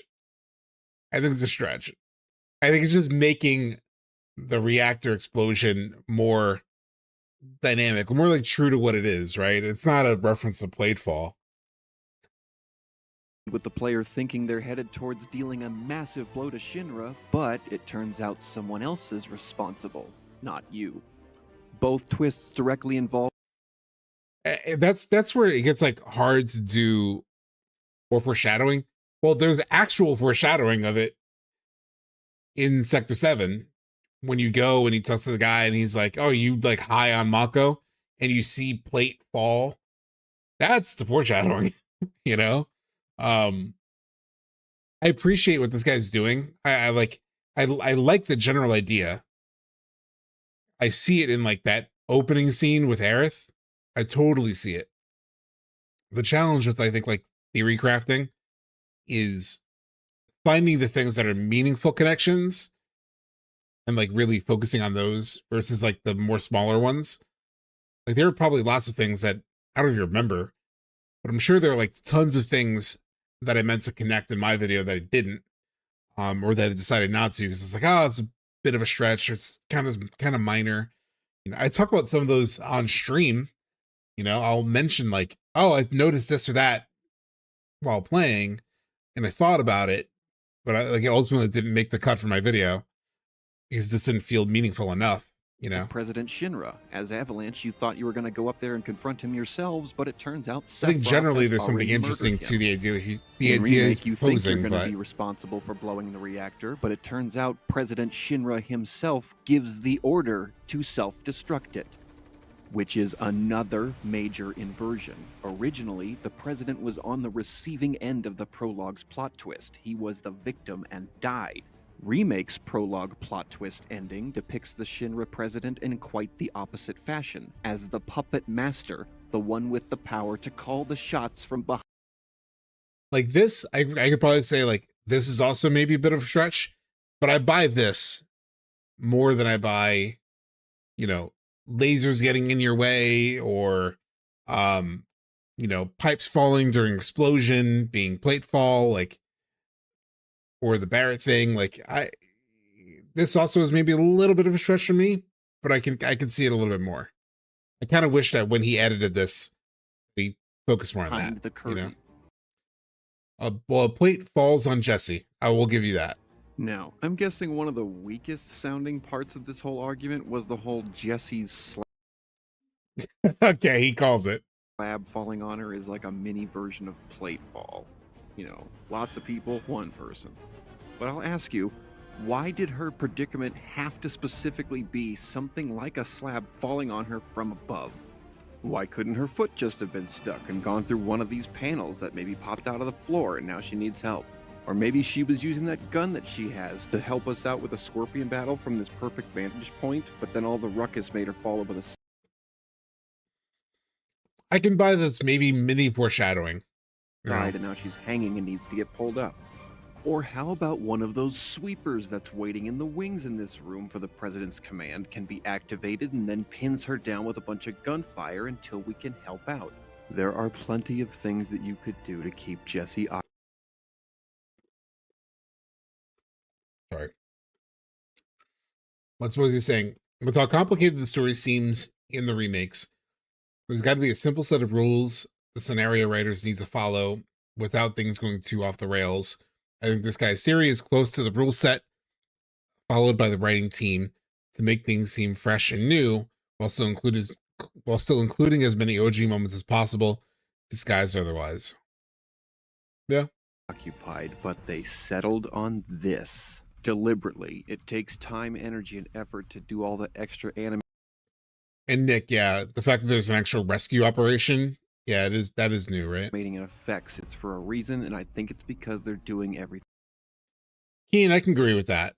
You know, I think some of our thematic inversions, others are just situational recycling of bits of FF7. Thing I'm saying they're doing. And if they're not doing this inversion thing I think they're doing, then tell me this. Why did they add this extra elevator on the reactor approach when it wasn't there before? We've already had 4 moments of Avalanche leaving Cloud behind to deal with, folks. Do we really need a 5th one to reinforce this? Well, yes, if you're trying to make a callback to this elevator that also led to a reactor, because they're both small, square, they got the caution tape, and they even poof out dust at the end of their ride. And the caution stripes on the remake elevator make less sense because there's giant walls keeping you from falling. The old one was just a flat, less sense because there's they poof out dust? And the caution stripes on the remake elevator make less sense because there's giant walls keeping you from falling. Stripe and I didn't see dust in the remake one. Poof out dust at the end of their ride. And the caution stripes on the remake elevator make less sense because there's giant walls. I don't see any dust on the remake one. I've watched it 3 times now. There is dust? Where? Keeping you from caution stripes on the remake elevator make less dust at the end of their ride. Oh my and the god. Caution stripes on the remake this shit elevator make less sense. That's like imperceptible. It's because there's giant walls keeping you from falling. That's fucking dust. The old one was just a flat platform. But that's I don't expect a developer to being like, we gotta make the fucking dust in the corner because that's a reference to the fucking elevator in Junon. That's a bit of a, it could just be that's what happens when a elevator comes down in a place that has dust, you know, like, plus that dust is super what they're subtle. Doing, shove everything from everywhere into this. I just watched it 3 wherever we times. can, even if it only makes the player think of old stuff for just a moment. Didn't make me think about that at all for just a moment. And with that, time for the next chapter. All this stuff is planned. I get that, like, dust is like plans. I'm just saying, like, are they purposefully thinking of the Junon elevator as a reference point to like dust poofing very slightly in a dusty place, you know? Chapter 2, Fateful Flashbacks. This chapter is a parallel. But you say you sneak in details, right? But this is presenting it like it's a very intentional thing, you know, that's like, we're calling back to Junon. Of all the story beats that took place in Cloud's calm flashback story to Nibelheim. Just watch and see. First we got rumbling, followed by a big boom. We've got Cloud showing a level of excitement about his new materia. We follow guiding girl, and then the structure beneath us collapses and oh yeah, followed by a big boom. We've got Cloud showing a level of excitement about his new I don't think he's that excited about the materia. He's very dismissive of like getting it. He's like, you can even make him say like, don't you know who I am? He's like, yeah, well, thanks. Materia. Yeah, his tone is condescending, if anything. We follow guiding. It's a fun video. I'm not attacking this guy at all. Like, I think the really meaningful inversions that he's pointed out are really interesting. Like the Aerith one is still fucking me up. Girl, and then the structure beneath. I just wish you kind of focus more on those, you know? Thus collapses and oh no, someone separated from the rest of the group. Then there's the prominent fountain. When you get there, the game halts you for a scene or situation that you can't just run past or instantly skip. You can rush through it, but you still have to experience the whole thing before moving forward. Both of these journeys have you making your way through tight, twisting terrain, as well as scaling up a large something top, and there's even a moment at the highest point where the camera on its own specifically moves to focus on a distant reactor in the background. Okay. Okay, he's doing something here. Maybe a little stretch, but definitely feels like I can see this. And of course, it couldn't be a parallel to the calm flashback without the famous Sephiroth against the fiery wall background FMV. Now we'll go back and see how they disguised these moments by applying the Ragdim theory and inverting the details. We used to have one constant rumble before the boom, now there are periodic ones. And with nothing but a few scratches to show. But the planet's what matters, right?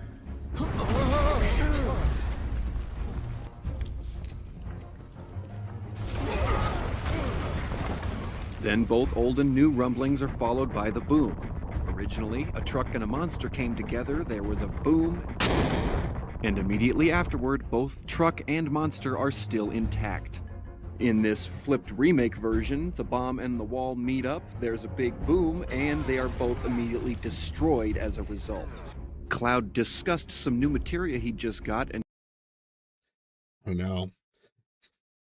Yeah, I mean, like, some of those are just... It's the destruction of the thing, you know, it's an explosion because they set a bomb. I don't know if it's an explosion because of the link that he's making, he was but... clearly excited to use it. And Sephiroth kind of belittled him a little. I like the maze and the reactor shot, and I thought that was interesting. Cloud shrugged it off like, yeah, come on, whatever. Now in Remake, we actually see Cloud acquiring some new materia. You can have it, for saving my life. And he could not care less about it. Just doing my job, nothing more. He even tries to turn away without accepting, and Jessie has to force it into his hand. Cloud kind of belittles and lectures her about what survival's all about. Survival can be a matter of luck or skill. You can't rely on luck.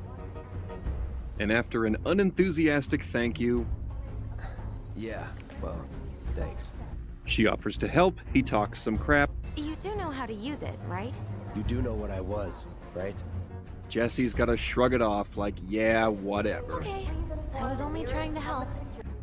Next, we've got the bridge collapse that separates one person from the rest. Pay close attention because the lead-ups to this collapse are way more identical than you think. So you're following your guiding character, Tifa. When you get close to interact with her, you get frozen and she gets to have a head start and break away. Now we're following a guiding character, Jessie, and even though we never get to interact with her to cause her to break ahead and get a head start on us, the game forces it anyway by whipping the camera sideways and forcing you to walk. Then she's long gone. As you try to approach again, your movement pauses and you can hear the sound of the terrain beneath you breaking apart. Same thing in Remake. Right before the actual scene of the collapsing rubble underneath you starts, there is a brief pause where you're stopped and it starts to, uh-oh, the bridge, and it breaks. And in the original, as a result of the bridge collapse, one of the Shinra troops was separated from everyone else and could not take the same path they did. And in Remake, you discover that you're the one to be separated after this incident. And if anyone out there's thinking, but Ross, that was a pile of rubble, it has to be a bridge for it to be a parallel. Well, don't worry, run ahead for 5 seconds and there's a bridge right there. Thanks, Square. And there's our inversion. Before, we got to be on top of a bridge when it broke, and now we get to be underneath it when it breaks. Thanks, new content. How about them prominent fountains? In the original game, we got stopped at a fountain for a field dialogue sequence between a bunch of allies. In the remake, enemies exchange damage in combat. Even the fountain itself has been inverted. It used to be a materia fountain. Materia is solid. Now it's a water fountain. Water is, you get it. Oh, and here's a fun fact. Even though both fountains look totally different at the start, look what happens to the remake one partway through that battle. His stretchiness is impressive, yeah. No longer a... What the fuck was Look that? what happens to the remake one partway through that battle. I don't think I've ever seen that animation. You know? I don't think I've ever seen this fountain break. I never noticed that. No longer a round, symmetrical, pristine shaped fountain. I think what happened with this video is he drew those parallels of like the big moments, right? Which I think there's some validity to. And then was like, you know, and then just found every single instance that might connect to that core idea. You know, like he saw these like big inversions and was like, oh shit, that's really interesting. Now I'm going to find and prove it through everything, you know, and in that process got to parts where he's now just like putting things together that don't really have connections, you know, like the rubble collapsing similar to the bridge. I kind of see the point that he's making, but then down to like the points of like sound effects and stuff like that. Yeah, confirmation bias is what I'm sensing quite a bit from this. This is Jump the Shark. Yeah, I kind of agree. I hate to do it because like I was really excited to watch this because people have talked it up so much, but 25 minutes in and it's an hour and a half. Keep with it, it all accumulates.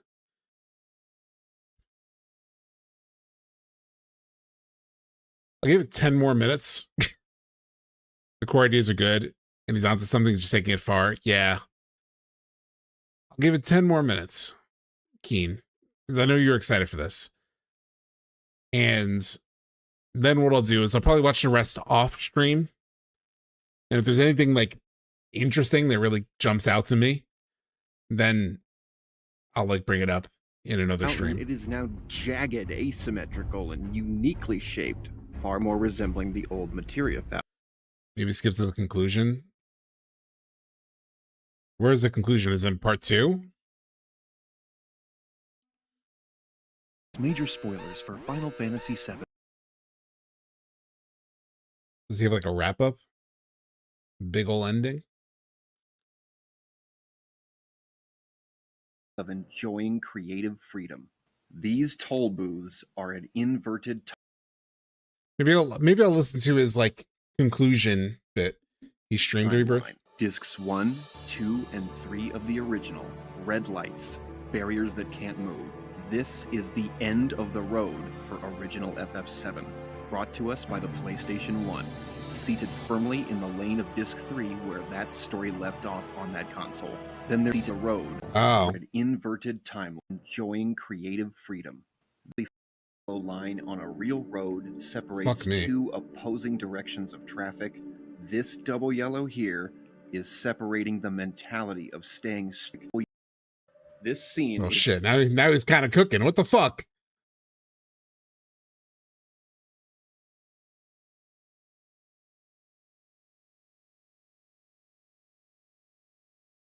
You know what? Let's hear out his chapter 18. The penultimate chapter of this analysis. It's time for the last. Chapter 18. The Toll Booth of Commitment. All I want to tell you about is the toll booth, but I'll quickly surmise how the end of the original is the same as the end in Remake. This screen where you were ready to jump down and confront Sephiroth, everybody's standing around, they all turn to you when you talk to them except for one person. That's the same as this screen, the portal being vertical versus horizontal, but there's everyone standing there, and why? Fuck. That's kind of interesting. I need to use the bathroom though. Give me 1 second. What time is it? How is it 4:30 and it's like pitch black outside? God, I hate daylight savings so much.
right.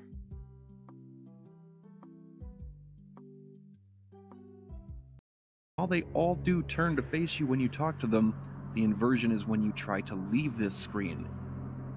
Aerith is the only one that does move. In the original, the screen before this was the last place in the game you could possibly save. It's the last screen they will let you use this save crystal to spawn a save point.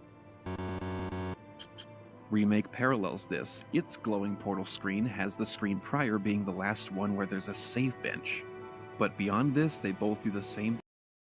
See, some of these, you know, are like just game design realities, right? And I'm pretty sure you have to create the save point in the creator. Like they gave you a save crystal and then you place it, right? But either way, this is just like, I think it's more of a byproduct of like game design. You got to give players a way to save prior to, First, you know. there's the crazy chaotic jumping spree across these platforms to get towards the bottom. Oh yeah. And here's something I love. It almost feels like this depiction of the jumping down platforms is what this original one should have felt like. They just couldn't pull it off because of the old retro classic hardware they had to work with. I almost think that this was in their minds. See, like I like when the video does this, you know, when the video finds or focuses on like the more meaningful comparisons. Like I do think there's something here. When making this. Instead of boringly remaking this exact moment later on in the trilogy, find a new way to remake the feel of it and present it to us. In both games' Descent section, you're fighting the same repeated monsters over and over, either Iron Men and Dragon Zombies, or the Three Whispers. Then there's a synthesized boss, either literally Jenova synthesis, or the Three Whispers synthesizing into one Whisper Bahamut. By the way, fucking synthesis, by the way. I did not, when I made my video and I mentioned the idea of like thesis, antithesis, synthesis, I had forgotten that this boss was named Jenova Synthesis. Like straight up, I forgot. Because when I play the game, I don't usually have the help tool, which is the thing that, you know, you put over, like it appears above the main thing, and then it shows you like when you have your cursor over an enemy, it shows their name. I didn't have that turned on. So I didn't realize that Jenova Synthesis was the name of the final Jenova boss. And I really regret that. Like if I could have included that in my video, like thesis, antithesis, synthesis, fucking Jenova Synthesis. Bizarro's fought directly, but Whisper Harbinger is fought through the medium of the Three Whispers.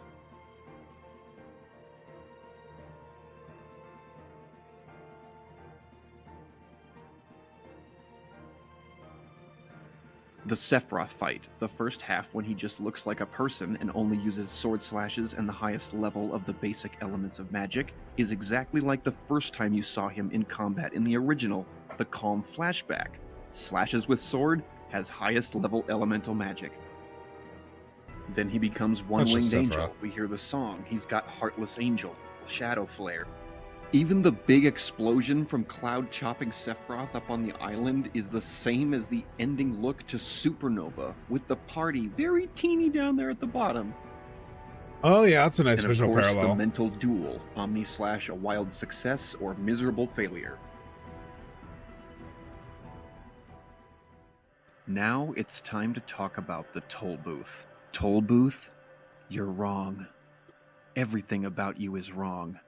And I can prove it. In order to understand the significance of this moment, first we'll question everything that doesn't seem to make sense when you stop and think about it. First, why is the toll booth even here? Why does it exist? It wasn't in the original, so Square didn't have something they needed to remake. And also, who's gonna use it? What Midgar citizen is even gonna make it to this toll booth? You saw how we had to get here, so who's using this toll booth? And if someone did get here, why are you going to block their lanes and have them either turn around and drive to their doom or greenlight them to go into oncoming traffic? Doesn't make any sense. Same with traffic coming. I mean, the toll booth I just assumed was, what's it called? Just reference like how these highways are designed, you know, like it makes sense within the context.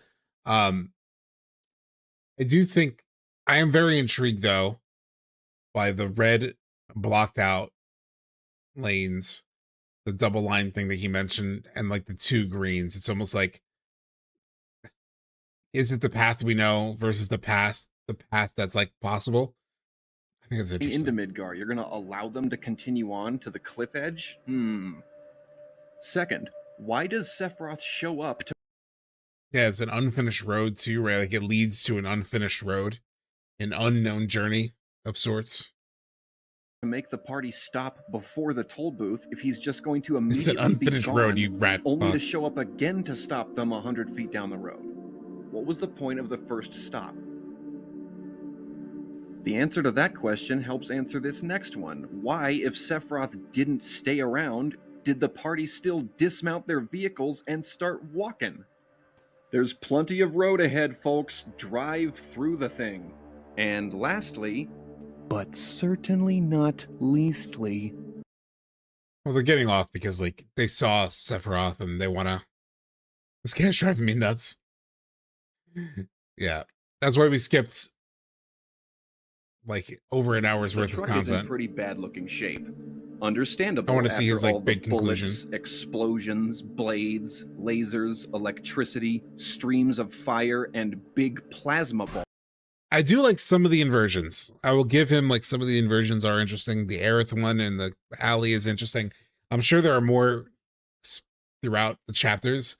I struggled to like sit through a video where it's like, at least on stream, where it's like lasers and how they relate to Junon. I know that's not what he made, but I'm surprised the thing doesn't look like worse. the dust thing. And... However, riddle me this. Having also been there for all the bullets, explosions, blades, lasers... His video on Rebirth is 6 hours? Electricity, streams of fire, and big plasma... Hold on, I'm very curious.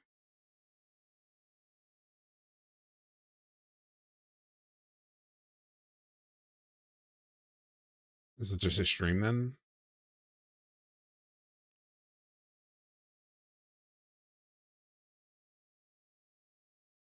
I think it's just a stream.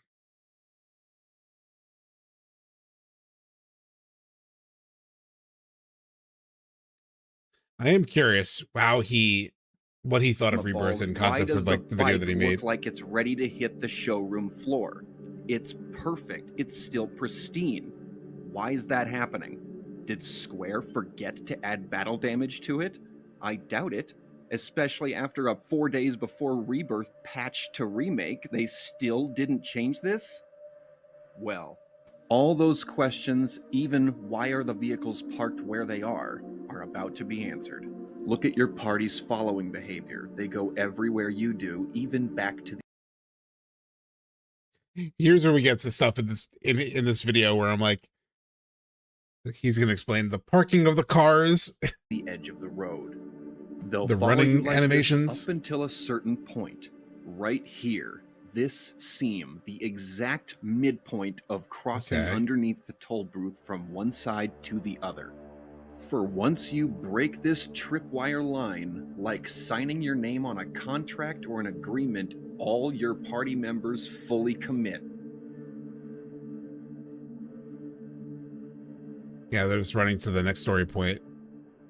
There's no looking back, turning back. There's no going back from what you just did. Okay. Yeah, Yeah, you can maybe some try to get them symbolism there. back, sure, but no matter how far you go, even to the edge, they don't follow. So clearly, passing under the toll booth bears some significance, and that's why you're... I mean, I feel like that stuff just happens in games, though, you know? Like, you do reach trigger points where characters do a certain behavior, because, like, that's how it's programmed. Whether there's an actual deeper meaning to it or not, I kind of doubt that, but I could see the symbolism. You're stopped beforehand. Like, yeah, now they're committing. Granted, but that's not even the moment of committing quite yet, right? Going through the Whisper Wall, that's the moment That's of no why return. they get off the vehicles, to make you The player consciously make the decision to pass under it and forward.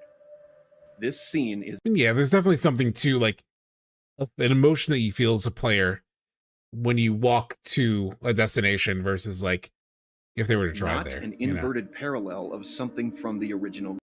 I don't think it like really means everything that he's making it mean, but I do think there's an intention to make you feel something about like walking to the end. Game. You know, It's an inverted parallel of reality itself. The same way a double yellow line on a real road separates two opposing directions of traffic, this double yellow here is separating the mentality of staying strictly faithful to the old and the mentality of enjoying creative freedom. I do find this red and green somewhat These interesting. toll booths are an inverted timeline. Discs 1, 2, and 3 of the original, red lights, barriers that can't move. This is the end of the road for original FF7, brought to us by the PlayStation 1, seated firmly in the lane of Disc 3 where that story left off on that console. Then there's poor Remake stuck in the middle, doing double duty, faithfully recreating the original and setting up a new story. That's why it has one tire on each side of the yellow. It's in both zones. It's the turning point from old to new. Rebirth and reunion. That's why the condition of the truck and bike are the way they are. It's not about the in-world conditions, it's about being symbols of the systems that carried these stories. That retro classic, weathered by almost 30 years of time system, next to its sleeker, faster, higher performance brethren, PlayStation 4. Original and Remake both have a vision, and this is represented by the headlights of their console vehicles. They overlap in the beginning as Remake has showed us, but as we continue this trilogy, we'll be getting farther from that story we knew. The upcoming unknown journey is gargantuan. It's intimidating and slightly fearful, but fear not. Steel yourselves. Grab that controller and walk yourself through that arch one more time, knowing full well the commitment we all made. There's some reaching for sure, but I do kind of like some of what he reads into it, you know, whether it's intentional or not. You know, it's fun to think about the diverging paths, and one leads to sort of an unknown journey, which we know is what they set up, and the other, you know, is so what kind of could where Square we've do? been. Whether the truck is the PS1 and the bike is the PS4, like that's, you know, To ever quell the hopes of a remake. the idea of that crossroads, and one being like one path kind of being a sort of like a known one that we're blocked off from, and then the open sort of like possibilities. I don't hate harmless it, you tech know? demo spurred the fan base on even further to pine for it. Do you do it the way they want and feel hollow inside? Do you abandon the idea entirely? No. They brainstormed, they thought and thought until somebody perked up and said, "I've got it." As a one-time gig to free us for creativity, make the promise, fulfill it, and have no promises to keep. And they've done it. Every story beat, every moment, every little thing is in there. Because they truly love their baby. They made a send-off. I agree with a that. memorial, a proper You know? goodbye to FF7. They made 3 discs in disguise.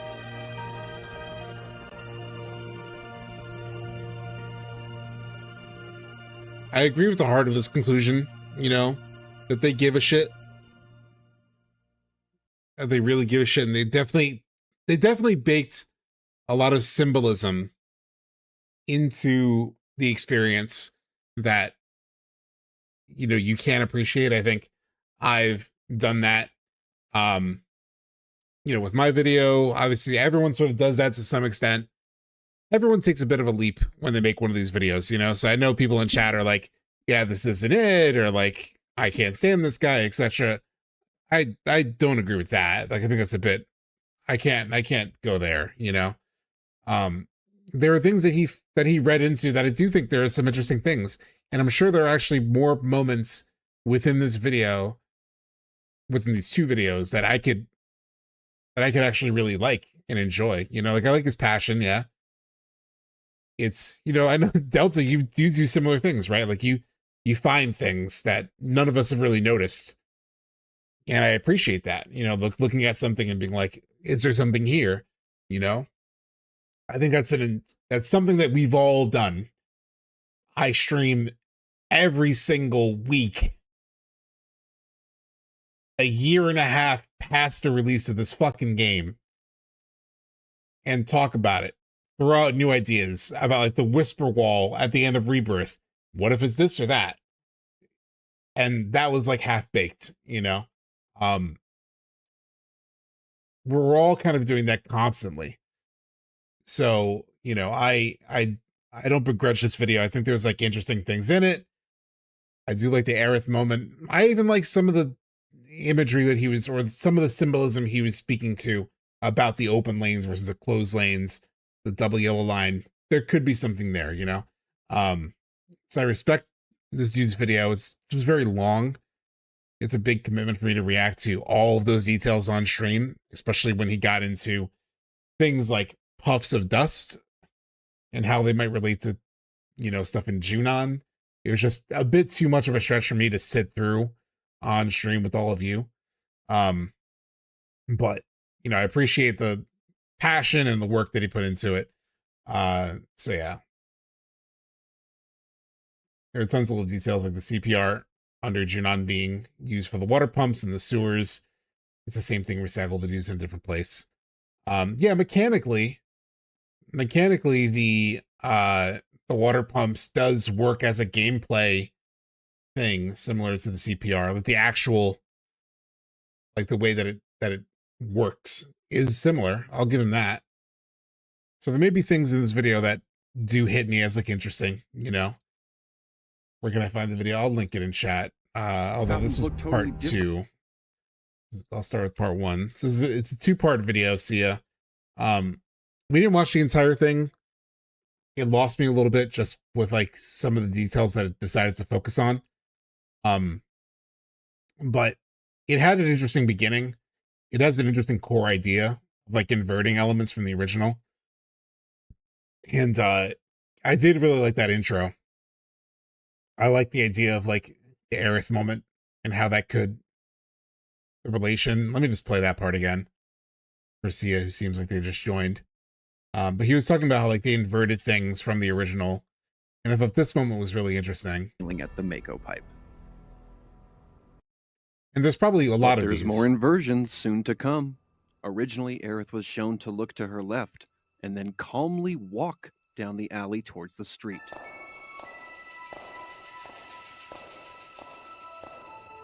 Now in the remake, she is shown to look to her right and then fearfully run towards the street.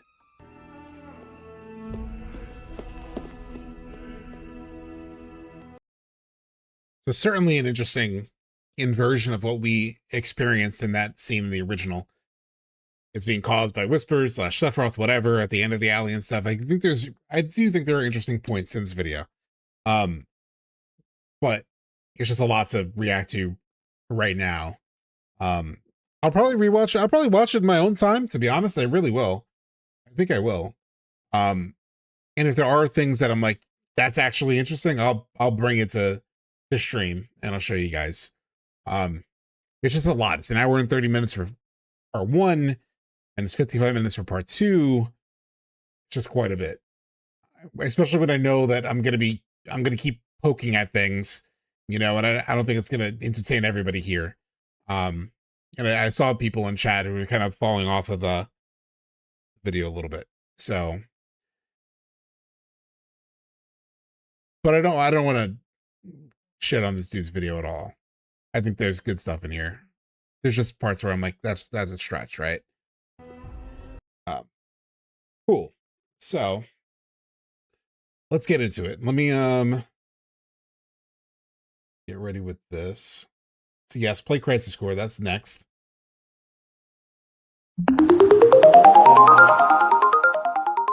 I got a goal met. Oh, that is apparently related to whatever thing I have set up on this screen. That must have been for when I got all the subs. Wow, we've gotten a lot of subs today. We've gotten over 40 subs today. which is crazy. But yes, there is a discount on subs right now. 35% off until tomorrow. This is the last day of 35% off on subs on Twitch. So we've gotten a bunch of it, and I appreciate all the gift subs, everyone who subscribes.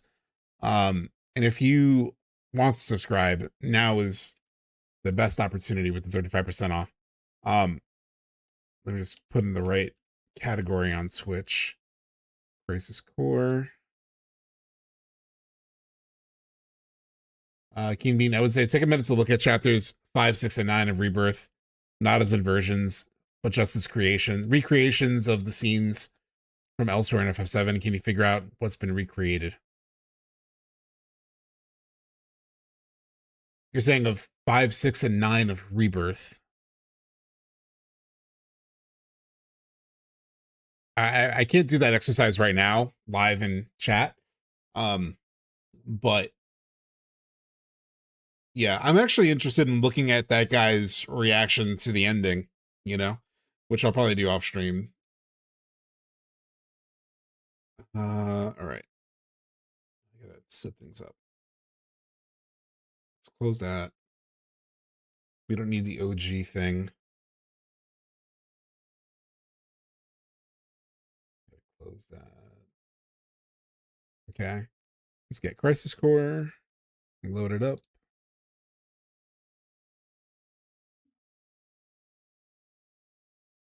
Crisis Core.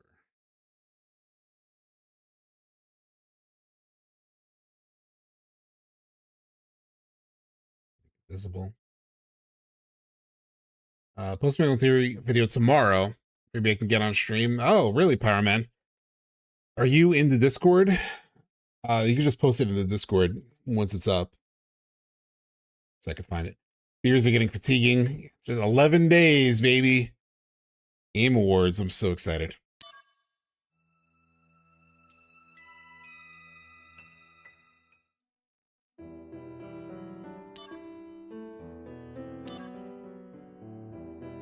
I did a bunch of grinding off stream. You're not in Discord, we'll check. It's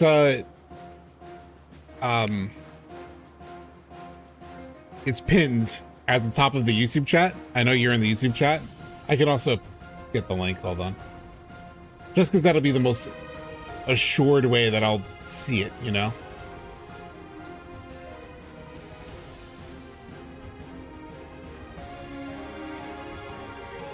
So that's the Discord link. That'll just be the easiest way to make sure that I can find it. SubTXT, quick question. Do you have the Remake Ultimania? There was a sketch from the developers about the Edge of Creation where it talks about the Edge of Creation and the Edge of Destruction. It made me wonder why it didn't come up in the game. Have you seen that? I have. Hold on.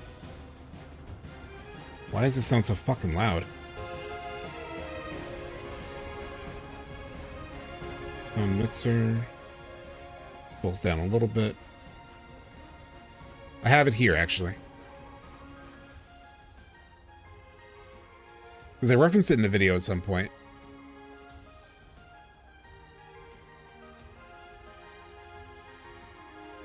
Actually, no, that's not the one.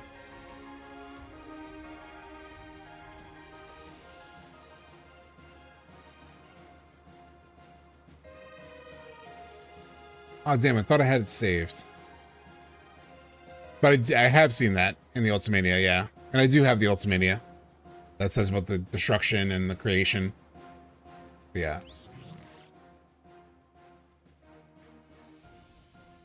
I just hope we can get something at the Game Awards. Yeah, we're starving. We're definitely starving. My question is, when Cloud walks toward Aerith with the sword drawn, what are the White Whisperers and the Black Whisperers? What are each type of Whispers trying to do to Cloud? We were talking about that earlier in the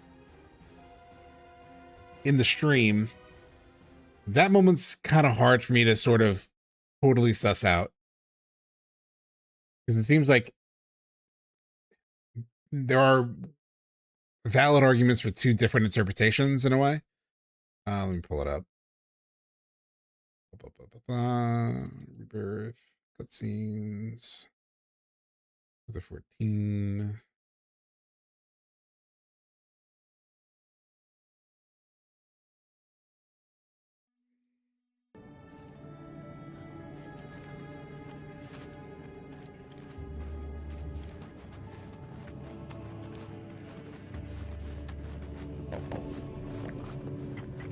How's it showing?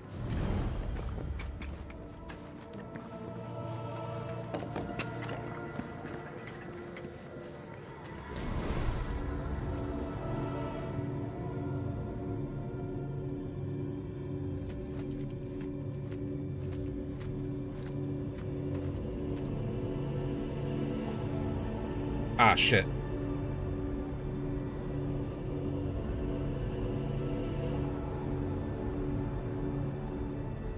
As you're walking up,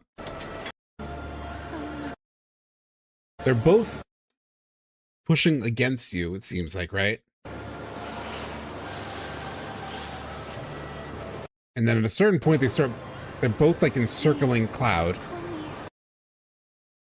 People were wondering like if they were fighting each other. But it seems like they're both united and trying to stop you from reaching her in this moment, right? Like, it does feel like that. That's how it always felt to me.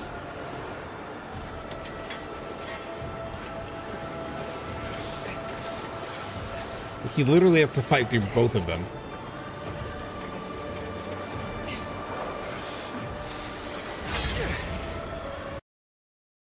And there could be valid reasons why both Aerith doesn't want Cloud to intervene, and why the Black Whisperers could also not want him to intervene, right? Like, the Black Whisperers may want him to die, or they want her to die, and the White Whisperers might be understanding the importance of her death, you know? There's something to the fact that, like, her dream world is one of acceptance, right? It's like, Sephiroth says that. Like, you've escaped here to a world that has accepted its fate. So it's sort of like, is that a representation of like what these White Whisperers are doing, right? They're adhering to the belief that like, this is what has to happen.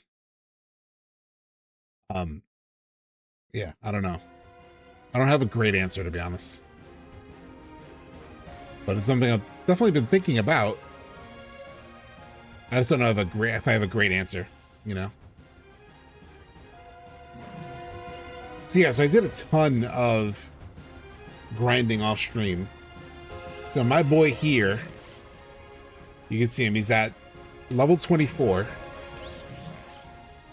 When we played last time, I was at level 15. And I did a bunch of the missions. I recorded some of them, like there was the Yuffie ones. There isn't much to the Yuffie ones. I have to find the recording and then I'll play it on stream if there's anything interesting to it, but how is the game audio? It feels loud to me. Does it feel loud to you guys? I don't want to pull it down a little bit. White Whisper tries to stop Cloud from deflecting the attack and therefore stop Sephiroth's plan to forge a new path. Possibly, yeah. Yeah, the game is very loud, okay.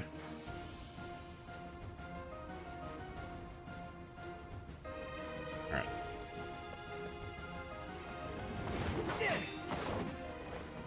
So we're at about the halfway point of Crisis Core, by the way. Activating combat mode. Oh, they're so screwed. Look at how I'm cooking them. Damn that Holland. That level up. Where'd he go? Kicking their ass. You lost him, huh? Cisne? Yeah, I'm having I can't remember if we saw this If only the DMW on turrets stream or were not. helping me look. Not together. We should look separately. Conflict resolved. Easy money. Oh yeah, gotta run.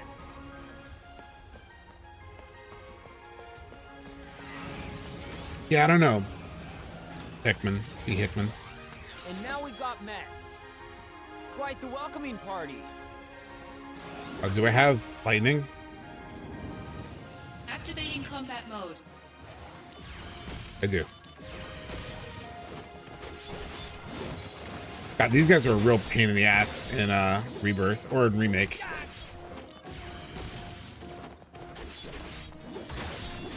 Especially on hard mode, these moth slashers are rough. Conflict Live stream needs to get involved in stopping Meteor is also kind of bad in the sense that it's portion of his influence. Yes, 100%. If the party could reach Sephiroth sooner, would wholly, you know, act the right way. I don't know. I do think like that's part of like why they're trying, why we're trying to sort of avoid fate, you know, the destiny as we know it, is because even though we defeat Meteor, it requires the help of the live stream, which ultimately isn't a positive. Ultimately, it really hurts.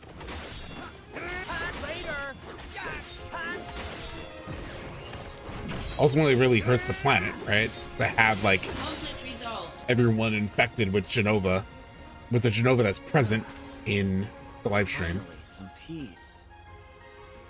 But It seems to imply if the gang defeats Sephiroth sooner, then holy would be enough. Yeah, maybe. I guess life's just not that simple. Yeah, no need to remind me.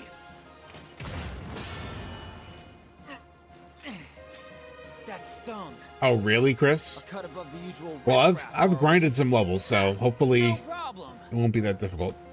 I am on hard though. Activating combat mode. Is it here that he eats your hair, or is it a later cutscene? Because I feel like this one leads to the Angeal conversation. Fuck you.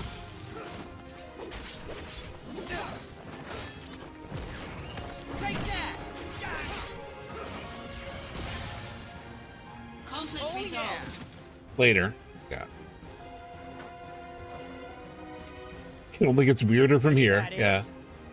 That's it, right? Right, I'm off.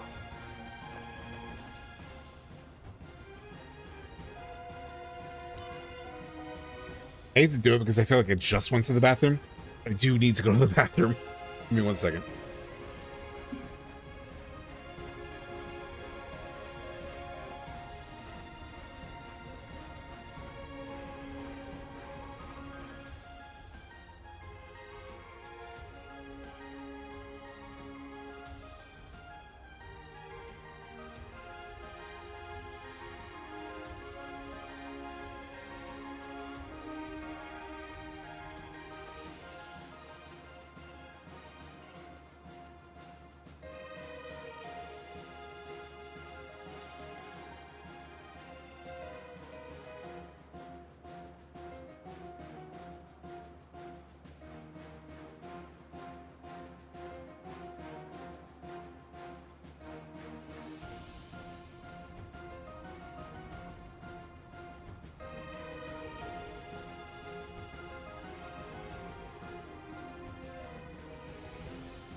Alright.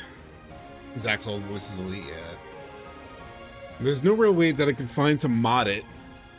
At least to only be Zack's voice, because I like a lot of the new voices. I like the new Jenova. I like the new Genesis, Angeal, etc. Speaking of Ultimanias, this is a material Ultimania. I've always loved the artwork on this. Yeah. The cover's sick, yeah.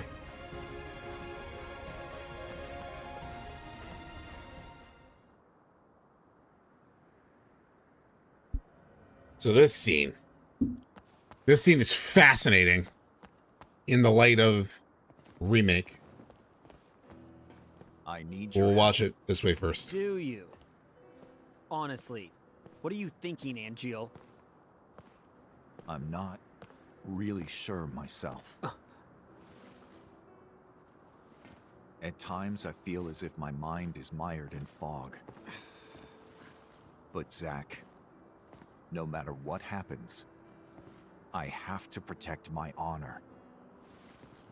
As long as I hold the Buster Sword. Zack, join my battle. Our enemy is all that creates suffering. Which voice actor are you talking about, Lizzie? Because if you're talking about Zack, this is the same Zack. It's the same Zack VA in Rebirth and this game. As I've mentioned on other streams, like, I used to like this voice actor, but he sounds hella nerdy now. Well, he's doing the Crisis Core thing, right? Like he's doing the, he's trying to like, it's the same actor. Yeah. It's, the problem is that in this remake, I think he's trying to do Rick Gomez. Like he's trying to do that performance and he's missing, right? He's not allowed as an actor to do his own interpretation of the character. Whereas in Rebirth, because it's all new material,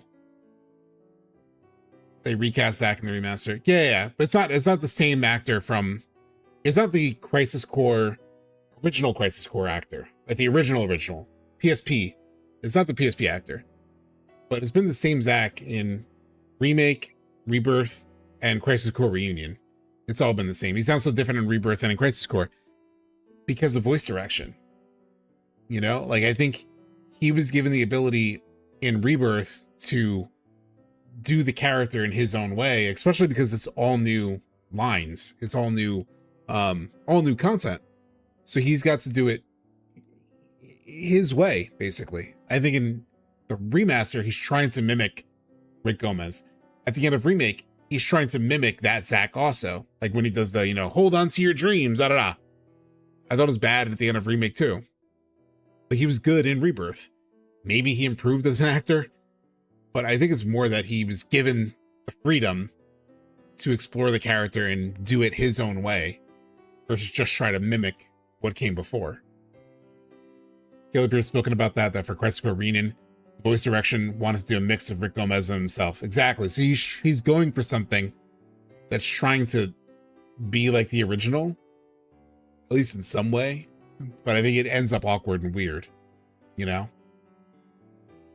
almost like he was told to do this line in this way, but in your voice, please. Yeah. All right. I'll help you.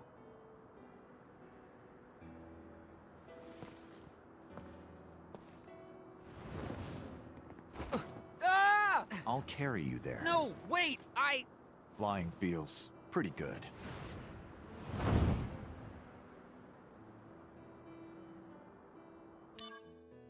So what we have to watch in light of that scene, we have to go back to watching something.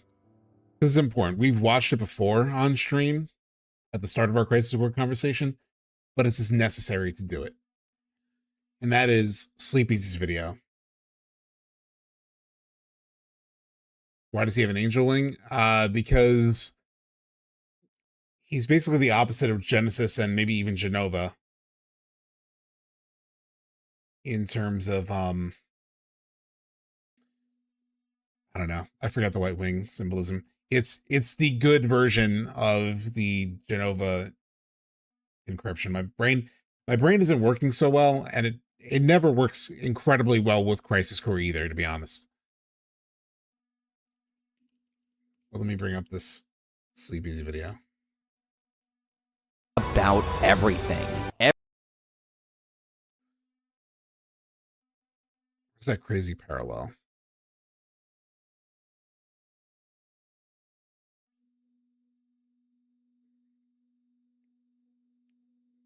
I know you guys can't see it yet. I'm just finding the moment that I'm trying to find to show you go.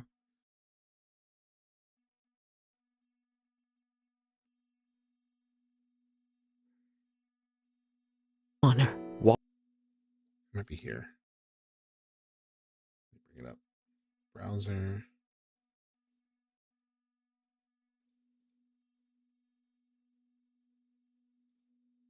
Yeah.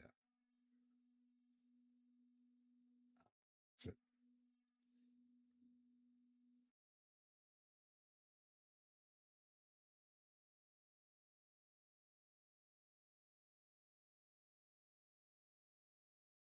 Shit. And the dimension's all off.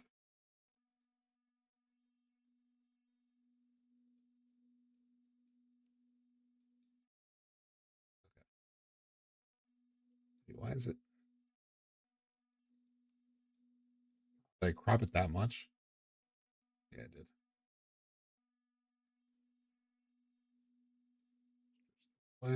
Stretch. while Angeal also upheld his to the sword.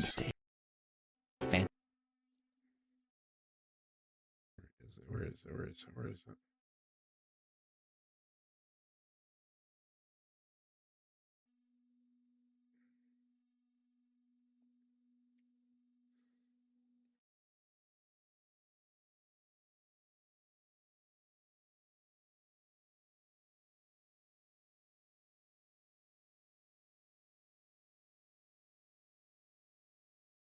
It's important to this way. If you haven't seen this supercut, it'll kind of blow your mind.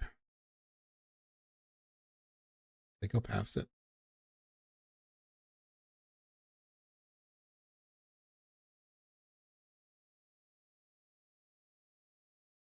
One past it. Fuck.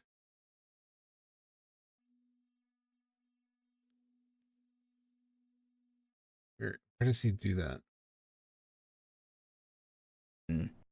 Based out way or actors in the jealous the ripples or the way serious gift rip mania.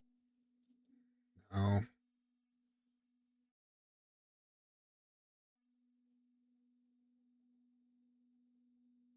Damn it. Where is it? I should have mentally logged this or like double check this before stream.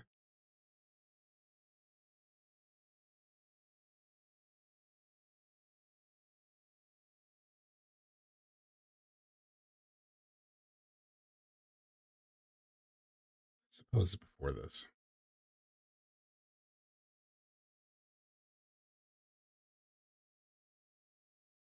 Crisis Core has made the new result is it here?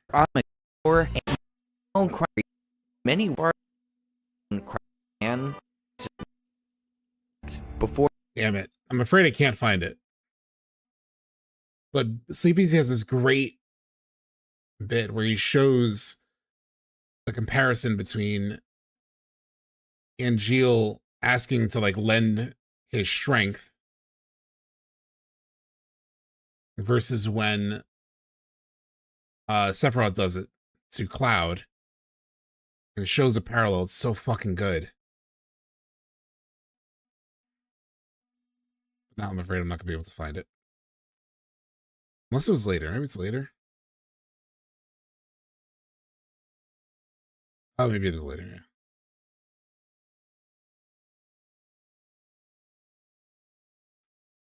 Oh, right here. Chapter 4. Zack, hearing of an attack on Shinra HQ, makes his way back to the company by running down the highway. He is stopped by Angeal, descending from the sky. Zack seeks an answer to why exactly Angeal has been acting so irrationally. Zack explains to Angeal that he doesn't understand what Angeal is setting out to accomplish, or what he's thinking anymore. I need your help. Check out this Japanese translation. Or what he's thinking anymore. I need your help. Lend me your strength. Do you? Honestly, what are you thinking, Angeal? I'm not really sure myself.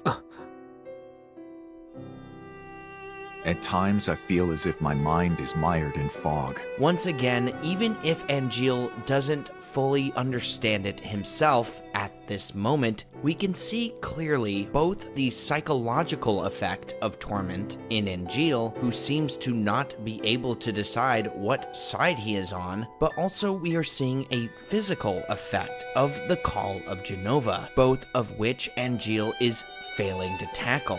But regardless of both of these pulls, Angeal finds himself able to pull himself back, at least at this point in the story. He does this with one thing.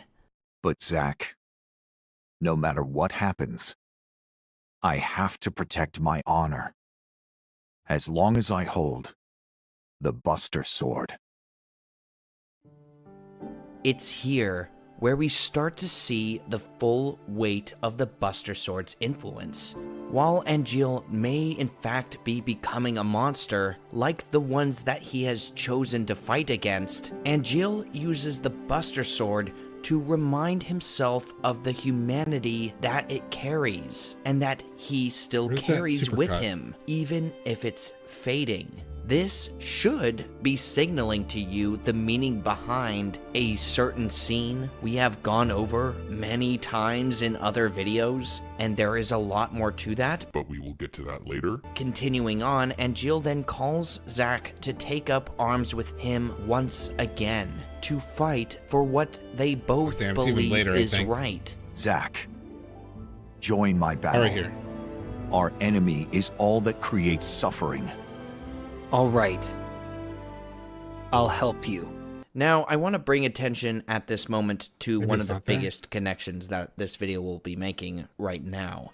While we have only been focusing solely on how these themes, motifs, and imagery builds the story of Crisis Core, it's time, however, to broaden our perspective, at least for a moment, to start talking briefly about what Remake and Crisis Core together have set up for Rebirth. Because for those of you who are unfamiliar perhaps with this scene that we have just gone over in Crisis Core, you have actually already seen a version of this conversation, just not in Crisis Core. You have already heard this dialogue it's too, here. It has to be here. Because this conversation is actually in Remake, at the end of the highway and at the edge of creation.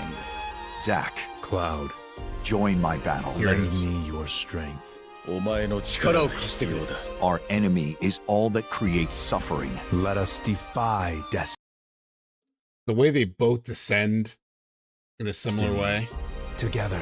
What this shows us is what both of these forces that we have been talking about this entire time eventually leads to. The theme of Crisis Core is succession, as it is the literal title of the melody that circulates throughout the entire soundtrack of Crisis Core's music. Succession has two definitions. Its use in biology expresses a number of people or things sharing a specified characteristic and following one after the other. Its other definition being the action or process of inheriting a title. Succession defines both the idea of inheriting the biological and the literal legacy of those who came before. What the story of Crisis Core is the story of Zack inheriting from Angeal humanity's legacy, a legacy that gave life to Final Fantasy VII. But in Remake, rather than Zack passing this legacy onto Cloud, it is Cloud who is inheriting another legacy. The legacy of Sephiroth, of a monster. A legacy that creates the Re-Trilogy. It is these two legacies, the legacy of Angeal and the legacy of Sephiroth, that live on in those who follow in their footsteps. So very interesting, just in terms of like how he builds this argument and how it could relate to what we're experiencing in Remake. Like that parallel of like those two scenes is really interesting to me. And it makes me think about, is Sephiroth, I forget where Sleepy's video goes with that whole idea. I need to rewatch the entire thing, but it does feel like Sephiroth almost like mimicking those.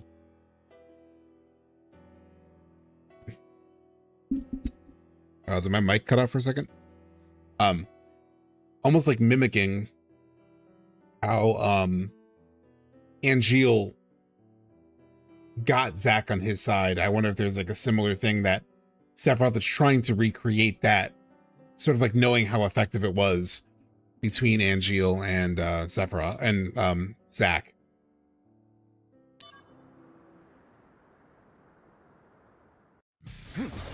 Kate inherits Genesis Legacy narrating Loveless to us.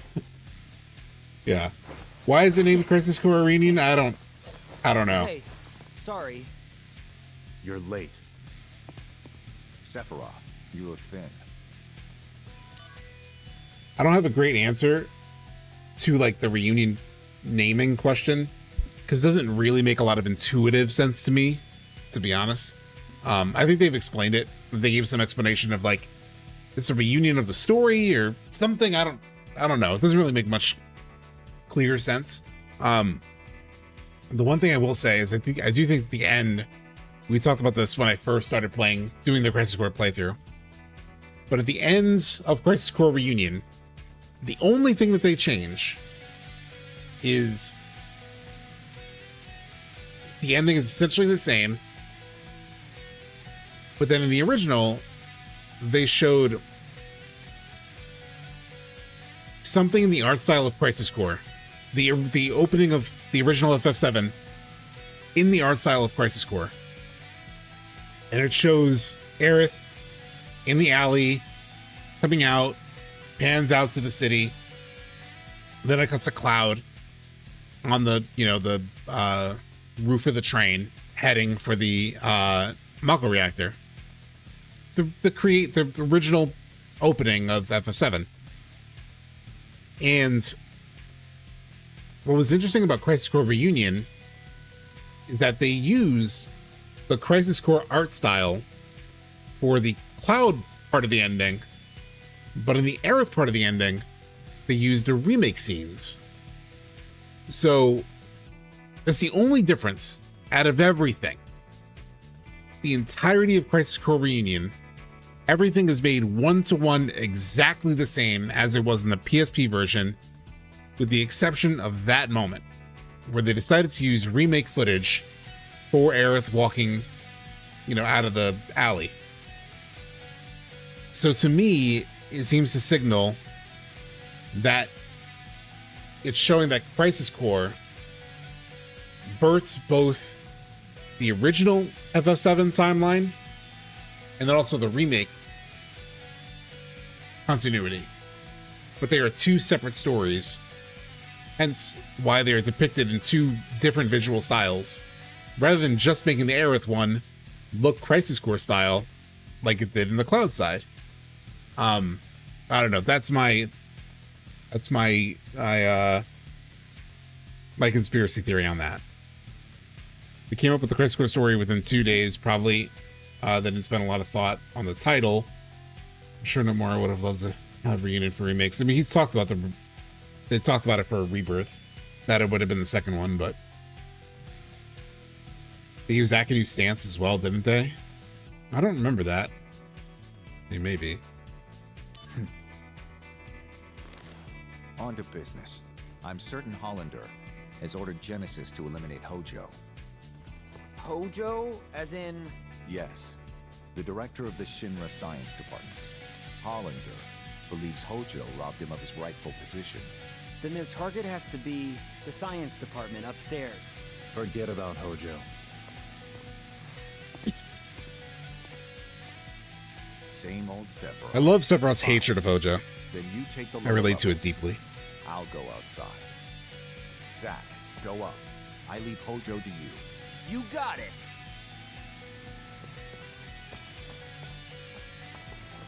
What is Angeal up to exactly? Right now, I don't have a clue. But we're fighting together again. That's good enough for now. All right, the science department is this way.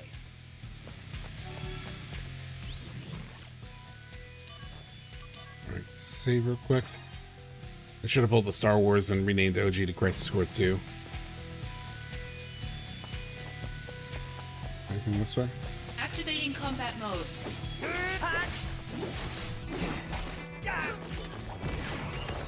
Conflict resolved.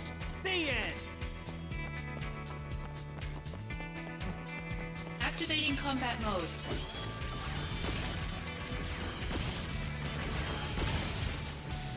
Conflict resolved. Activating combat mode. Jesus. So many back-to-back fights. Conflict resolved. Activating combat mode. Oh my god. Conflict resolved. I can't walk 2 steps before getting into a fight. Activating combat Or liking this game more in this playthrough. I mean, I liked it when it came out. When Reunion came out. God, this sounds so loud. What the fuck? I feel myself screaming over the game.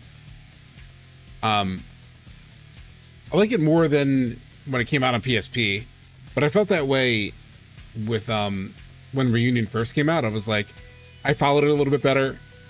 It definitely helped to have watched like Sleepy's videos because it made me understand the story a little bit better.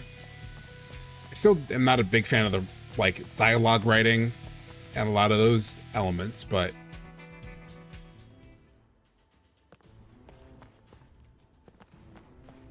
you know, it's interesting to go back through and just see what the devs like were thinking about while making the story. And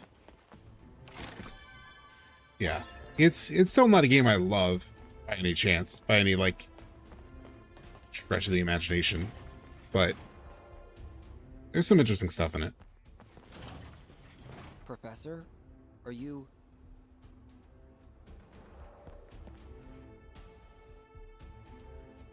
Now it feels too low. The audio balancing is going crazy in this. Maybe I just need to like mess with music. Oh, I've already done that. This is down at 6. And voice is at 10. I don't know. Good, you're safe. Can you please be quiet?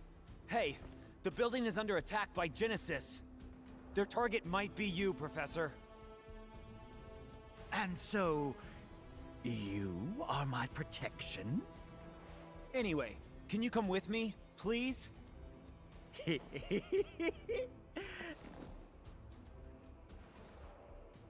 Degrading monsters are nothing to fear. I agree, Oz. Talking about Genesis? Like not gonna lie, I'm glad Hollander, Genesis, and GL aren't in Remake. I struggle with the way their stories are told. You know, they've integrated, against all odds, Vice and Nero. So I don't think it's impossible that they can make the characters much better if they were to introduce them in a Remake trilogy. So far, I have liked how they've integrated Genesis, where it's like very light things like G Edition, you know? Where if you understand Crisis Core and you understand like Angeal and you understand Genesis and his obsession with Loveless, there's subtext to that titling, right? Like the little nods to it are really nice, you know? And I've liked that they've kept it at arm's length like that.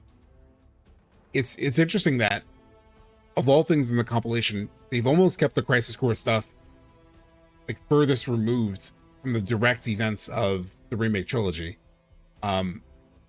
Obviously Zack is part of the story now because he's lived at least in some world, but it's not like we're getting too much. We're getting like a little reference to Kunsol, a little reference to Genesis with G Edition. We're getting the White Feather falling at the beginning of Rebirth, but it's not oversaturated with Crisis Core, which if you would have asked me, they're going to do this whole thing of bringing the compilation into Remake, I would have assumed Crisis Core would be all over the place because they apparently, as a dev team, have like publicly talked about how much they love Crisis Core.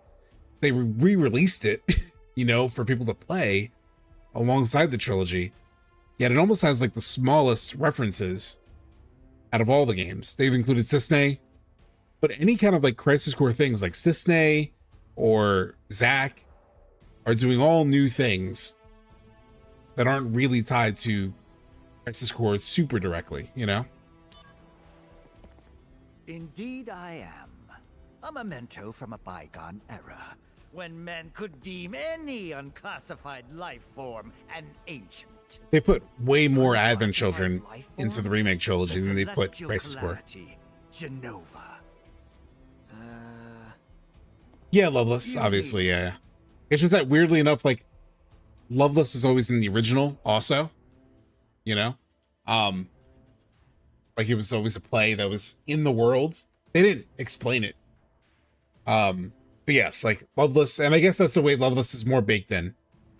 Loveless and Crisis Core is more in the undertones of like what's happening with Cloud and the whole prisoner thing and everything that they depict in the play. Is definitely like seeped in, but it's not like super frontal, you know? It's not like, is anybody talking about the fucking gift of the goddess, you know? It's much more baked in a way more subtle way. Did not know of it. Soldier's duty is not to think. Just follow your orders and protect me.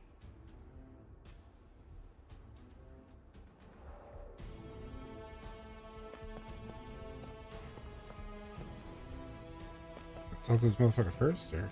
Whoa, Yeah, looks this, I guess. complicated. Push a button. What's that noise? What you just did was release test sample monsters onto the lower floor. Monsters?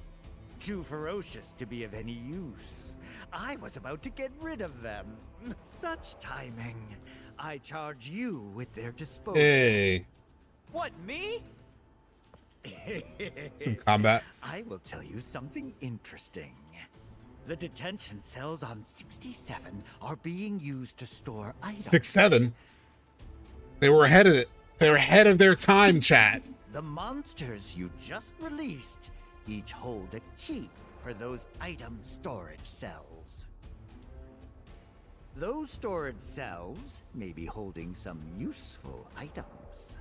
If you're interested, try to get the keys from the monsters. However, how you take the keys from the monsters, you'll need to figure out yourself. Honestly, I'm gonna kill them. I don't find that very interesting at all. Oh, yes. I don't find that interesting at all. Zach is like, so you're giving me a side quest. I don't want to do this fucking side quest, but I If am. you fail, there is no need for concern. After 3 minutes, a tranquilizer gas will be released. Did you hear me? If you dispose of the monsters within 3 minutes, I will not report that you were responsible for the accident. Okay, sounds good. Challenge accepted. But tranquilizer gas, you say? Is it gonna tranquilize me as well? Hojo is like the most evil. Worry if What? you finish within 3 minutes. Sephiroth, I can kind of like understand his like twisted This psychology and whatnot. Hojo is just an evil See, bastard. Truly are, soldier. Hojo really do be putting our characters through needless monster fights and door openings through multiple games. Yeah, it's his favorite pastime. Where do I need to go for that? Lower level, so they're gonna go back in the elevator just came through? Or is there a different elevator ladder or something?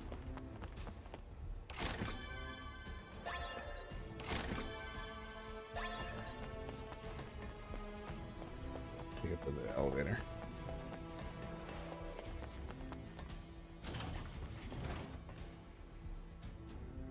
Yeah, Hojo's like the literal villain.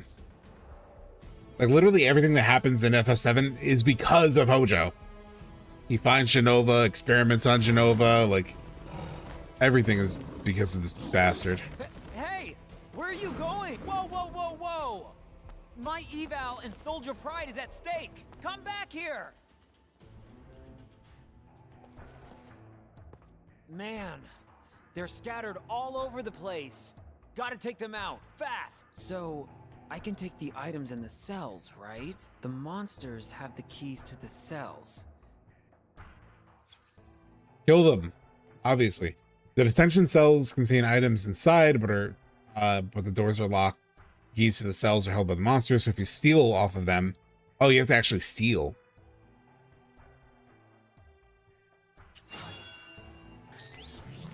All right, I need to set that up.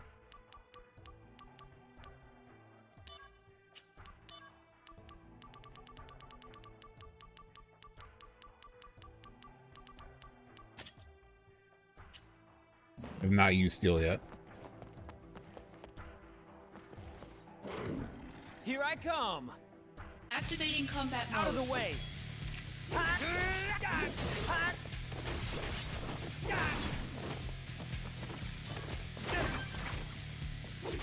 Conflict resolved.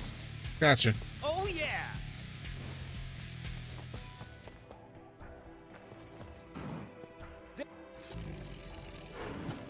Activating combat mode. Hi.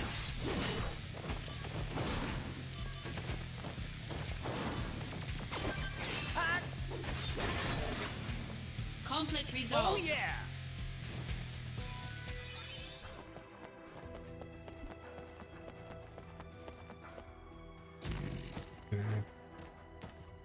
I hate how it's like set up a cutscene every time I gotta fight these things. Conflict resolved. Oh shit! Oh yeah. I hit it too hard. God damn it.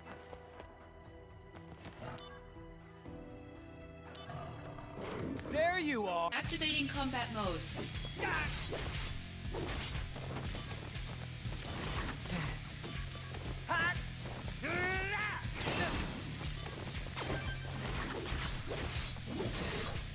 I thought I had to weaken it first. Conflict resolved. Apparently not. Oh yeah. Yeah, I'm like, now I kind of want to load the save.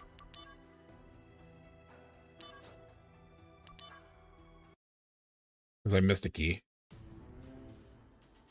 Let's mostly. I do wonder if Jenova lured Shinra folks to his resting place instead of Shinra just happening upon them. I don't know if it says in the lore. Oh, I see what you're saying. Yeah, I don't know. Yeah, I wonder. These must be the Even after Gas samples. figures out Jenova isn't an agent, quit Shinra, Hojo hides any evidence of the fact he's a planned damn child. Yeah. He's crazy evil. Where are you going? There's nothing redeeming about Hojo. There's actually redeeming stuff about Sephiroth, right? Like, he... I skip the scene. He,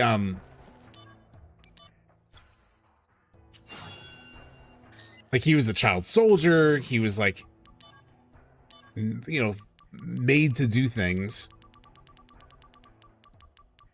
He didn't really have, like, power over, like, his choice. He was, like... He has no control over his life, really, at any point. You know, at one point he's, like...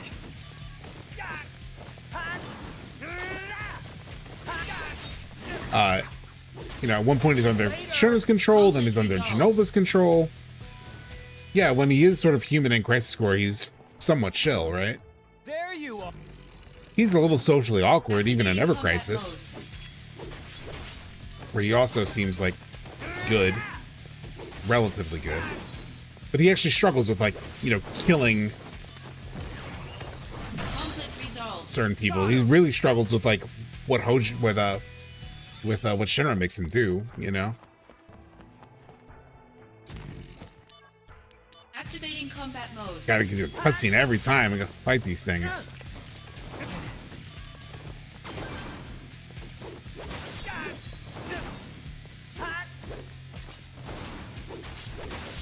Conflict resolved. The end. Oh yeah. Thank you so much, Rex Sterling live with the donation. Love seeing you live, bro. Great listening. Great to listen while editing. Have a good stream. Thank you so much. I haven't caught up with too much of your stuff, but I know you also, like, you've been playing FF7 and other FF games and stuff. So thank you for hanging out. Activating combat mode.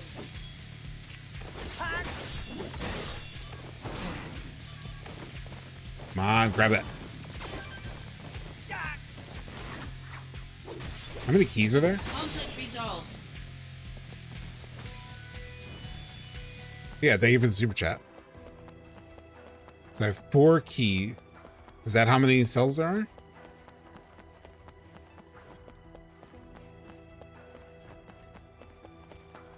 I feel like I got all of them.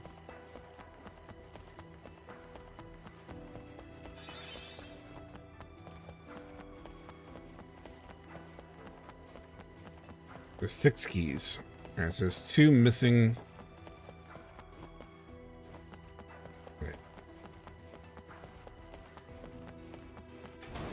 Oh. This way.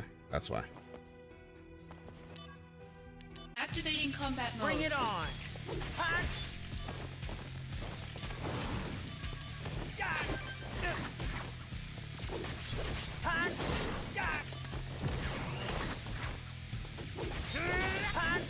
I appreciate the game thinking this is a challenge.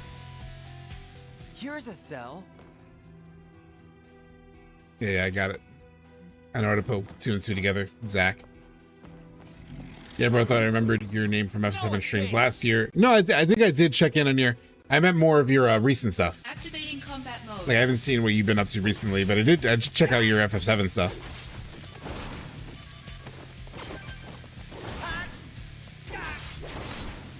But I haven't checked out what you're up to lately, is what I mean. Ah, shit. Come on. Oh, did this level up? Hell yeah. Resolved.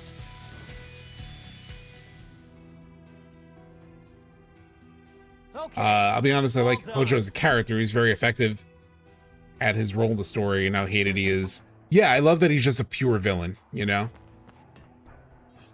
As he should be, I think. I completely agree. Hojo's an awesome villain. It's open. You don't need to give him any, like, deeper motivations and all that. There's a lot of shit in here. Holy shit. 3 chests. Good. It's open. These old games, it's like, do you want to use the key on the door? Or are you sure you want to open the door with the key? That was your objective of this entire mission. Yeah. Just finished 6 in Tactics. Oh. Going to Egypt in December, streaming next year. Nice. I actually still haven't played 6. Wait, what was that? Well, there can't... Still haven't played 6. I played some of 6. I have played some of 6. I was like waiting for the Pixel remasters to do all of them. To like play through it proper. Like I played some of it on a SNES Mini. And I could tell the translation wasn't great. So I was waiting for... I do have the remaster, I just haven't played it yet. Kind of time consuming to get these chests. There's like so many in each room. Trying not to get gassed. Alright, gotta get the fuck out of here.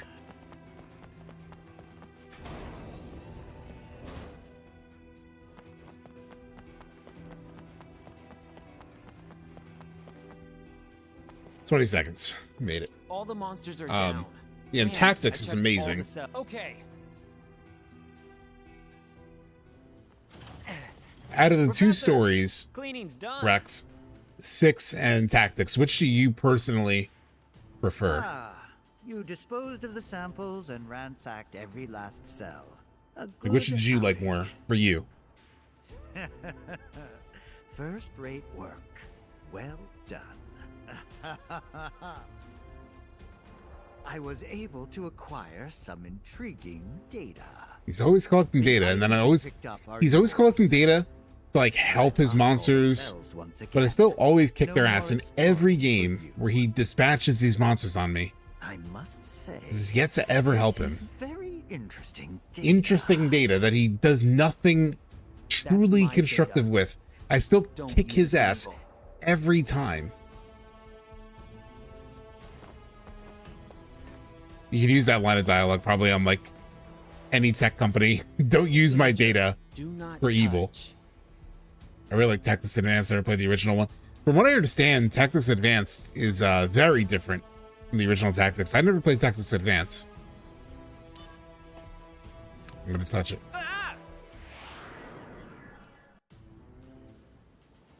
Oh shit. Man, what is this? He really It's is a so bad hot scientist. here. You're a joke. I'm gonna pass out. Wait, this materia, it's not mine. Whose is it? Well, no time to think. I'll use what I got. What materia do I have? Experimental materia test unit activated. Proto Spellblade. Kira HP Turbo, MP Turbo, AP Turbo. Activating combat mode. Out of the way. Yeah, give me that Proto Spellblade. Oh shit. That's sick. Take that, later. Oh my god. Oh yeah. Alright, if he's using data for that, What's I'm a fan of him. So hot. Water. I need water. So thirsty. And my eyes are blurry. What do I do? I can't take it. How do I get back? Wait. These guys again. All good. Just let me use that Spellblade. You can throw as many enemies that you want at me as you want. My mouth is dry. My eyes are burning. Yeah. That actually might be a reference. Finally awake? God, the sleeping waking thing. If Sleepy's were here, he'd be having a field day right now. Outside. You've been here the entire time, flailing your sword wildly at the machine. I was able to gather some good samples. However, due to your roughhousing, a rather expensive machine was destroyed. I assumed you were familiar with virtual environments. Are you truly a soldier member? It's kind of interesting. This was merely a test for a prototype materia. You will have to pay for the repairs. I will inform Whatever. the Can I proper keep? department to guard Can I keep the your materia though? Because it was sick. Don't worry. You'll pay it off in 10 years. 10 years? I won't be alive in 10 years. I was just promoted to first. I get to keep that materia though?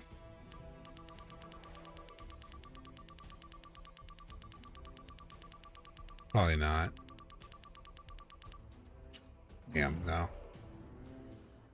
It's like US medical bills, yeah.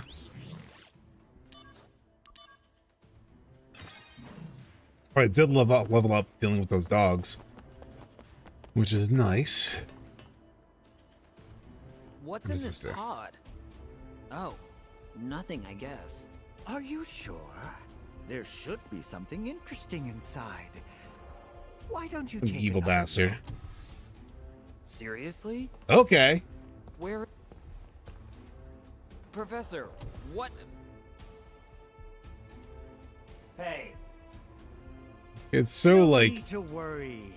It's just a simple experiment. There's need to worry. the tone. Fine, then. You're the Answer sample me now, this Zach. question. Remember, FF7 is a super ethereal, guys. It's super ethereal.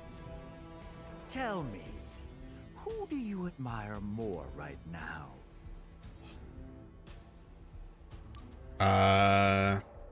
What do you think Angeal. Shinra needs most right at this moment? Many powerful soldier operatives. Kind of neither. Which do you believe to be more fitting of soldier? Person who gives all. It's a person unafraid to challenge Shinra. Well, I think these answers actually have, average member at most. like, you're supposed to answer it differently for a different reward or something. Just as requested, I'm just gonna play however. you will be physically enhanced. I think like if I chose like Sephiroth Soldier and the other one, I would have gotten like even more, but whatever. I'm not feeling as much power as I expected. Alas, those are the limitations of your cells. Or perhaps you want more. Look, something FF could learn from E33 is the complexity and grayness presented in the main conflict. FF's ideas behind morality is always pretty straightforward. Yeah, maybe, you know, like, that is something Expedition 33 does great. Whether you need that more complexity in an FF is a question, right? Because like a lot of fantasy doesn't have that much complexity. I wouldn't mind it. I mean, I love complexity, so it's kind of like up my alley. But I think that there is value to stories that are maybe a little bit more straightforward.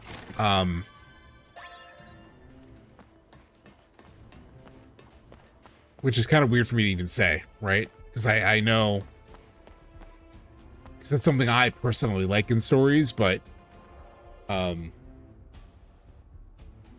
don't know how.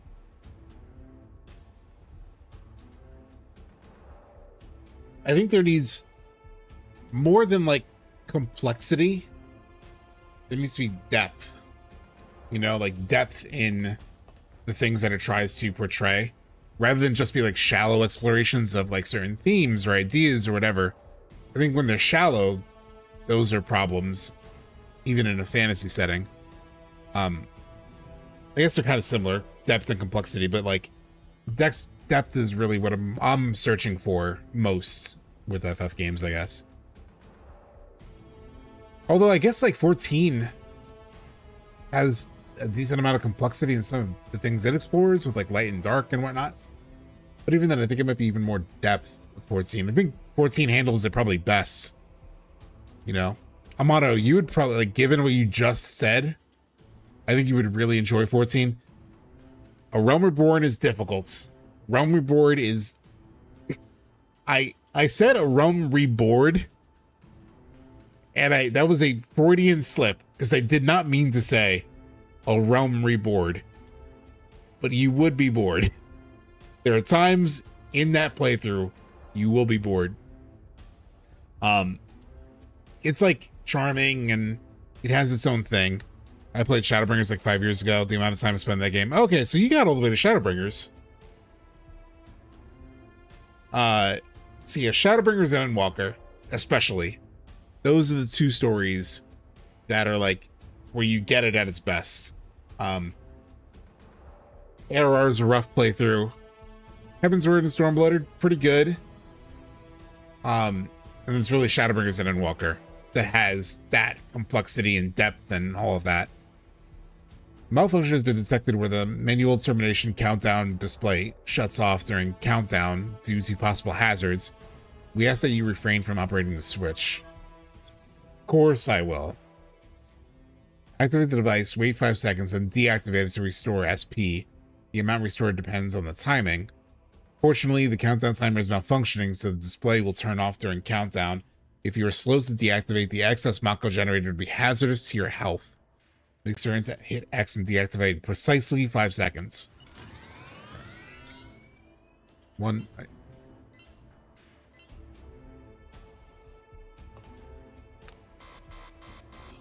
I did it wrong. Oh well. You seem purposeless. Well, no. I have a purpose. I thought you said I would have some visitors. Are you prepared to sacrifice your own life to protect this great intellect of mine? Well, Of course you can count on me. Come and get it is what I say. I'll show them the power of the next generation of soldier firsts. That is most encouraging. Don't lose against some failed project by a second-rate scientist. You talking shit about gas? Well, or Hollander? Look who's here. Genesis.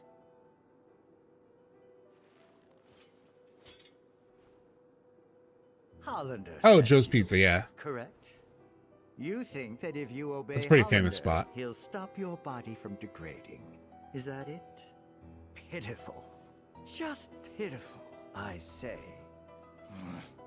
Genesis.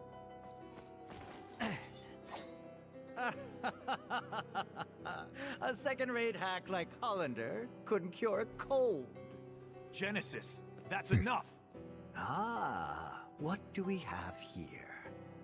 My friend, the fates are cruel. There are no dreams. No honor remains. The arrow has left. The bow of the goddess. The entire cast of Hollander's freak show. But even if it is appropriate to what he's trying to communicate, just the usage of like repeating Loveless is just like so. It's rough, you know. Like I get what they're. I now that I understand Loveless even better thanks to Sleep Easy, it's cringe for sure. It's just like, but more than cringe, just like, why do it that way, you know? I get it. I get what he's trying to communicate. I get why he would say it that way. And his obsession with Loveless. There's almost like a difference between the intention of them as like writers and creators. Like, we're gonna have this dude be obsessed with the story, and it's gonna guide his actions, right? But the only way to communicate it is just him repeating the lines. And you don't get you don't really get his inner life, you know? You don't really understand him as a character through that behavior, you know? Like, it almost seems like the best way to communicate it. I can imagine them in their head like, we're gonna communicate this so clearly because he's gonna be obsessed with this thing that he just repeats it all the time. But it almost creates an abstraction between like the way you can understand him as a character and what the fuck he cares about. Shut up, you! Because it just seems like he's a crazy super fan of this play. Loveless, Act 4. Where the two friends challenge each other to a duel. And it just seems like he's cosplaying and like trying to like follow this story as a guide to his actions, which it kind of is. But it just seems like he's foolishly following this thing, you know? An ancient epic. Yeah, we're hopeful, Michael Jason. We talked about that at the very beginning of stream. The very beginning of stream, we talked all about the Game Awards. I read it thinking it might aid my research, but pure drivel. How does the duel end? Drivel. Unknown. The last act is missing. And Kind of like part 3? Discovered. There are various theories. Oh, there's... All we do on this place is go through various theories, right?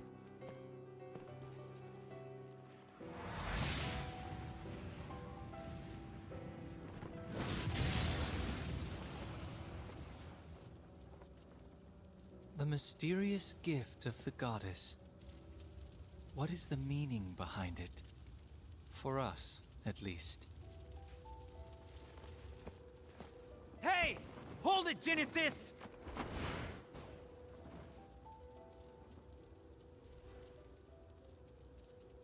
Have I played 10? Yeah. It's been a very long time. I don't remember it super well. I remember the big sort of story beats, but it's one that I have to like replay. Hath endured torment to find the end of the journey in my own salvation and your eternal slumber. I mean, some of this is like obviously very relevant to Genesis thing, right? Like he's gone through torment, right? He's saying like I've gone through endless torment to sort of like try to reach my own salvation. I get what he's trying to communicate, but again, just having him do it through the actual poem just doesn't connect super well. He's summoning again. Zack, I leave this to you. Huh?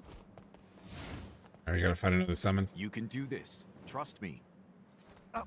Don't leave me here! Stop! Come back! I'll be honest, I do hope they bring back Genesis and some characters from Crisis Core just because Listen, it'd be can so I cool call to you back fight later? them, even at the cost of the plot. I have some Yeah, company. it's too verbose, like literally too verbose. It leaves no room for subtext, yeah. That's what I'm saying, you don't really understand him, you know, what really drives him. Don't keep your guest waiting, she says. I mean, I've thought about that, Michael, for like Zack and Aerith, you know? Activating combat mode. Oh yeah, this fight. Another Bahamut.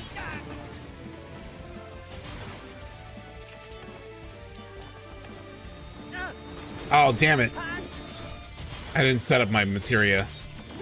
It's all the steel materia set up.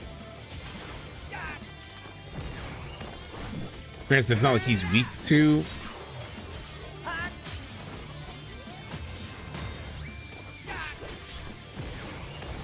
Ate that. Ow.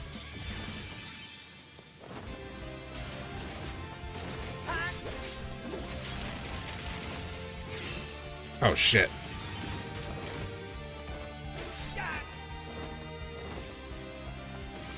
Look, he doesn't do something. Oh shit.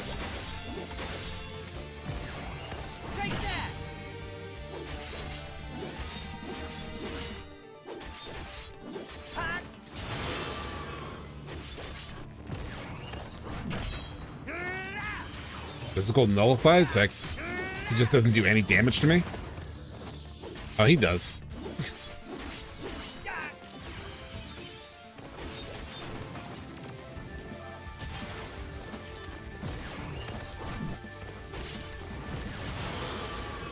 Ah, shit.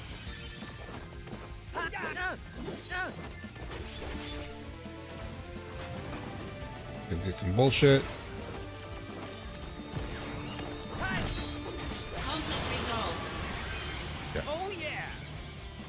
I'll never get over Genesis only existing because the dev team wanted to put Gak in the game. Yeah, we don't get you get some of like who he is, right? Like when you go to Benor like very late in the game and you learn that like, oh, as a kid he developed the Benor juice and he had all these like dreams as a kid that got kind of crushed and whatnot. You do get something, but it's like just the way it's told, right? Probably the biggest problem with Crisis Core is there are like interesting parts to the story, but the way it's told is like a bit cringy and impenetrable and sort of like this, like what the fuck is going on? Where did everyone You're like, why don't people just talk like regular people? Maybe it reinforces that they are monsters, that they are these weird experiments who have lost their humanity. It's just weird, you know? You can't get over the, or at least for me, it's hard to get over the overwhelming weirdness of how some of it is communicated. It's not as bad as Dirge. At least there's that.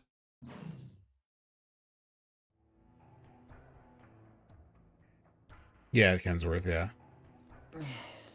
He was talented, a prodigy, but despite his talents, he never felt rewarded for it, yeah. Now he leads an emo clone group, yeah.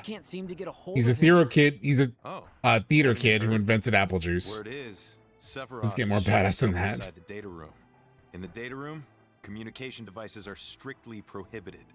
It's no wonder you can't reach him.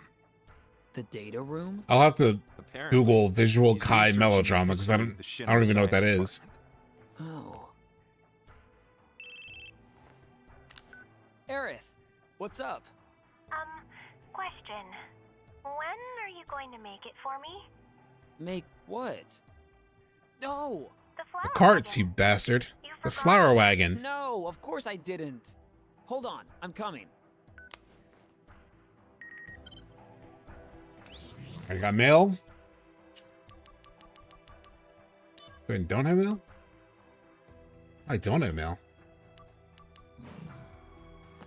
If you have errands, I suggest you get them done quickly. As soldier, you never know when you'll be called to duty.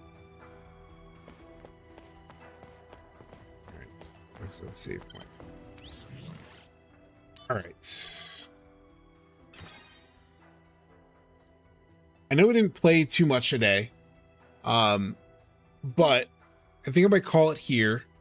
We played through one chapter at least, we played through chapter 4. I'm just getting a little bit of a headache, and I'm fairly hungry. So Yoshiki is a Vikai star. Kind of looks like Sephiroth. Yeah, that whole genre is just I'm blind to it. Visual Kai is the Japanese trend for androgynous rock stars. Oh, okay. Made famous by the rock group X Japan. Got it. It was basically all those really elaborate goth emo bands. Got it. So yeah, so I think I'm gonna call it for today. Getting a little bit of a headache, and I'm hungry. So everyone who's like sticking around though, everybody on Twitch especially, I'll see if there's anybody to raid into. So if you can hold on for a second, let me just exit the game. Thank you for all the kind words on the stream. It was a fun stream. We got to do a whole lot. Chatted about a whole lot. We chatted about Max and the TGAs, and we did a little trip down memory lane. And I think what I really love though is that this hollow music. And then our next stream will be Wednesday, December 3rd. We'll continue the original FF7. Where we'll be getting to the escape from Junon, finding Cloud. We won't get to live stream sequence. That's, I think, too far. A tad too far, but we will find Cloud, do the, because I think you do the huge materia things stuff before. Like you gotta save you gotta stop the train to Corral and everything for that. So we'll do everything leading up to the live stream sequence most likely. I don't think we'll reach a live stream sequence, but let me see if there's anybody to raid into. Anybody that I follow on. Oh, Nightalize is on. He's cool. We knew each other a little bit. We've hung out a bit. Is anybody playing Rebirth though? Just out of curiosity.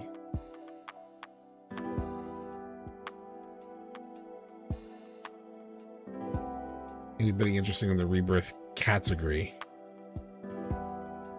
Category? There's a lot of VTubers, seems like.